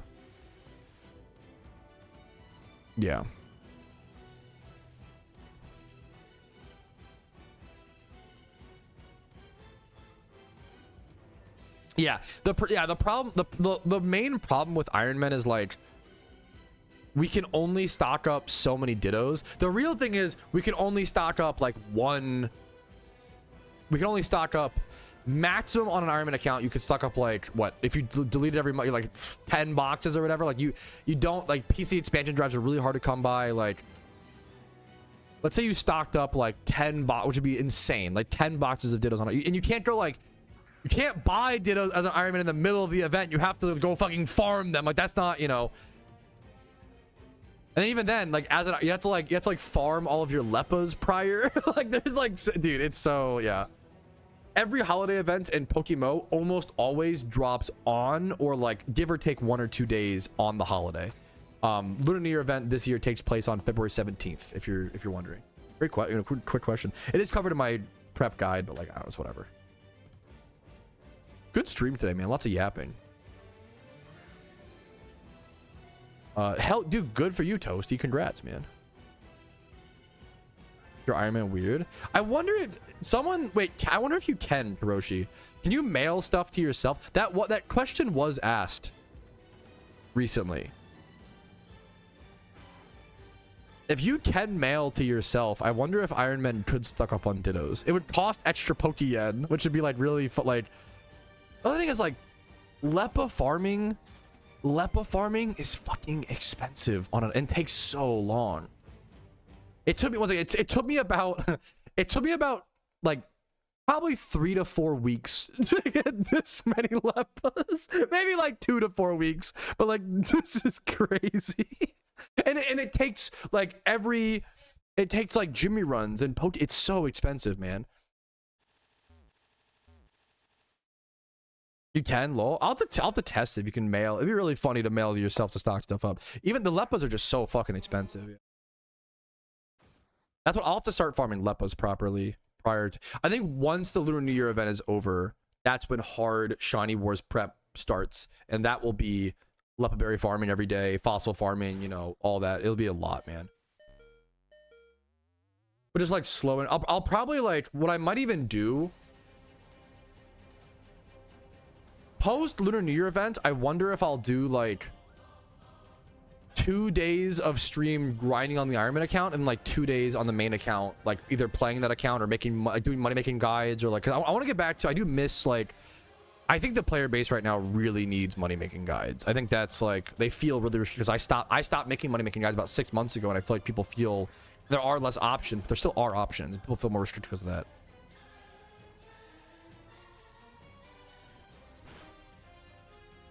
Dude, it's so crazy. Yeah. It's so expensive, bro.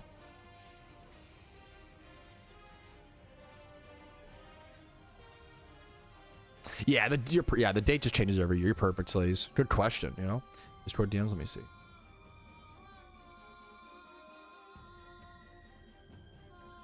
You cannot send mail to yourself. Thank you for testing. Big man Blastoise. Yeah, I thank you for testing. Yeah.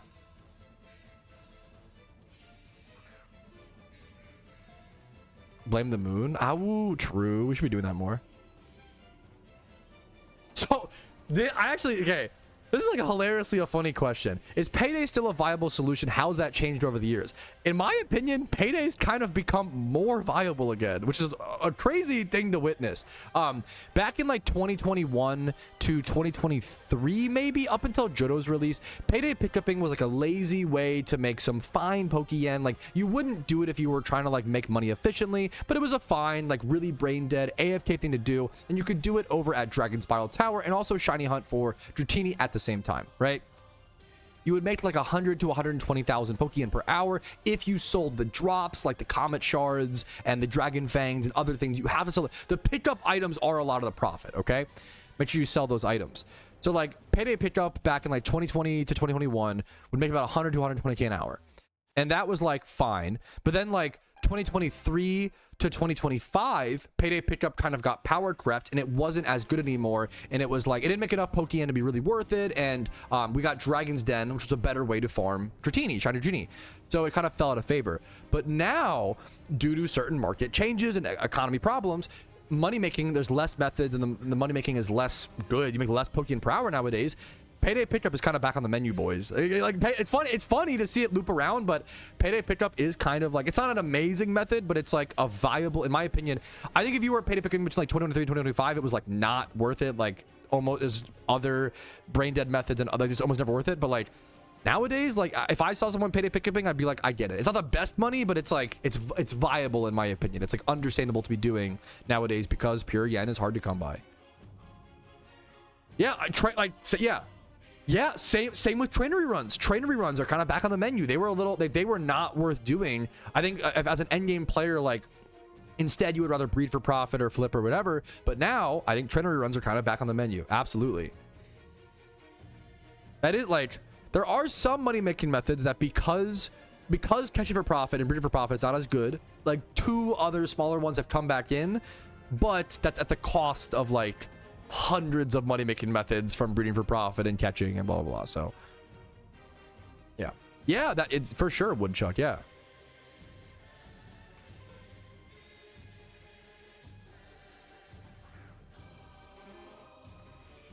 toxic orb muck is not. Yeah, toxic orb muck has just never been that good of a money making strat, unfortunately. It's like an interesting one to be aware of, but it's never been like good money per hour. It's usually like 70k or less Pokeyen per hour. So they are just so rare. Yeah. Same with like it's like a new player trap, like life orb farming from Absols. If you look at the price of life orb, you're like, oh my god, you can thief that from Pokemon in the wild. that must be, you know, but you see like one life orb every hour and a half. So it's like really, you know, those are like some new player trap money making methods that you often see. It was the same with like catching Cyndaquils in the Safari Zone back in the day. Was like Cyndaquils would be like 30,000 Pokeyen a pop, which was really good, right? However, you would catch like one Cyndaquil every hour and a half. So it was like terrible money, but new players would be like, wow, what, like I could just go catch Cyndaquils and make really good money, like not good money per hour, you know? Yeah, that's awesome, Tom. There you go.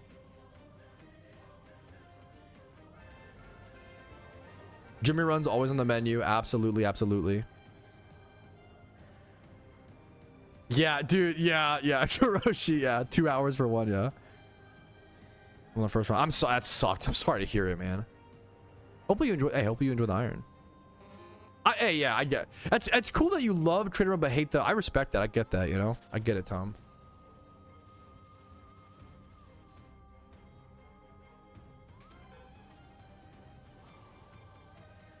I might get back into payday pickup on the Ironman account at some point.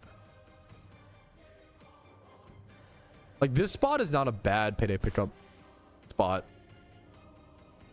if I recall.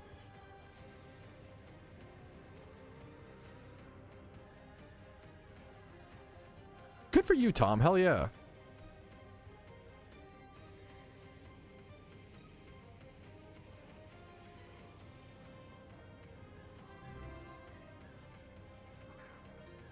Yeah, no, for sure, Zanarchy. Yeah, Hey, Patrouski, I've noticed this stream has been weirdly devoid of poop talk. Do you stand or sit when you... Okay, I'm not... There are some topics even I'm like... Good joke. I think it was a meme. Yeah, Zan, you're good. Oh, Bold or Scrunch? Oh, that's... It depends. Depends on the poop. Both. But he does it. Well, it's just the like multi-boxing on one device. Yeah, I don't know why I'm. Actually, why'd you even read that? I don't like to ignore people. Can I ask an unhinged question? Sure. Yeah, maybe. Old Indus Crunch. For lures. Yeah, like unironically, that's a super based. Like hell yeah, Cameron. When is fuck a fan day? Okay, that is actually maybe one of the craziest. I'm married, okay, so I would never do that. But I'm honored that people would be interested. No one would actually be interested. It's one of those like, ha ha ha, what if? That is maybe, that was not the question I would have expected in a million years. I'm gonna be so real.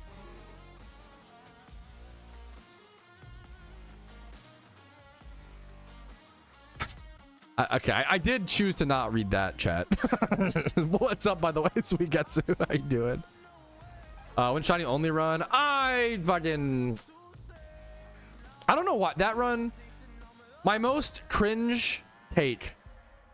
This is not fair, and it's really cool that this person did it. I think someone else being the world first to do it made me be like, I don't care anymore, which is fucked up. It's what it's like. It's not like I don't know. I just have other things now.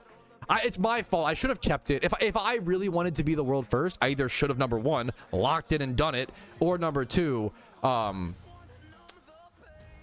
kept it private. I think I should have kept it private looking back. But like I don't know. It was a fun, you know. I don't think I'm getting back to that anytime soon. I still have the recordings. It's still like, you know, there, I guess, but I have no interest in it for a long time. That was my own fault. Not a mountain worth climbing now. What a good look at wise so more like, dude, it's funny. Okay, we were watching like a cooking video or some shit the other day. Oh, so whenever anyone says whenever anyone says oh so, like as in a sentence, me and my wife go oh so, like every to every fucking time now. It's a good bit. We like have the mental memory to acknowledge if someone says like, oh, okay, so, oh, so he said it. Oh, so it's like when Roger says Patrouski. How does that clip exist? I still don't understand. I need to know where are the writers of American Dad? I need to know where they like. Is secretly one of the writers of American Dad a Patrouski viewer? I need to know. I fucking am dying to know.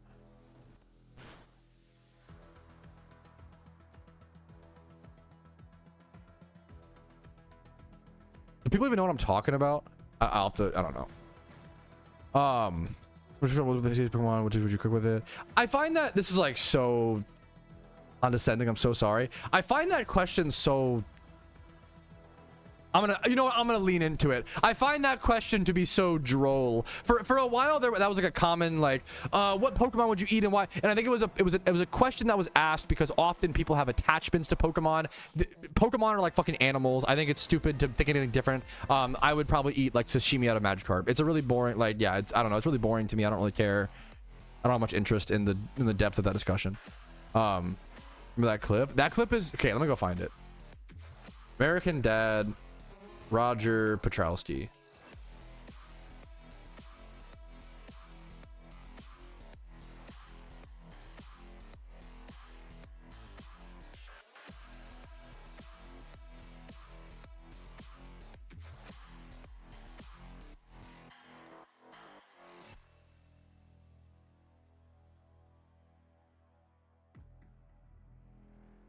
How do I find this clip? It's so hard to find. I don't know if I'm able to find it. There's basically a clip, and I'm gonna ruin it. There's a clip in American Dad. So many times. There was an old meme.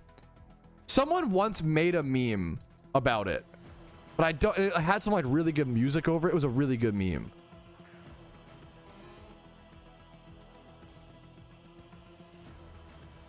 No, that's so no. So Aspir, I'm being annoying is the meme. I don't want you to feel no. You're perfect. I don't know why that question I find very uninspired, but it's not that, you know, I appreciate you trying to create content and discussion. I think I've just answered the question so many times and I just, yeah, I don't know. I'm just not that I don't know. Magikarp sashimi, Miltank burgers, Miltank milk. Wait. Oh, so there was a meme. It would do like black text, like top text. It would be like top text, bottom text, like Patrouski. Like someone made a meme that was exactly that. It was like a dub. Like I have no idea where that went though. If anybody has that, it'd be goated. I don't know, Rapid. We have to like find a list of like Pokemon's IRL strength. Probably not that many. Well, I don't know. There's a lot. I don't know. And is it in my current physical state, or can I have like 3 months in the gym? If I could have like 3 months in the gym, we're chilling. In my current physical state, I'm fucking cooked, bro.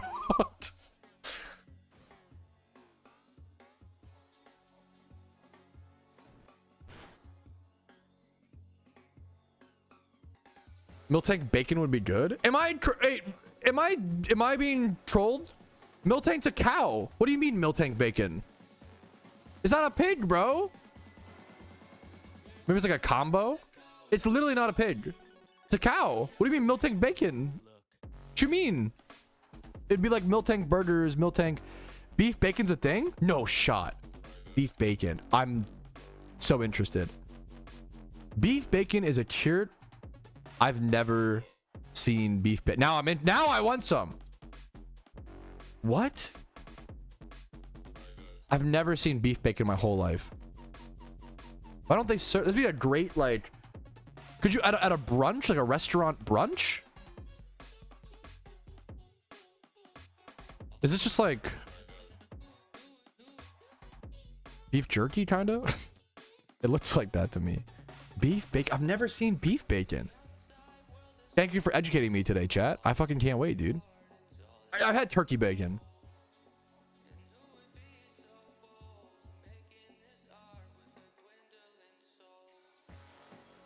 Machop, a little bro, his ass is grass base, true.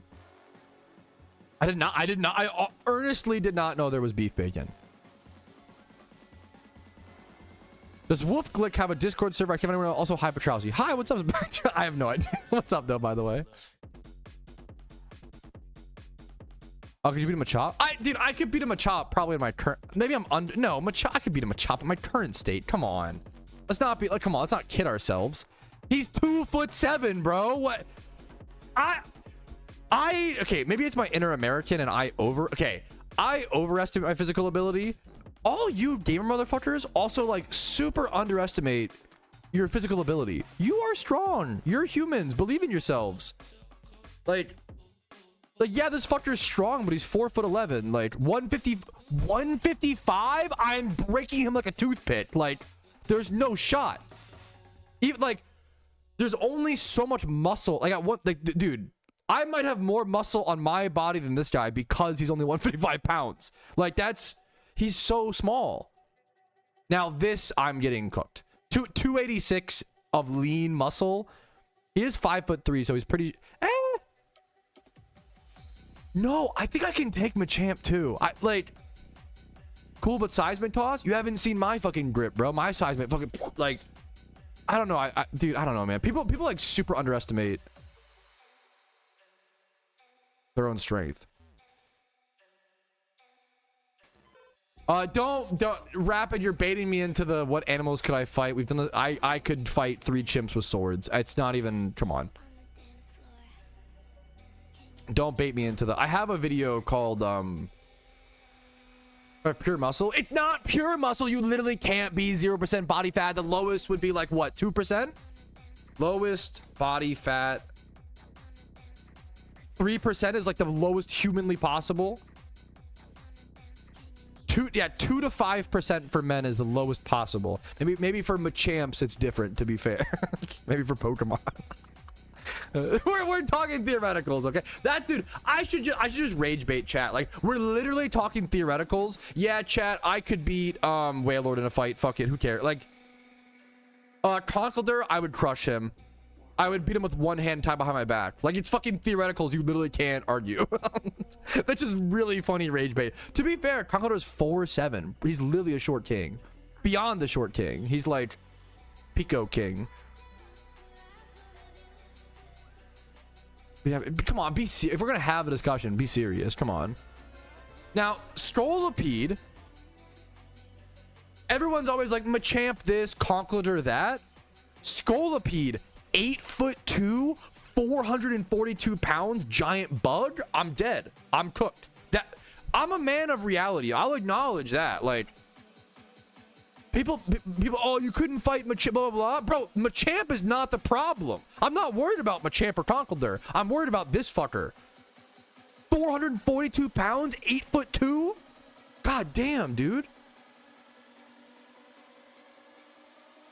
Crazy BMI. Okay, come on. Don't fat shame him, okay? Well, Wailord?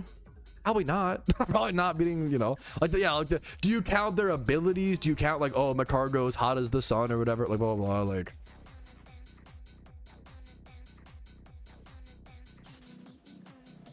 what are slacking? I'm probably losing, right? Like 6'7", 287. Like that's about my size. Okay, I'm just kidding. I mean, yeah, like I think I could beat slacking after 3 months in the gym. I do. Once again, I think I overestimate my abilities. I think you fuckers underestimate your strength. You guys are stronger than you realize. The human adrenaline, the human power is like quite good. But champs are said to know every martial arts in the world. It punches extremely quickly, throwing 500 punches a second with only one hand. It can move a mountain. Yeah, so can I, bro. They haven't seen you haven't seen me when I'm angry. Okay, that one's a little. If you read the Pokedex entries, are we counting their fucking superpowers, or are we just like? I do love the young 20s gym bro of like, you just I've never been in a fight in my entire life, but you just don't know my mentality, bro. Like hey, that is a little bit. That is kind of me, bro. True. Oh, so I'm literally the fucking Sisyphus of the PokeMMO world. Yeah, like. I don't know. People get weird about like. I believe that everyone in chat could fight every Pokemon they believe that you can defeat every Pokemon in a fight that you believe you can. That's the human experience, brother. If you believe you can do it, you can do it. If you doubt yourself, you're fucked, king. You're fucked, king, you know?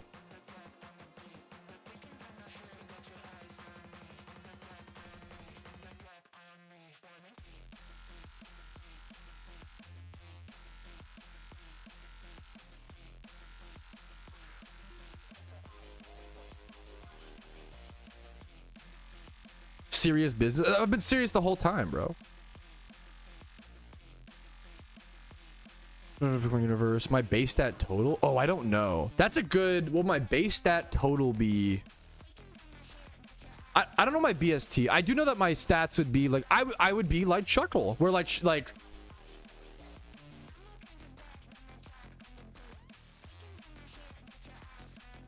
Like Shuckle, right?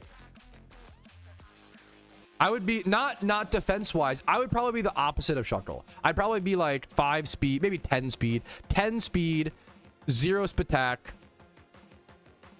240 attack, 255 HP, and then like 30 defenses. Is that fair? Maybe like 80 defenses. Based in true. True spiral. True.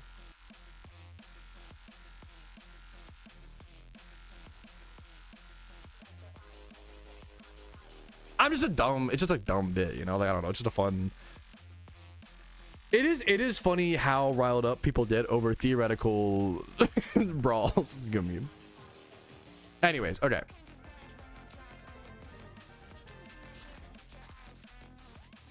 Alrighty, fellas. Alrighty, fellas, the wife is home. You know what that means. The stream is going to come to an end. A lot of fun today. Really enjoyable stream. Hope you guys had fun. Like the stream if you did. Dislike if not. If you learned something, go ahead and hit the subscribe button if you want to see PokeMMO videos every single day. Catch my streams on Twitch Monday through Thursday at 12 p.m. ET. Discord's down below if you're interested in that. If you want to go above and beyond and support the content, YouTube memberships, Twitch Primes, Twitch subs, and PayPal and Venmo donations do allow me to be here. Thank you guys for your support. I will see you guys later. I'll see you tomorrow on Thursday for the final stream of the week. And for now, have a good Wednesday, guys. I'll see you later. But for now, peace, Reno. Alrighty, nerds. Love you guys. I'll see you later. Have a good one. But for now, peace, Reno.